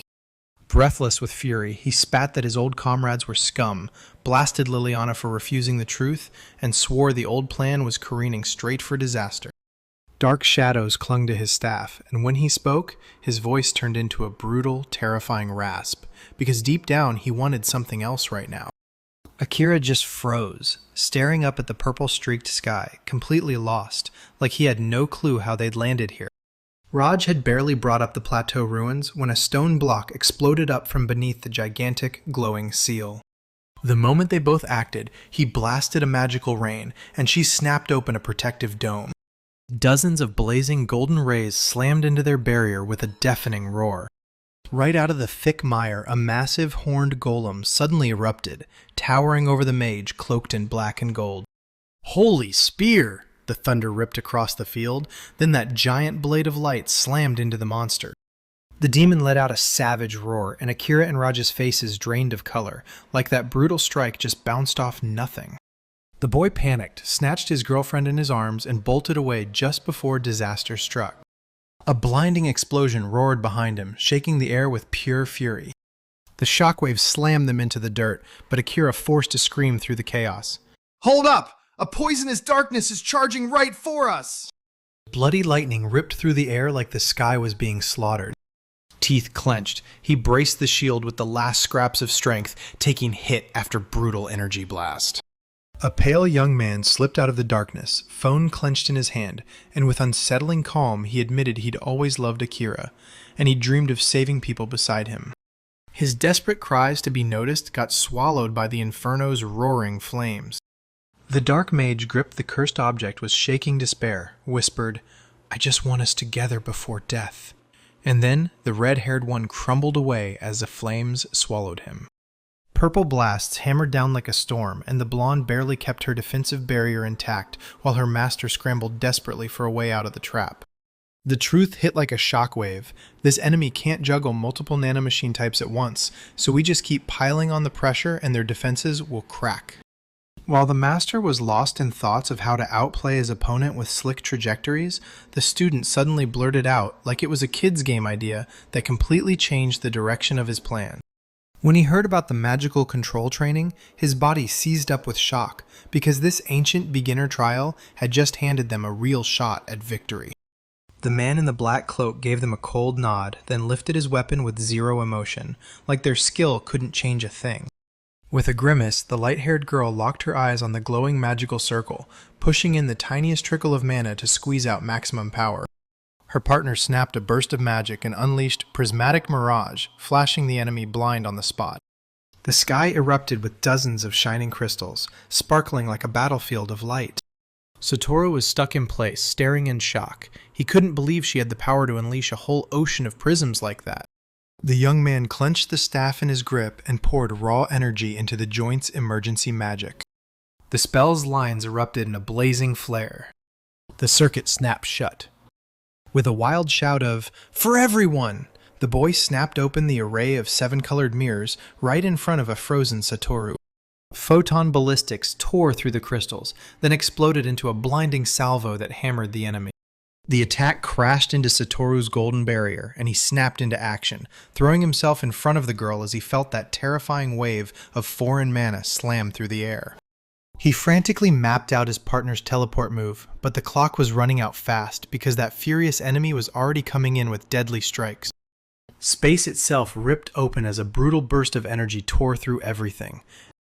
Are we really going to be forging weapons right up till the day we die?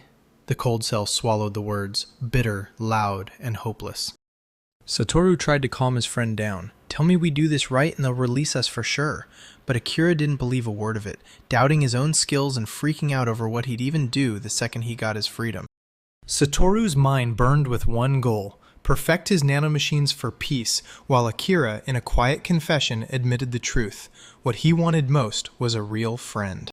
Bolstered by Satoru's warm words, he started daydreaming about having a cheerful, loud, bigger-than-life kind of friend. Packed tight with features, Satoru said, dead serious. Then Akira blinked hard, stunned, because this whole time, the genius had been talking about building a machine.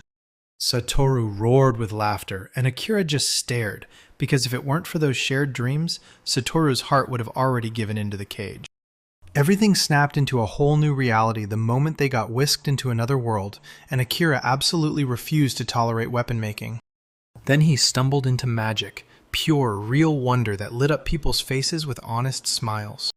Spying Satoru in the distance, the boy's face lit up immediately. Your friend's research grind was in full swing, and Akira secretly begged fate just one thing: let this peaceful life never, ever end. The illusion of safety snapped into pieces. Then, by pure luck, Akira caught a secret talk between the king and his advisor. The king was livid, raging that Satoru's peaceful nanomachines couldn't be turned into weapons, and he coldly called the kid a useless burden. Find a reason to execute him. That cruel order snapped through the air, and a terrified Akira burst into the throne room, screaming. Tears streaming from pure despair, he made a desperate bargain. He'd serve the crown as a ruthless mage for both of them, but only if Satoru was allowed to live and chase his science. They finally stumbled into the perfect world, and Akira was ready to burn everything down just to keep his friend's smile shining.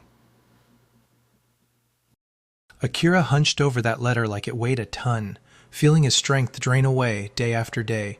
Yet he clenched his teeth and kept going, all for Satoru. He tried to convince himself that some stranger's smile was worth every ounce of this pain. Then, out of nowhere, the quiet shattered as a voice cut in. Akira, let's leave this country.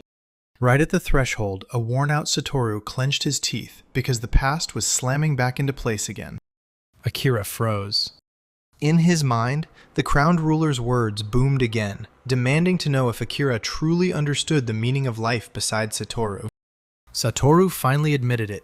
This was the place where real love hit him, and where his friend's smile came back, genuine at last. He desperately clung to this house like it was his one true skill, the only thing he knew how to protect. A sunlit memory of Satoru's carefree childhood snapped through his mind, and he choked out a shaky apology for every bit of cowardice that held him back. Akira suddenly broke down in tears, spitting out harsh blame at himself for how helpless he felt, like he couldn't even get revenge the way he deserved. Despair strangled him as he told the story of how he dreamed of their freedom after the war, then watched every plan crash and burn. Satoru snapped in out of nowhere, shouting that he didn't need power at all if it came with the price of losing the person he treasured most. Hands locked tight, tears streaming down his face as he begged, "Please, stop throwing himself away."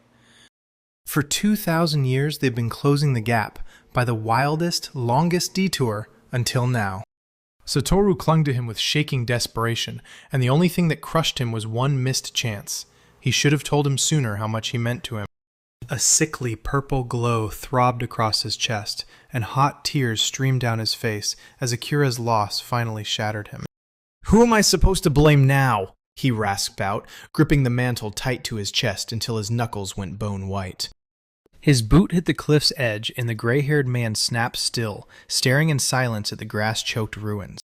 Akira and Lily finally caught up to him, but the gray-haired man didn't even glance back. He sneered that their peace was disgusting, because it only existed by draining everyone else. He flicked his eyes to his palm, smirked, and whispered that it was proof enough. Akira felt it too. He confessed that Akira had smashed his attack to pieces, crafted from nothing but raw, unstoppable rage. Akira let out a heavy sigh. This battle had drained his mana almost dry, and he knew he couldn't last much longer. Staring at the enemy's back, he swore, once and for all, that he'd never unleash ancient magic against his own will again. Those aristocrats who used to trap the gray-haired man have been stripped of power in this kingdom. The gray-haired man shot his eyes away, gloomy as thunder, because if the magic of this era won't thrill Akira, then the only thing left is to urge the ruler to drop it. Lily's nerves were on fire, but Akira beamed at her because that magical culture didn't just save his life, it's what brought them together. The gray-haired man shot off a sarcastic, "How about a contract?" But Akira shut it down. No rules, no hollow vows, nothing binding. Akira snapped back with steel in his voice. He'd never, ever give up his power as long as it was a shield Lily needed. The gray-haired man turned his back in silence, like he couldn't even bear to look. With a sharp flick, he snapped Akira's device back into his hands. The gray-haired man's body detonated into a blinding blue glow and vanished into thin air, leaving that shocked couple stranded in stunned silence. Under the cloak, the ghost leaned in and told Satoru the truth. Magic had kept him alive all this time, and it's what gave him the power to save so many people. The boy swore he'd protect that ancient knowledge with his life. Then the spirit snapped him off mid-pledge, and he's never forgiven it, even to this day. But still, it ordered him to look after his secret friend. His ghostly face suddenly melted into something softer. The ghost clung to hope, begging that Akira and the two of them stay close as good friends. A memory slammed into his mind. Akira's hand clenched tight in his, and the shock hit him. This new generation was going to blow past everything before it. In his dream, the spirit pressed its forehead to his red-haired partners, and they drifted into quiet hope, yearning for the next life and the journey they'd take together. Let them fail all they want, at least they'll stay together. With all those thoughts swirling in his head, the glowing silhouette finally faded into thin air above the green ruins. Suddenly, the gadget in Lily's hands started beeping like it was panicking. The device blared that the mission was done and it was shutting down automatically, and the scared boy frantically begged it to take more mana, like that could stop it. That gadget swore it was only meant to spill feelings into Satoru, but some random old man hit the trigger, and boom, the whole system crashed into chaos. The heroes leaned in with heavy hearts as the machine poured out, in its own way, how thrilled it felt to share just these brief moments together. A smiling emoji burst onto the screen at last, and the device warmly thanked them for being real friends. With a soft click, the screen shut off and that light never came back. The boy and girl let out shaky sighs of relief, praying the worst was already behind them. Just as they were talking, a jagged purple flash erupted from the ground, and a magical circle snapped into existence mid-air. A pink-haired officer burst out of the portal, but before anyone could ask about the fight, she snapped her hand sideways and launched a spell. Magical chains snapped out instantly, yanking the old man from his hiding spot. Satoru recognized him the second he saw his face. That poor old grandfather started babbling in self-defense, insisting he'd hidden the manual and spied on the boy just to chase ancient weapons. The officer declared, "I'll take it myself," with a cocky grin. Then Tia stayed cool and shattered both treasure hunters' hopes, because that legendary weapon, it's never existed. The old man froze, eyes bulging, as he blurted out that this was a royal family secret, and there was no way it could be a lie. As the captives screamed threats at Liliana, Satoru snapped to attention. He could sense fresh mana nearby, sharp and undeniable. A spotless sky blasted the rebuilt capital with relentless golden sunlight. From the top of his castle tower, King Zig grinned as fresh roofs sprang up fast, guided by the wizards below. The Grey Minister stepped up and explained the prisoners' fate. Turns out most of them weren't villains at all, just regular people crushed by the old tyranny, forced to stain their own hands against their will. The elder's voice cut like ice, saying priests handle saving everyone without picking sides, while the ruler better brace for the next bloody invasions. The Zig profile just got brutally sharper, like it was honed to a perfect edge. "We've already picked the plan to build a country where everyone gets it tomorrow, so drop it," he snapped, cutting off the advisor mid-sentence. The king snapped around. Now was the time to build real power for the enemies ahead, not burn energy on ancient grudges.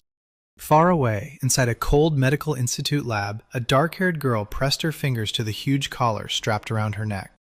It was a magical limiter. After she got betrayed under outside control, they only let her work in strict supervision. She swallowed her pride, nodded at the king's command, and got to work, digging into that mysterious dead smartphone and the leftover nanomachines. Suddenly, the red-haired student leaned in with a sly grin and demanded to know if his master really did propose to Liliana. The dark-haired mentor shot up in shock, only to realize the whole institute had already sniffed out his secret. And it all started when Radiant Liliana stopped random passersby and shot them this line: "How can the one the master's given his heart to help you?" While the battle raged, the confession burst out of him, and now, back in plain sight, he blushed so hard with shame that he hid his face in his hands, because everyone turned it into the town's favorite joke. The red-haired man erupted into loud laughter at the old man's marriage to a young girl, and Raj sagged over the table, utterly worn out. In his head, his named daughter's words about that cruel father and her terror of a man's lust echoed like a blade, over and over. Roger couldn't shake the fear that even one confession would scorch their warm family bond for good. Rod said Lily means too much to him for this to be rushed, so he needs careful prep and full determination. Then the other guy suddenly dropped into a deep bow and started begging forgiveness for what he'd done. Just as the heavy thoughts started to crush her, a girl popped into the doorway with bright joy and shouted that the patient was finally awake again. Meanwhile, Liliana strode down the castle's brightly lit corridor, her footsteps echoing with purpose. From around the corner, Sorceress Tia watched in total silence.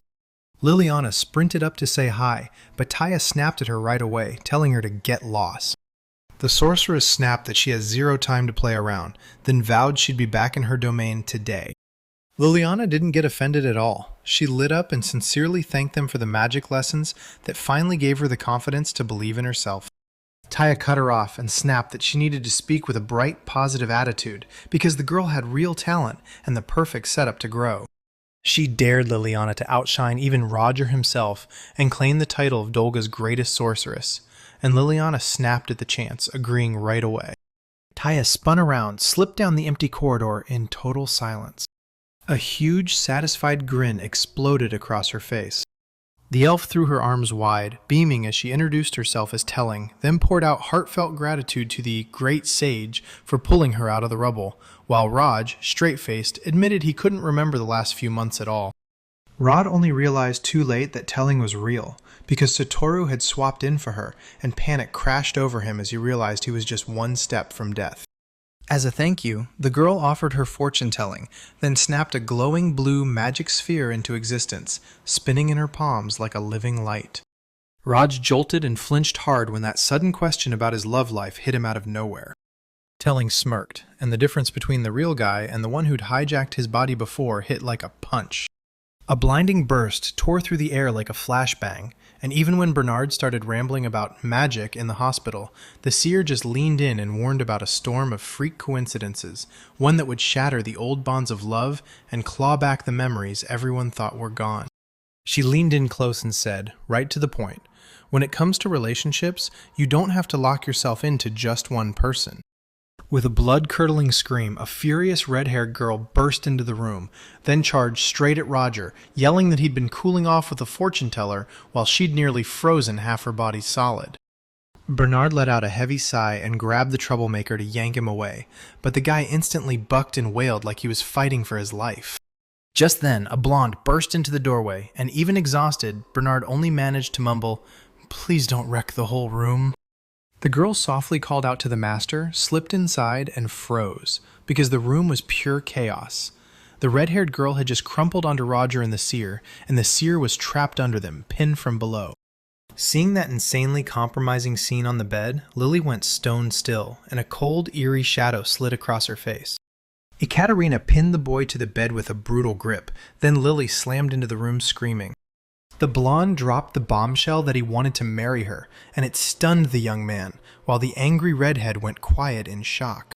Trapped like he had no way out, the boy pleaded for freedom, swearing he had to explain this ridiculous misunderstanding before it ruined everything. Tears streamed down Lily's face as she shut down every excuse, refusing to hear a single word. Ekaterina clutched his shirt even tighter, like she was afraid the moment would slip away. Then he jerked back, looked her straight in the eye, and declared, plain as day, that he only wanted to live with Lily. Her hand shook, then slowly opened as that brutal rejection slammed the hope right out of her. The young man snapped shut, guilt crushing his chest. Ekaterina sat on the edge of the bed without a sound, silently pouring out her thanks. A thick, crushing silence settled over everything, like the world was holding its breath. Then, in a soft voice, she asked, "So there's truly no chance at all?" With tears streaming down her cheeks, she whirled around and begged him to teach her how to love, because she'd never learned a thing about it. But the young man shot up and sprinted off to find Lily.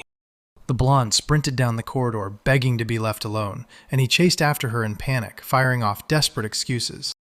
With a battle cry of, "Lily!" the master burst through the window and snapped the wind magic on the second he landed, then cursed himself for every beat of hesitation. Up on a staff high over the city, the girl shot into the sky, spiraling into crushing thoughts that she'd never be more than just a student to him. Tears streamed down her cheeks as the truth hit. There was no way they could ever be together, but she still couldn't stop loving him. "Leave me alone!" Lily shrieked in pure despair as the master shot up beside her in the sky. "No more excuses!" She snapped forward and blasted him with a sharp hit of cloud magic. The spell backfired. Pink goop clung to Lily like glue, and she got yanked straight downward, totally helpless. The master's brilliant light net snapped shut and caught her mid-fall. Both of them slammed into a massive cloud at full speed right before everything detonated into chaos. The man leaned in close, stared her down, and made it crystal clear. He wasn't playing around, and this wasn't a misunderstanding.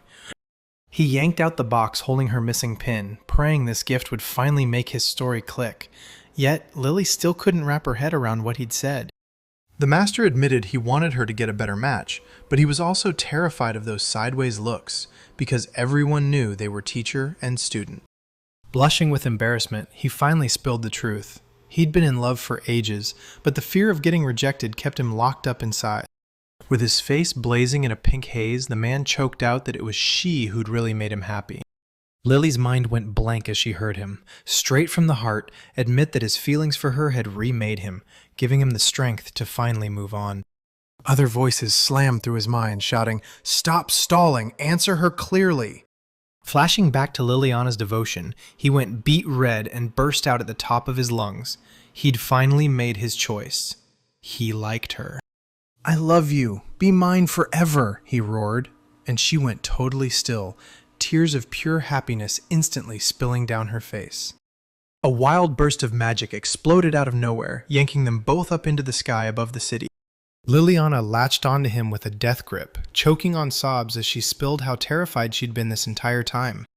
Her piercing scream tore through the clouds, echoing for miles. Meanwhile, distant footsteps crackled and rustled through the thick forest. The satellite in the back finally hit its limit, groaning and demanding a break. The cloaked boy spun toward the call of draws, and beneath that hood, red eyes flashed calmly like a warning. A hushed mourning hangs over the medical department.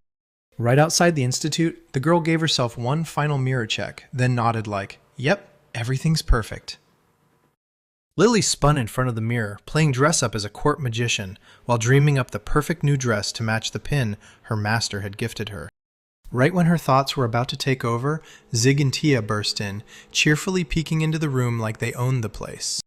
Tia clocked the fresh hair accessory right away, and it instantly threw Zigga into a wave of embarrassment, so he grabbed the moment and hustled everyone outside. In the yard, he carefully tucked Lily closer to the flower bed. He remembered, clear as day, how she'd always loved flowers back in childhood. Just when it felt like pure parative, a gray-haired veteran stormed in, fully exhausted of seeing that sweet couple acting all lovey-dovey. His companion chuckled, but the old man's smile vanished and seriousness hit him like a switch. "Get an alliance with half-humans now for protection against demons," he barked, and the room went silent in shock. Tia snapped back to that bloody invasion from 5 years ago, and right after that, Zig dove into the ancient grimoire, cracking its secrets. Then the ground shook with relentless earthquakes, and from the western valley, humanoid monsters surged out, smashing straight through the royal troops like they were nothing. These creatures conjured their magic with insane skill, and a few of them even knew how to talk. Only a miracle, and some ancient magic with teeth, managed to slam the invasion back. But the worst truth hit later. There were no bodies in the ruins, so Dolha is still out there, fully armed and ready to strike, rallying his allies. The king said humanity can't take on this new race by itself, then pushed for an alliance with the half-humans. An elf telling snapped her eyes open in shock. Roger told them the half-people's rare mana would be a massive game-changer, and Lily nodded with pure, happy excitement. But Telling let out a bitter sigh. Half humans had already stopped trusting humanity, so the alliance felt impossible. The senior advisor snapped that even the only friendly settlement left near the World Tree, the land Telling calls home, just cut off every trade connection overnight. The elf admitted she'd fled home ages ago, and the brutal loneliness and the quiet of her peaceful people was straight up terrifying. She conjured a magical projection of the World Tree and spilled fresh rumors about its weird, sickly condition. The king snapped that the sanctuary had probably been poisoned and hit the hero with a direct challenge. Then the hero immediately clocked the whole situation. Raj, dead serious, volunteered to head to the tree and personally check everything, and that left the monarch completely baffled. The king felt mortified. He hated dragging the independent hero back into his mess again, like the hero was nothing more than some errand boy. Rod flashed Lily a warm grin and swore they'd always be ready to back the kingdom to the very end. The moved ruler swore he'd foot the whole bill for their wild time at Lagrini's luxury resort right along the way. The second that word hit the air, Lily's eyes instantly lit up. A perfect beach date, sunset skies and warm, suit-clad embraces flashed through her mind in a blink. While Raj zoned out, dreaming about vacation, the girl locked eyes with him, dead serious, and vowed that he wasn't getting out of it without holding his hand. Her cheeks burned with embarrassment over her own fantasies, and when the king called, he ordered Telling to tag along with him on this mission. The elf dropped her eyes and with a heavy heart admitted that fate had blocked her from ever going back to her native village. Their conversation drifted softly past the tall stone tower window, like a secret slipping into the night. She hugged her friends tight, thanking them for every second they shared, then dropped the bombshell that she'd soon leave the capital for good. In total despair, the elf girl blurted, "I couldn't bring myself to say this to your highness. My mother leads the elves." And the couple just froze, staring at her in stunned silence. She let out a heavy sigh after one heated fight over their views. She packed up and ran straight away from home, dragging her mother with her. Because that mother is so stubborn and shut off, there's no way to get them together directly right now. But the elf warmly begged, "If our hero's road ever crosses again with my family, please tell them I said hello." He flung his hands behind his head, smirked that he'd do whatever they asked, and warned them not to shove the timeline or crowd people. The elf flashed a warm smile and, just like that, went along with the moment, choosing to trust that something better was coming. The young man nodded in silence, eyes locked on her lone silhouette across the street, glowing under the fading evening sun. The blonde was seconds away from heading back to her research when the guy suddenly demanded she go with him alone. He claimed he had another urgent matter to deal with right then. After she said goodbye, the girl headed downstairs by herself, pacing step by step as she mumbled a thought under her breath. Alone on the street, the girl drifted into daydreams, picking outfits for her upcoming trip, torn between a cute dress and a more serious pair of pants. Her imagination suddenly cooked up a skimpy swimsuit to snag the master's attention, and the moment the thought hit, she went bright red to the roots of her ears, screaming in panic as she desperately tried to shut those filthy ideas out. Twirling in front of the mirror, she wrestled with one big question. Should she switch to a cuter hairstyle just to win the stylist's praise? With a flash of bright makeup, she yanked the fitting room curtain aside and stepped out like she meant business. The gorgeous blue dress with crisp white ruffles fit like it was made for her, and the saleswoman burst into an excited squeal on the spot. Common sense hit me fast. There's no way you can travel like that, so I let out a heavy sigh and went right back to hunting for gear that would actually keep an adventurer comfortable. Suddenly, chaos erupted outside. Everyone was buzzing and arguing about the Knight Commander Ekaterina's return to Zabur, the daughter of Lord Mordred himself. The moment she heard that name, the girl went stone still, because she'd been praying for even one chance to meet her. The final supplies for the medics got slammed into crates right beneath the castle walls. Ekaterina refused the teleport. She grabbed her knights and marched all the way to Zabur for brutal training. Rudy joked like her broken heart was no big deal, but instead of tears, he got hit with a sharp, piercing stare. With a sly grin, Ekaterina promised she'd make him regret refusing, then snapped that the boy had to serve until he earned his way to becoming Bernard's right-hand man. A calm evening sky hangs overhead, like the world's holding its breath.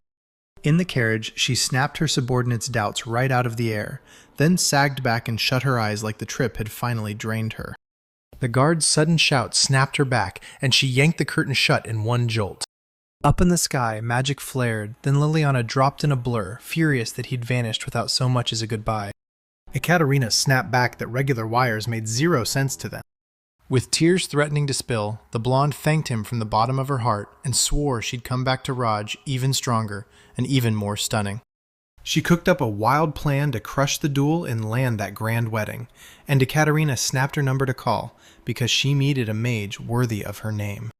Her face lit up with a huge, heartfelt smile that felt completely real. With the carriage already rolling off, the blonde screamed her thanks to Ekaterina at the top of her lungs. Liliana stared after the carriage forever, arm outstretched, waving through the blazing glow of the setting sun. The master felt completely out of place. He'd set out for Lily, but now doubt gnawed at him, asking if he truly had the right to drag her into the mess of his deadly plans. The girl smiled softly, like she already knew. This trip wasn't going to be a breeze at all. She reminded him, she'd said it over and over, that all she wanted was to be near him, and she pressed the blushing master not to fret, insisting she could help with the research. Lily joked that they should drop everything and live in peace together, but the master shot back that the mountain of her research was too massive. She couldn't survive a day without fresh knowledge. The student beamed as she admitted her love for magic, and the teacher's face lit up with proud warmth. Suddenly, Simon crashed upside down out of the ceiling, then blurted out pompous talk about karma and seraphim right from the threshold. With a snap, he pushed himself upright and vowed he'd move through their shadows now, sworn under that dark contract. Under the evening sky, a horse-drawn cart rattled along the forest road, steady as a heartbeat. Inside the carriage, the master kept begging Simon to talk like a human, even though Simon was just laying out the route to the world tree. That's when Lily spotted Melody, and boom, it hit her. The girl wasn't just there by chance. Pure jealousy was practically boiling off her, and she'd tagged along on purpose just to keep herself in the mix.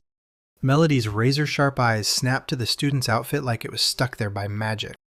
Lily felt her nerves flutter. She'd revamped her old uniform into something totally new, and now she was grinning while blinking back at the teacher's quietly restrained compliment. The Melody bristled at how fake that praise sounded, and the master casually grilled Simon about how long the trip would take. When he heard it had been 5 whole days of shaking, his face drained of color, and he cursed himself, wishing he'd used teleport instead of getting stuck on this relaxing carriage ride. Lily and Raj leaned out from behind the door, grinning with pure excitement. Ahead of them, the endless sea roared under bright sunlight, and the sparkling resort of Lagrini glittered in view. Simone hung upside down from the ceiling, lobbing out all these pompous lines like he owned the place, and his friends couldn't stop laughing at how desperately he tried to look cool. They strolled down a snowy white street with palms towering on both sides, like the world was frozen and nobody cared. Suddenly, the peaceful moment got ripped apart by a piercing female scream. Before Simon could even steady his stern warrior act, a swarm of older women pounced on him, crowding in and squeezing him like crazy while he struggled to stay composed. Raj huffed at the seraph's shining glory, while Simon smiled at the admirers, apologized, and pushed forward. When Roger asked about the route, Simon snapped his finger and pointed straight to the headquarters of the second place of seraphims. The base turned out to be this jaw-dropping fortress sitting on the shoreline, and inside a huge office was ready to greet them. Raj just shrugged in total confusion at the gloomy coffin tucked in the corner of that bright room, while Simon brought them over to the local knight. The armored warrior offered the capital's rescuers a respectful handshake, but Raj, still flashing a friendly smile, was already bracing, one twitch away from yanking his hand off the moment Lily so much as touched it. The knight dropped his head in guilt over the late pass to the world tree, but Raj stayed cool and told him they had nothing to rush for. The knight urged the couple to soak up every second of their little break. Raj nodded in gratitude, then Lily bowed to Simon. Simon snapped the command routine to Melody on the spot, while nearby minds went completely feral, because the moment they could see Lily in a swimsuit was right there, burning with excitement. Lily practically beamed as she swept her eyes across the sunny streets, grinning at the cute ocean view cafes like they were straight out of a dream. The girl beamed and pointed at the giant pancake, and the boy just smiled back, because seeing her happy made him genuinely happy too, even with their mission for Zig hanging over them. They totally devoured the same giant dessert, shoved straw hats onto their heads, and then beamed at the locals, right there on the beach. In swim trunks, the kid stepped onto the bright, sunlit shore, and he stared at the crowd like, Wait, seriously? Staring at all those people splashing in the water, he couldn't help wondering whether Lily would get to enjoy some simple, fun water activities. Suddenly, this girl shows up in a revealing white bikini and his jaw just drops like, what the heck? Flustered, the master blurted, "What are you wearing?" And the girl finally confessed. She'd gone for a bolder look because she wanted him to see her for the woman she is. Face burning red, he yanked his sweater over her fast, shielding his friend from the crowd's curious stares as the excited exclamations erupted all around. A nasty shout cut them off, and a blonde young guy streaked across the water on a flying board, magic lifting it like it weighed nothing. The surfer slammed the brakes on the beach in an instant, blasting sand into the air and making everyone cough. The surfer flashed a cocky grin and asked if anyone had seen his arrow surf. Only he could tame it, yet the other guy just stared like, "Why are you so obsessed with this?" The blonde froze in place like a centerpiece as his accomplices bombarded him with confetti, and our heroes just stood there, watching the whole ridiculous spectacle in silence. The stranger exploded with rage at their dead silence, and the guy awkwardly confessed, "We're seeing something like this for the first time." Flared up with pride, the surfer puffed out his chest and bragged about his board on those magical stones.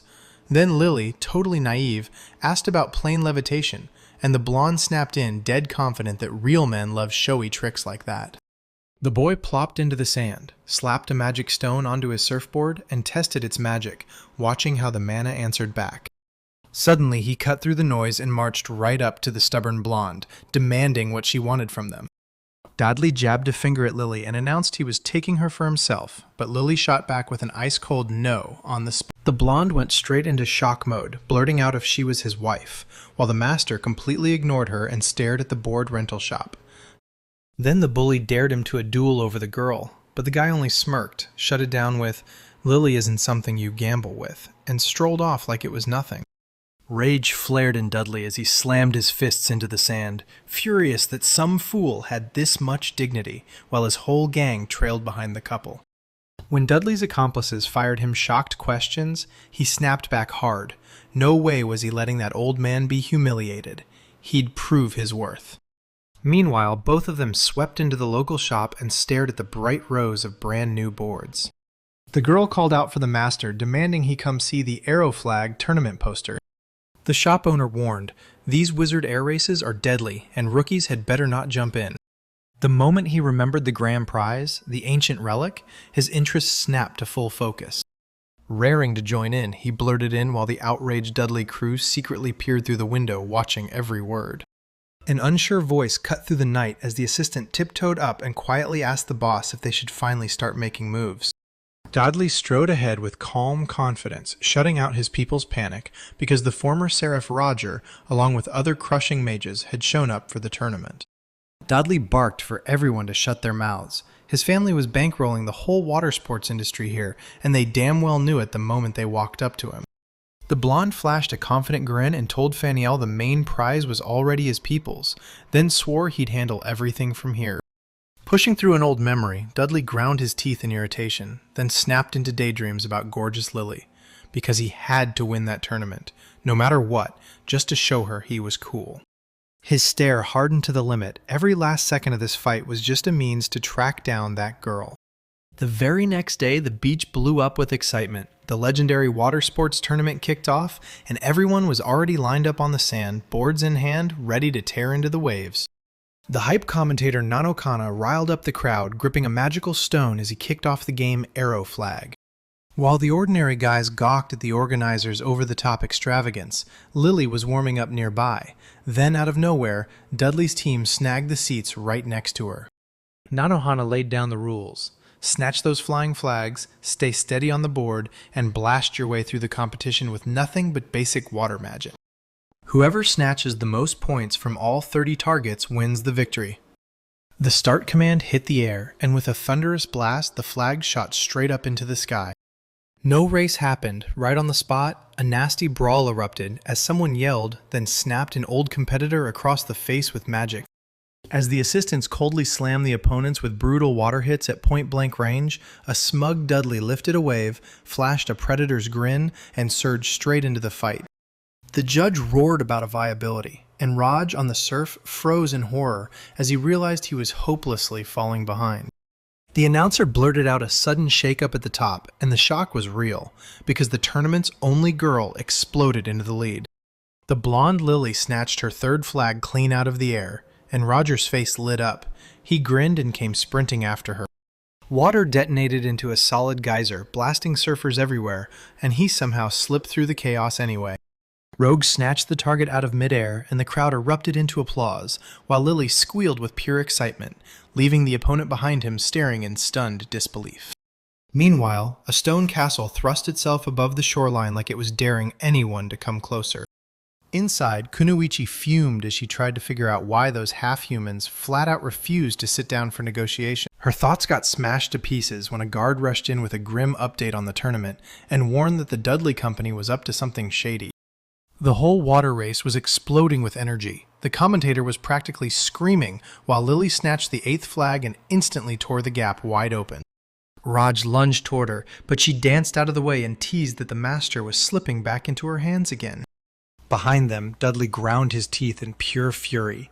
He just didn't have the speed to survive a race that insane. Dudley kept telling himself the judge was already bought, and victory would still be his, but this loss would feel too brutal, so he started weighing whether it was time to pull out a trump card. He narrowed his eyes and drilled into the leader's relaxed back. Then Raj's face snapped into something else. A brutal wave of mana blasted up from the ocean floor, and Lily snapped her finger at the water right in front of her, eyes wide with pure terror. The boy stared hard into the boat inside the magical circle, and his stomach dropped. They weren't coming to rescue at all. They were hiding their true selves in disguise. "Everyone, run!" he yelled as he realized the summon was happening right now. A magical beast was about to break free. The sea suddenly swelled upward, forming a massive water dome like something huge just punched through the surface. A furious blast of water detonated outward, launching surfers into the sky like they were nothing but toys. The second that slippery tentacle burst up right behind her, the girl clutching the artifact went stone still. From the dark depths beneath the waves, a colossal kraken surged up, shattering the calm and flooding the shallows with pure panic. One surfer was fuming that the tournament got cancelled, and the other guy was in full panic mode, frantically sizing up what to do next. The blonde rider on the flying sword blurted a warning. Something monstrous was closing in on the city, so the hero clenched his jaw and decided to face the beast himself. He snapped to her to intercept the summoners, all while he battled for a way to strike the kraken without harming the players they'd already trapped. Meanwhile, that cheeky surfer in glasses just calmly glided over the waves, clutching a whole bouquet of someone else's flowers, grinning like he'd won the easiest battle on Earth. His victory didn't even get to breathe. One instant later, a tentacle yanked the thief straight into captivity, and the hero just froze, blinking in stunned disbelief. Suddenly, a brutal hit slammed the kraken from the sky, and a masked ninja exploded into the fight like a nightmare. With a lightning leap, he caught the blonde mid-strike and yanked him out of the clutches of death. They hit the sand untouched, and the surfer dude just let out a stunned exhale like, "No way, that was badass." Golden light exploded from Ragnar's palms as he siphoned power, forging it into a roaring magical circle. With a roar of "Inferno!" he blasted a blazing pillar of fire straight down. His blazing strike tore into the giant tentacles, and the impact detonated into a violent explosion. Ragna stood on the shore with total calm, watching the torn monster slam into the ocean and heave up a massive wall of water. A calm blue sky stretched overhead, totally still, like it was waiting for something to hit. On the beach, a giant defeated kraken's torso hissed and smoldered in the sand, while a blonde in ropes thrashed and shrieked in pure hysteria. She had no clue why she'd been tied up. The ninja shot back coldly that he'd been blamed for illegally summoning a monster, yet he swore on his life he'd never wreck his own water resort. She grabbed his face tight and demanded answers, like only her own heart could speak them. The blonde kept whining that he just wanted to find a girl, while the brunette coolly sipped his cocktail and soaked up everything the tournament organizers confessed. Right then, Liliana lunged in and shut it down. The girl beamed as she dumped her collected crystals in a dazzling pile onto the table, and her friends erupted, declaring her the winner on the spot. All that's left now is one final prize to snatch. Everyone beamed at Liliana with open smiles, totally unaware that someone was crouched in the bushes, watching them like a hawk. By evening, the whole crew rolled right up to a towering stone fortress. It turns out that ancient relic wasn't just any old junk. It was a master-carved green shield, crafted like a weapon with a secret. The moment Liliana locked eyes with his beauty, a strange, heavy mana surged from the artifact like it was alive, and the brunette immediately felt it. The ninja snapped the truth into place. Turns out the shield was yanked from the half-human village just a few months back. And that theft was the final match. Half-humans snapped all ties with the world for good. Suspecting someone was stealing, they decided to flip the entire Dudley Trading Company upside down. Meanwhile, in a cold stone dungeon, two grim prisoners rattled with fear as a familiar trio came stalking closer. The blonde boy clung to the bars, clinging to hope. Then the green-haired girl snapped him away coldly, sneering that pitiful people with no shield were done to her. She snapped her eyes shut with fury, then started grilling them, demanding to know exactly how they managed to steal the relic. The prisoner froze, remembering what she'd said about the contractor, and then the girl hit back with the truth. The goddess's barrier was unbreakable. Without a half-human guide, they can't reach that place, and that sacred elven shield never should have landed in their filthy hands. The moment she got the hint, the blonde went icy pale, and the local legends crashed back into her mind. The Lost Forest, where every outsider meets the same brutal end. He collapsed to the floor, mumbling grim rumors. Every shield's past owner's houses always ended up empty and desolate. The captives broke down in tears, and the heroes were shocked by how different they looked now. Then one finally confessed, "I didn't even check the supplies.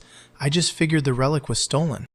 The prisoner snapped into an offended shout at her condescending tone, but the girl just gave a dry little warning, "Repent for his sins," then turned and walked off. While he panicked and screamed at the bars, the heroes in the next room were already leaning over the flipped artifact. The kid in the white cloak stepped up and promised to carry the shield himself, so the Royal Knight's arrival wouldn't spark a war with the half-humans. But the ninja snapped back hard, refusing him without hesitation. He warned him that once you step into the Lost Forest, human magic vanishes, and nobody has ever come back. But that only lit a fire under the young man, because he was already hunting for a way to test his powers the moment he heard it. Ely practically sang with joy over the records she'd uncovered in the library, her mind racing as she wondered what magical powers the creatures of the Lost Forest really had. The ninja swore that without powerful wizards, crossing that road would be suicide. Then Guardian Ely dug in her heels and refused to leave her charge behind. Simon grinned like everything was under control, claiming he had a plan. Then the guard showed up and ripped the whole conversation to pieces. He spilled the details of the wild, unexpected chaos inside the cell where the captured summoner Dudley was trapped. As the heroes dropped into the dungeon, they froze in shock at the bars blocking their way. The whole dungeon was choked in thick green vines, and they had Dudley and the unconscious guard cinched up tight, like the walls themselves were squeezing them. Simon demanded answers, but the captive lost it and shrieked that he'd already woken up while still tied up. The mana reading spelled disaster. Someone cast S-rank tree magic and wiped the prisoner's memories clean, like it never happened. The caller blurted out in sheer panic, begging them to check his mind, while the ninja stared grimly and warned that some brutal, high-level forces had thrown everything off, like cause and effect had stopped working. Meanwhile, deep in the magical forest, a gigantic, glowing tree loomed overhead like it owned the night. Two elves stared ice-cold through the tangled thickets, watching their captives like they owned the night. Magical roots clamped down on two cloaked figures like iron, while the elves barked one demand: "Tell us where the shield is." A crystal-clear blue sky stretched overhead, bright enough to make everything feel like it was about to explode. They finally reached the gigantic tree, and its thick, tangled foliage slammed the sunlight out of the sky. A shaky bridge dangled overhead, and once he crossed it, a solid wall of forest swallowed the path ahead. The girl let out a breath full of awe, while the boy fought tooth and nail to even comprehend how huge the world tree really was. With zero hesitation, he lifted a blue magical seal over his palm and used it to smash through the forest's protective barrier. The boy said the scratches on the road would guide them back the exact same way, and his partner snapped, "That's smart." As the heroes dug into the strange local magic, the guard commander slipped in a secret liaison just for them. The guardian swore he'd never leave her side. Then a girl in white lunged in, wrapped herself around Lily's neck, and sobbed like her heart was breaking. Lily beamed at her goodbye, then gently wished her the safest journey home. The guard scooped the tearful companion onto his shoulder and hauled her off in silence, while the heroes stood there and waved them goodbye. The moment they crossed the bridge, the forest snapped shut around them and swallowed them in thick, choking darkness. The air turned dead silent, so the boy snapped the magical seal back to life and slammed it against the trunk. He urged Lily to try the stream of light, and even though doubt clawed at her, she still swallowed her fear and started the incantation. Bright orbs snapped to life in the sky. Ancient magic of light was firing off perfectly. Lily took one look at that forest barrier and realized it had a light attribute, so any other spell that tried to slip through got instantly shut down. The master exhaled, relieved they'd finally caught something in the dark, until the girl suddenly snapped into realization. They've got the whole dark forest to themselves, and this is their shot to finally take the master's hand. She curled up tight, shivering hard, and bitched about the cold in a voice that wouldn't stop trembling. Her cheeks burned with wild dreams of strong embraces, but the boy just stood there, locked on the dark thicket like he could see something no one else could. Lily kept trembling and playing it safe until the master stepped in and told her to warm up, then start a fire. He suddenly spotted brittle branches under his feet, and he shot his hand down to the ground. At that exact moment, two eerie faces behind glasses burst up from the tall grass, and the girl's scream ripped through the air. The master barked a warning and in pure panic crashed onto the grass, then snapped out of it and realized the attackers were people he actually knew. Dudley and Fennell stood right there in ridiculous floral shirts, waving the shield like it owed them money, and demanding it with sheer attitude. They demanded the boy hand the shield back right away, the one he'd won as a tournament prize, and even Lily, totally swollen, couldn't wrap her head around why anyone would want that reward back. Pale Fennell dropped a chilling ultimatum. If they didn't comply, he'd snap up every souvenir in the whole region and start reselling them. His chubby partner chimed in that the prices would be a little higher, but when the heroes just froze in stunned silence, he looked dead serious and openly doubted it.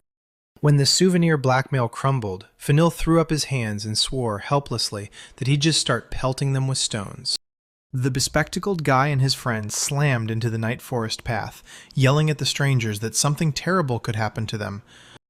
The boy in blue hesitated. Those opponents had just smashed the Kraken, and their magic was so savage it made him freeze. While the friends bickered over why they wouldn't jump into the fight, the dark-haired kid stepped in carefully, trying to break the tension with words. His blonde companion shot straight out, demanding, "What's happening here?" And it left the poor attackers utterly dumbfounded. The bespectacled man nervously proposed a truce. No fighting, just a compromise, and the dark-haired guy instantly lit up with a joyful smile. Out of nowhere, a voice no one could see screamed in the air, and from the blackness, a giant hairy paw lunged out, gripping the glasses wearer hard by the leg. The boy froze in place, trembling with pure, wild terror. The forest melted into one big, blurry wall of green. The three of them sprinted through the thicket like their lives depended on it, and the boy bit down hard in pure frustration because he still couldn't fly. Until Lily spotted a gigantic magical crystal ahead, and everything finally clicked. The bespectacled guy was about to ask how to pull him out, but before he could even finish, the girl blasted a battle spell and scattered the rubble. The young man lunged at the razor-sharp chunk of ore and started blasting magic into it while it was still raw, so fast it terrified his companion to the bone. The three of them exploded onto that shining slab. A violent surge of power blasted them upward, like the universe had yanked the strings. Staying balanced on that wild stone felt impossible, especially with two passengers, but their hacked-up board shot forward like an arrow. A total stranger stared in disbelief at the weird anomaly, until the young man finally locked onto the target up ahead. A massive black monkey barreled through the treetops, clutching a screaming child as it fled for its life. Lily spotted the monsters as magic devourers, so the guy sprinted to slam into them first, snatching their attention and stopping them from joining the pack. His staff blazed to life, lighting up with a blazing golden runic circle. A blinding ray snapped around the tree's trunk like it was hunting for something. The explosion ripped through the barrier dead in front of the beast's face, blasting open the perfect pivot spot that let the board swing and slip into its next move. The monster lunged with its massive paw, but the stone suddenly jolted sideways, so the young man barked for Lily to strike. A colossal black beast lunged and snatched the baby, then a blinding ray erupted from below. The young man snapped open a magical shield in an instant, and the monster staggered back in shock. Lily blasted upward on an ice block, her attack slamming the monster back. Then it shrieked as it finally spit out its prey. The baby zipped down like a shot, and the enraged beast instantly lashed out, its paw swinging straight for the sorceress. The kid's scream broke into a curse, but the monster didn't even flinch. It shot downward and snatched the child right back up. The beast bolted out like it couldn't stand still, and the young man screamed for Lily to attack, only for her to freeze, bewildered by his frantic, wild leaps. The hostage screamed in terror, and the heroes instantly flipped their plan. Now they had to slam a barricade over the monster's escape route. The green-haired boy, crushed by despair, sprinted straight toward the kid. Then the mages tore forward to block him. The monster let out a sneering laugh. Then it suddenly went stone still on that thick branch. This was their shot. Lily snapped her hand forward and unleashed a golden vine out of nowhere. The young man unleashed a beam that slammed into the beast, ripping a brutal, agonized scream right out of its jaws.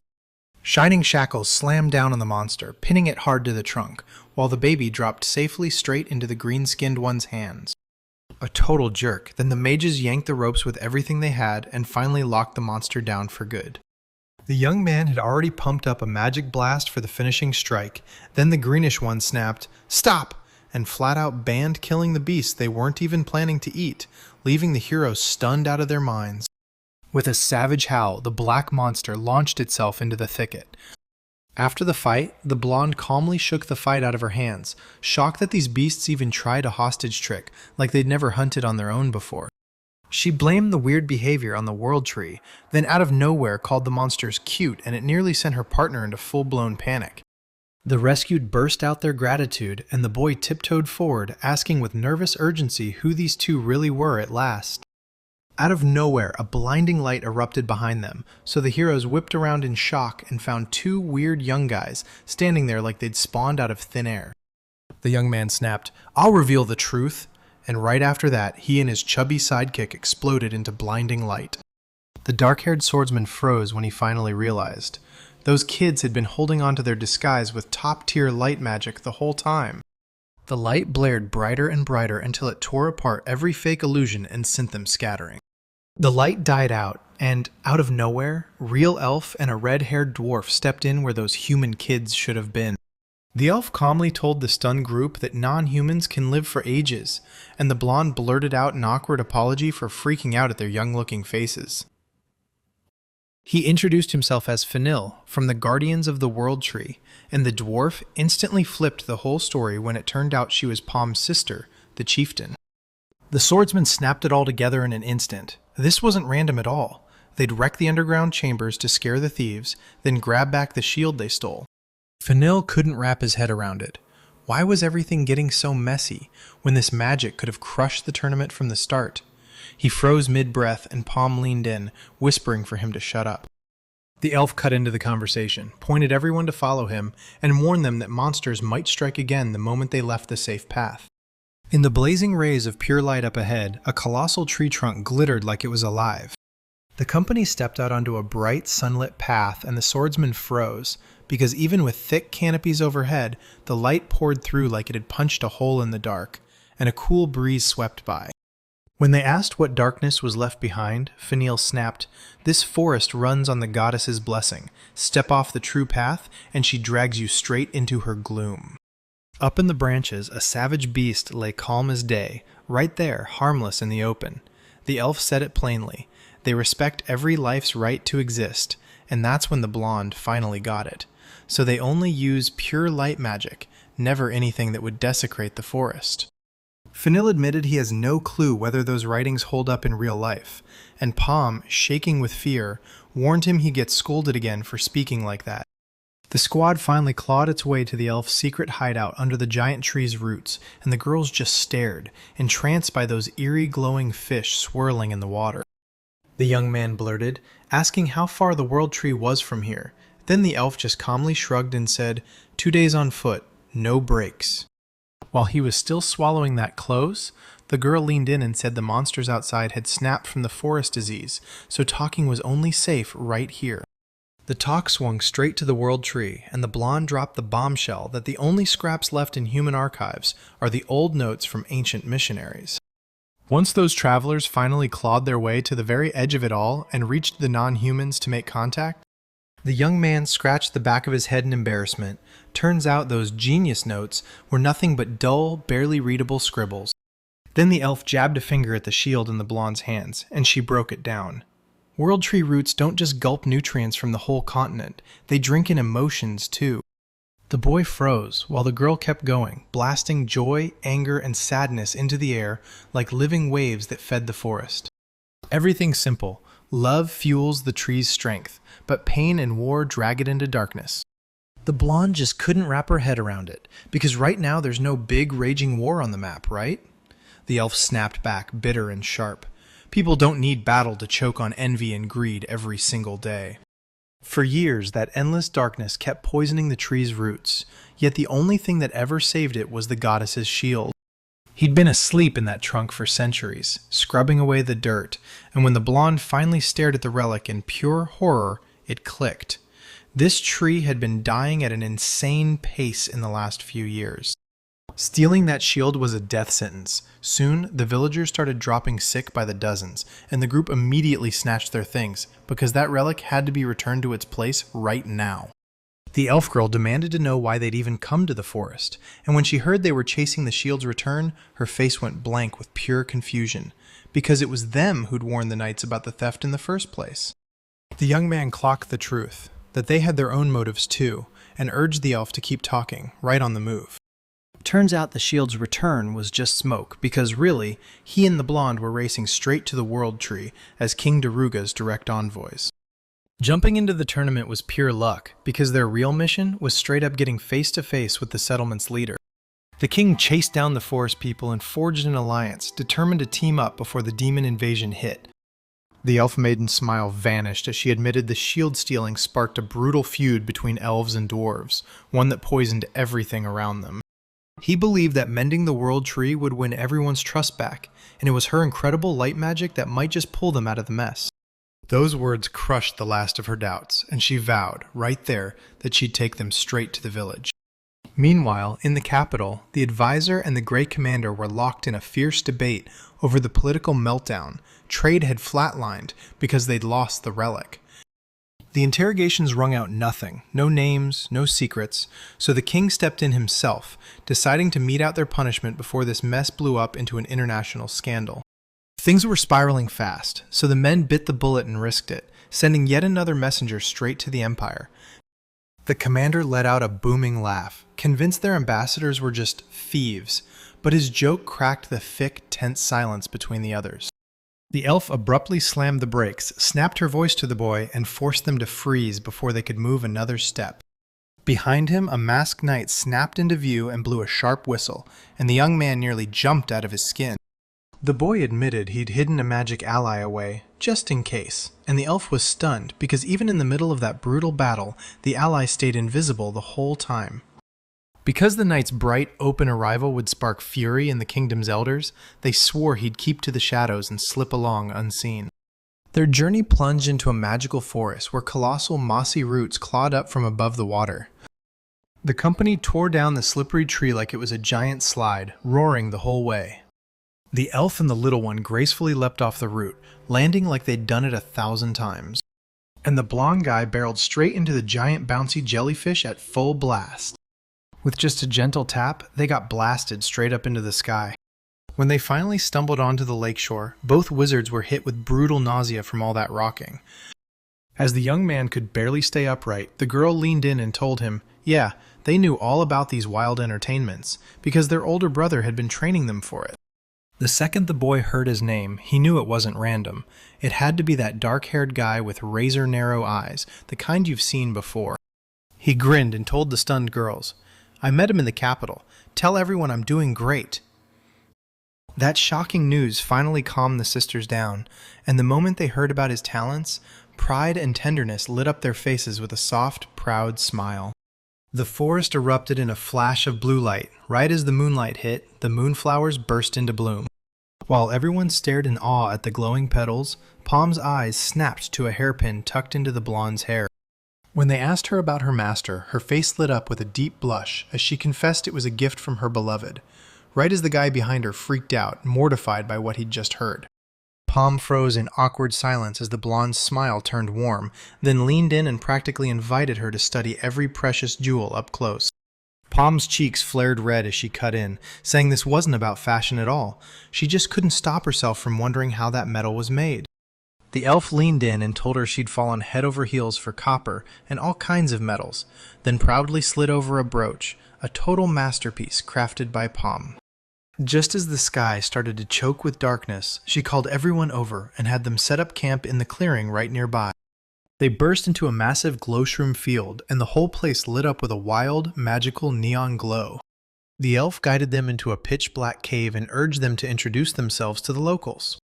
Out of the dark, huge blue tigers slithered into view, inch by inch, like the night itself was waking up. The boy's voice shook as he asked if it was really safe to sleep by the den, and the elf calmly assured him those predators were smart, and they'd been their trusted friends for a long time. The blonde quickly bowed and apologized to the tiger for barging in, while the elf wasted zero time and started cooking dinner right away. They pulled out their pre-packed bread, cheese, and meat and burst into pure joy, because this was a real feast at last. Crackling firelight popped beneath the towering mushrooms, bathing the travelers in warm relief after a brutal long day. Lily grinned as she sliced the meat while the red palm hopped out fresh vegetables from the basket. The whole squad sat down for a cozy dinner by the fire, completely safe, while a huge blue tiger slept like a living guard right over them. Pitch black night swallowed the camp whole. Raj stared in pure awe at the giant glowing mushrooms, and Lily couldn't help but quietly soak in the beauty of this unexplored world. The boy rubbed the back of his head, desperate to speed up the alliance with the locals, when bam! One bold idea hit him like lightning. While Chanil quietly watched the water, a heavy sigh slipped out, because if everyone turned out to be pure evil, fighting them would be way simpler.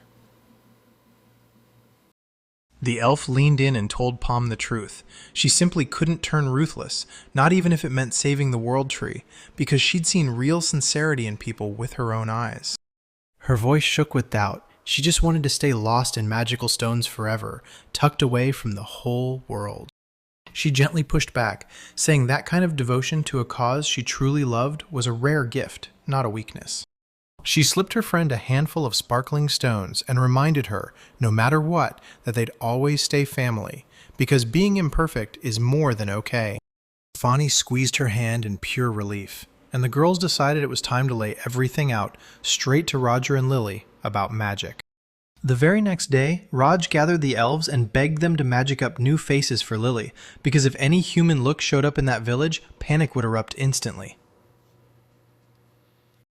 He quietly proposed sneaking to the tree, healing it, and winning the elders' respect. Fanil snapped that plan into place and agreed it made perfect sense. She warned him about the deadly danger, but Raj flashed his cunning grin and played the card of family ties to the chief right back at her. The elf let out a heavy sigh, like she already knew it. These two were going to have to memorize an entire mountain of strict rules. Leaves whispered against each other as the wind slipped through. A massive blue tiger carried a whole colorful company on its back in total calm, while the elf girl leaned in and told everyone about her settlement near the World Tree, where her people lived side by side with the dwarves.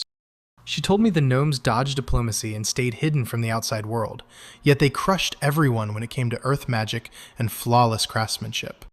In the glowing forest, the boy stared in awe at the earth's magic, but the elf quickly told him it was the goddess's blessing that let the dwarves pull off the toughest work.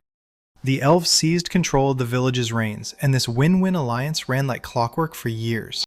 Sunlight burst into the forest clearing, spilling warm light over everything in sight. The travelers hopped down, and the guide kept talking. Out of every race, the elves were the ones who worshipped the world tree the hardest. Their sacred texts were unbreakable law, live for the forest, and nothing else. The weak and the half-hearted got met with sharp hostility, and the boy instantly clocked it. This is a tale about her, and her brother. The elf girl leaned in and asked if he'd heard about the corrupted, then snapped him back to the truth. Every race is shaped by what it values. Dwarves sink into craft, and proud elves cling to faith, even when it costs them their freedom.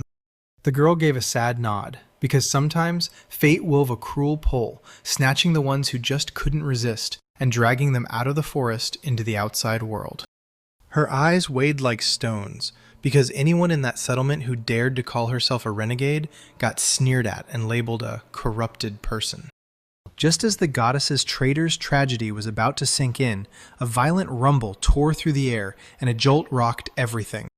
The ground buckled and threw the travelers sky high, only to reveal they'd been standing on the shell of a giant turtle the whole time. A colossal turtle tore through the water, barreling toward the waterfall, because right behind it, a secret passage was waiting to lead straight into the elven settlement. The blonde shot a warning right through the air. Locals aren't just unhappy with outsiders, they're absolutely fed up. Perched on the shell, the travelers huddled up, weighing every danger, praying they'd sneak past the guard by hiding in illusions. The boy didn't buy his own elf disguise for a second. Then he shot his question straight at them. Were his new companions really grossed out about riding along with humans? The green-haired elf snapped that it wasn't true. She'd watched them save her and Little Palm's lives, so now she was trusting her gut, not their story. The girl admitted she doesn't have perfect faith in the sacred scriptures, and that hollow gap inside her is exactly why her magic sputters and dies the moment things get stressful. The boy went wide-eyed. Those dungeon memory tricks demanded pure, colossal strength, yet the elf just shrugged and said the illusion wasn't hers, it was her village friend who cast it. Palm's face twisted into a sad frown as she berated herself, convinced she was just as much a magical failure as the other elves stood shining in the background. With green hair and wide eyes, she stared at the rocks and wrestled with one brutal question. While her people cling to one faith in the world tree, she's hunting the real truth beyond the forest. Picking my own path turned out to be a total surprise, in the best way. Suddenly, her expression snapped into furious self-blame. She'd been too weak to conquer that tournament and take back what was stolen, and now she'd be stuck in limbo forever.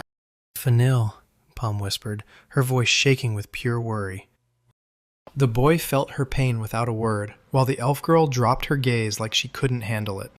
He flashed a warm smile and told her, "That fear of the unknown? It's totally normal, and in the end, only you can choose what your heart truly wants." Fanil nervously stepped up to the boy and, with a trembling voice, asked him to teach her magic too. Elf Fana let out a bitter confession. Because she longs for the outside world, the elders brand her faith as weak and her magic as inferior. But she refused to stay in their shadow. She craved recognition, vowed to prove them wrong, and fought to finally break free from the village's grip. The boy paused for a second, then burst into joyful suggestion. When they were safe, they'd study how her emotions fueled the raw power of magic. He demanded that Fanil lay out her powers in every gritty detail, and the girl's smile warmed the room like a soft promise. The company charged right up to the rock's base, and there, giant turtle sprawled by the water, just chillin'. Water thundered down from high above, crashing like a roaring waterfall. He slipped into the hidden cave behind the waterfall, yanked the elf to a halt before her transformation, and demanded he inspect her magical aura. The girls let out a gentle glow, giving him the perfect cover to fine-tune his energy just right. The blonde blinked at the sudden name drop, and Fanil finally admitted the truth. There was a stranger hiding at her place, right under her nose. Once he finished reading the magic, the boy turned to little Lily and asked if she was ready, and she nodded with full, fearless certainty. A blinding flash ripped through the cave's darkness, and the girls snapped their heads up, stunned by the towering new figure. In the cave's dim glow, purple crystals pulsed softly while the travelers huddled and plotted their next move. They settled on a legend. Born outside the forest, raised among humans, studying magic just to cover up the fact they didn't know a thing about the customs of World Tree Village. A boy and a blonde elf swore they'd call themselves orphans, because an accident tore them apart. The elf realized that even their hidden magic suddenly felt totally inhuman, and then, eyes widening, she warned that with the shield right out in the open, those strangers would draw attention no matter what. The company kept shoving secrets under cloaks, while the green-haired buddy was already whining through the endless tunnel, worn out to the bone. At last, the exit ahead burst into flames. Right in front of them stretched the village of the World Tree, a monstrous forest where nature ruled everything with absolute power. The living conditions here had been slashed to the bare minimum, and the young man admitted, heart sinking, that it looks even worse than back in his own village. He urged them to hit up a friend immediately, because in these brutal times, it'd be nearly impossible for strangers, especially an elf and a dwarf, to track down a place to hide. Just when they thought the square was safe, a shocking surprise hit them out of nowhere. In the roaring central market, elves and dwarves worked shoulder to shoulder, selling travelers everything from games and tools to shimmering grimoires. Just outside, the soup was bubbling like it had a heartbeat, and the green-haired one leaned in to say it clearly. Past the barrier, only natural elemental magic works. Human spells, no matter how fancy, hit a wall and do nothing. The boy spun kitchen utensils in the air with magical stones, while the blonde elf snatched up a scientific treatise on the tree's history. She beamed and chatted with the saleswoman about the elvish tricks, while that guy stood there with his mouth open, shocked at how deeply the locals had tangled magic into everyday life. The elf behind the counter gaped in shock at the strangers, baffled about why they were dragging a dwarf along, and Raj just gave a shaky smile because their disguise blew up in their faces. Fenil jolted her companions by the hands and dragged them outside, while the locals sneered and whispered like crazy. Safe inside the forest at last, she let out a tired sigh, then muttered, stunned by how wildly emotional people could be. Raj mumbled an awkward apology for the noise, but Little Palm shot back with a clever jab, reminding the elf that she too can be a total spoiled kid sometimes. Soon, a tough stone house burst into view behind the trees. She swung the door open into the empty living room, then rushed her friends straight into the extension out back. Inside the forge, the metal blared with every brutal strike as a burly dwarf focused all his might on hammering the workpiece. He shot daggers at the crowd behind his daughter, seething with anger, and barked for the uninvited guests to get tossed out the door. Raj and Lily froze, stunned by how openly hostile everyone was toward them. Then Palm stepped up like a spark and fired at her father, making it crystal clear that those two were gambling their own lives to save her and Fenil from a pack of Magogers. Spotting the doubt in the old man's eyes, Raj snapped into a respectful bow and begged for shelter for the king's messengers, because nobody else would even let them cross the threshold. The gnome let out a dry little line about handing all the business to his son years ago, then he snapped, "Everyone out, now!" and shoved the whole crowd right out of his workshop. Palm joyfully shot back a thank you, because she knew all too well that his grumbling was really him agreeing. They were forced to sit tight until the older brother showed up, while their friends kept grilling Palm, trying to figure out why that ruthless blacksmith snapped and called them trash. That dwarf woman narrowed her eyes and snapped at the dark-haired guy. She reminded him they were friends of Palm, so he'd better remember his place. Right in the middle of their argument, a towering giant burst in, cheering for Palm by name, then froze with shock as he saw who she was with now. The dark-haired man stumbled out an embarrassed apology to the crowd, and the big guy just burst into cheerful laughter, then introduced himself as Brownie, the chief of the dwarfs. As his voluptuous assistant, Signa, flirted up to him, he finally let out a breath of relief. This boss wasn't scary at all, unlike that brutal, stern father, Palm. Brownie burst into a grin and slapped the guy on the back like they'd just found the same soul through human corruption, while Signa stretched languidly and purred about the wild thrill of her boss. The hero's jaw dropped at her shameless fantasies, while the calm, steady Brownie turned and thanked the blonde Liliana for saving the girls. Just when the meeting felt like pure joy, a green-haired elf burst in, panicking, and demanded to know where Tresh and the others had vanished. Signy's expression snapped cold. She shoved her glasses up, then went straight for the truth. Tresh and Isabel had been locked up for stealing a shield, and tonight the Council of Leaders would decide whether they lived or died. The pink-haired woman calmly laid out the tale of Sir Smith and Lady Isabel, like she already knew every detail. Then she hit the group like a bombshell. 2 people were thrown behind bars for helping steal a shield, and right now the Council of Leaders is about to vote on whether they get executed. The green-haired elf and Tiny Palm erupted in panic, because why would anyone kill when their friends hadn't spilled a single drop of blood? The blonde snapped with outrage at the rush, but a sharp voice cut in. This is Anist, sacred-obsessed rule, the supreme leader's order from the scripture. The red-banded boy snapped. The world tree is dying, so that old woman could have just ruthlessly incinerated any threat and been done with it. The dark-haired young man slipped between their words with a careful breath, then just handed them the lost green shield. Shock hits while the blonde checks that relic for real. The bandaged warrior snaps his stern eyes onto Little Palm like, "Tell me, are you actually snooping outside?" The green-haired elf dropped her head in shame and admitted she was the one who secretly lured the girl into the quest because the leaders had purposely brushed off the visions about where the artifact was hiding. The dark-haired guy blinked in shock at how there weren't any search parties at all, while the pink-haired girl just grinned like she knew the outsiders were clueless. It all hinged on her blind trust. She refused to mess with the laws of nature and just waited, eyes on the prize, for the stolen thing to come back by itself. Dark-haired one gritted their memory of those brutal dogmas. Then the elf snapped the logic shut. If the chief bans interference, how in the world is that death sentence not a direct violation of her own rules? The higher council called the shots, and the warrior eased up to the girl, patted her shoulder, then bolted the newly found shield straight to the evening meeting. Reluctantly, he promised he'd send word for the prisoners, but the dark-haired guy and the blonde wouldn't take no for an answer. They marched to the meeting with him.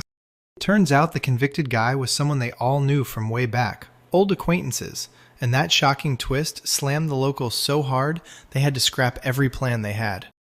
The elf warned them that if they couldn't come up with a solid explanation, they'd be branded as accomplices, and Lily had to admit the coincidence was way too suspicious to ignore. Lily couldn't forget the people who lied without blinking just to chase their goal, until the boy anxiously blurted her name. The villain's face from her past stabbed back into her mind, and it hurt like it was happening all over again. Suddenly her eyes blazed with determination. She declared, fiercely, that together with the master they could prove everything, as long as they let the investigation run, and the boy nodded with a grin.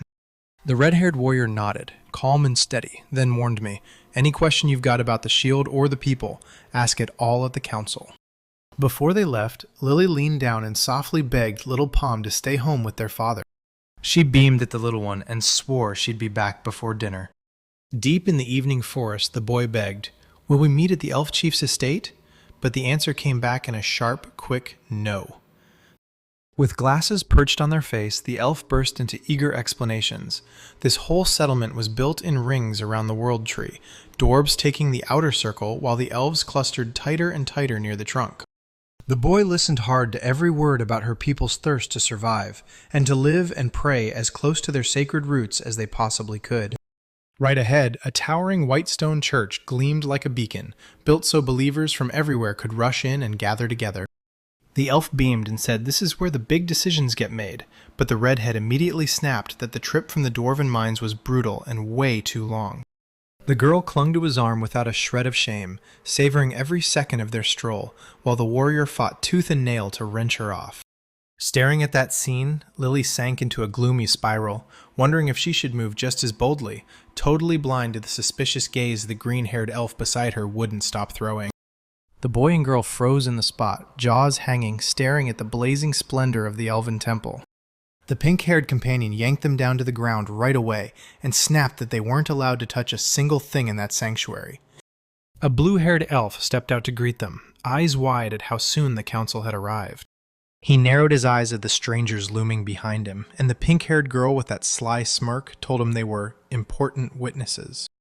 The guard shoved the hooded figures forward with brute force, and when the guests took one look, their hearts dropped, because the captives were the bound dwarves they recognized.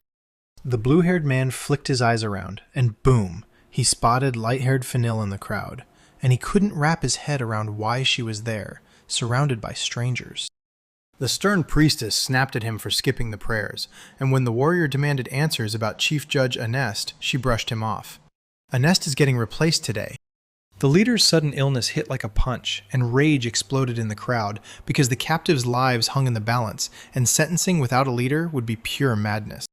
The blue-haired man snapped into an offensive rage, blasting the guests for dragging people into the village right as the world tree started dying. The pink-haired girl didn't hold back for a second. She straight up accused the elves of trying to rush the dwarves' execution just to hide their own guilt over the missing shield. Then the elf snatched the intact relic in a flash, turned the shield, and just like that, every last shred of suspicion vanished from them. A heavy silence crashed into the room. So if the dwarves weren't stealing that shield and weren't saving people, what were they building up to, and who were they planning to execute this whole time? The warrior slammed his fist and snapped at the official that he had zero right to judge the dwarves. He demanded the sentence be cancelled on the spot until Anus arrived. Their argument got snapped in half by a blinding flash in the doorway. Then the chief himself stepped out, silently standing on the threshold. The whole group went death still as the High Priestess's presence loomed over them like a living legend. The moment her hidden magic hit him with that crushing force, cold sweat erupted across the boy's skin. One slip in that disguise, and she'll sniff them out in an instant. Suddenly, the priestess dropped into a deep bow before the statue. Everyone jerked back with nervous, trembling flinches. Her blue-haired assistant's face went white, and she couldn't even begin to grasp what the heck was happening. The warrior straight up accused him of ordering executions, and even the priestess, normally unshakable, was left stunned. She snapped around to her subordinate and demanded, right then and there, a full explanation. The elf trembled on the spot, scrambling to explain himself, because the mentor's morning strike of weakness hit like a wave, and panic seized him. He crumpled to his knees, begging for punishment for a monstrous sin, choosing to end other people's lives while trampling their faith. With his voice cracking, the boy burst into tears and begged that he just wanted to repay the one thing he'd been given, his own saved life. The moment he remembered how she found him dying in that forest shattered him completely. Then blind devotion and raw terror swarmed his mind. But the priestess wouldn't budge. She demanded they follow the scripture, then flat out ordered a shield like it was no big deal. The moment she got the relic, she dragged her fingers across the carving and knew instantly it was the real deal. The light-haired elf stepped in carefully, swearing the arrested friends were innocent, and the priestess snapped that she needed the whole truth, no sugarcoating. The blonde nervously blurted out that they had to free the captives, because the stolen shield was finally back in their hands. Two hooded figures huddled together, bound close, and simmered in silent fury. Heavy thoughts suffocated the air. No way could they get anywhere near the world tree again, and any talk of an alliance was dead on arrival. While way out in the night forest, a lonely cottage glowed like a secret in the dark. In the yard, the gnome kept honing his knife like a metronome, then straight up asked the girl how much longer she was going to sulk. I screamed out of pure helplessness. How the hell can they follow these damned rules so effortlessly? The old man stared at her with a razor-sharp glare. He calmly told them the kid had handed himself to the elves, on purpose, to spare the whole team from any unnecessary trouble. He made every choice on his own, just like you did when you decided to go after him, the gnome said. The girl choked back her tears in silence. Far off, the elven sanctuary's stone arches loomed over everything like a silent, ancient giant. In that huge hall, the elder leaned in, soaking up every word the travelers threw at him. He made his call. If those knights handed back the shield thanks to these folks, then the elves would owe them. The blue-haired elf snapped the moment it clicked, because the theft hit at the exact same time the strangers rolled into town. The blonde fought for them tooth and nail because there was zero proof, and that finally snapped the elf. He couldn't wrap his head around why she was defending them with such fierce desperation. The blue-haired Anest flashed a confident grin and said, like it was nothing, "These aren't enemies, just people." Brony the dwarf snapped at the elf. Those baseless accusations might boomerang right back at them. He shot a warning glare and raised his hand, stopping his voluptuous companion from making any sudden moves. An sneered that cowering in the dark was a pathetic end for tunnel lovers, not for the proud servants of the world tree. That insult hit like a spark, and the dwarfs instantly erupted with rage. "If there are any rats here, it's you," Branya screamed as his friends yanked him back with every ounce of strength. He went completely wild, thrashing around and screaming that the elves had just crushed the pride of their entire people. The whole thing was seconds from turning into a full-on mass brawl, then the elder's booming, authoritative shout ripped through the space and shut it down. She slammed the quarrels to a stop inside the sanctuary, then, out of nowhere, apologized for Anest's harshness, and even Bronya bowed her head and admitted her own guilt. Out of nowhere, the elder jerked, groaned in pain, and clutched her temple. The elder fired off a furious scolding at Fenil, saying she'd shamed the elves by breaking their scriptures while hunting for the shield, and risking Palm's life. Once the pressure finally eased, Bronya shot Lily a calm look and said, "Little Fanel did it just to save the tree." But even so, the dwarf had to admit Anest was right. Someone who can't even cast spells properly doesn't get to make those calls on their own. He grimly summed it up. In the human world, everything runs different, but for their tiny race, taking that kind of initiative only summons trouble, no matter how pure their intentions are. That ancient elf snapped coldly at Liliana. No matter where she was born, she'd stand tall, swallow her tears, and keep her chin up. The massive trunk of the World Tree towered over them while a brutal command thundered in their ears. Learn the sacred texts, then memorize your place.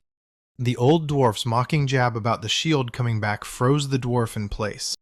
He snapped upright and roared that they were King Zika's messengers, and the elves' faces stretched with stunned disbelief.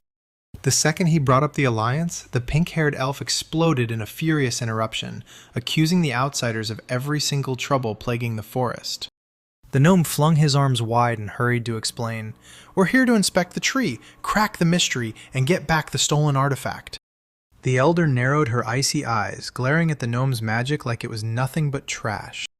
He tried to hide behind his master's authority, but that pink-haired girl cut him off in a heartbeat, because trust? She didn't have any. She slammed the door shut on the guests, refusing them entry, and pointed to two bound captives in hooded silence. The hall crackled with tension as the elf leaders leaned in, demanding to know if these captives were really their allies or something far worse. The messenger's face fell as the truth hit him. There was no way forward, only a dead end. Every time the local elite glanced around, paranoia and suspicion flashed like a warning in their eyes.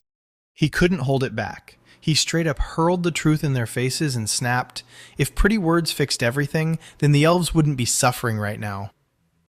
Right as the dwarf was cutting down the masters with the truth, one of the captives suddenly buckled and crumpled to the floor, because their pride in sacred texts only made everything worse. With that calm, half-squinted stare, he basically said it like this: "When you've got nothing to lose, the decision gets easy, so you take a reckless chance just to satisfy your curiosity and find out what happens."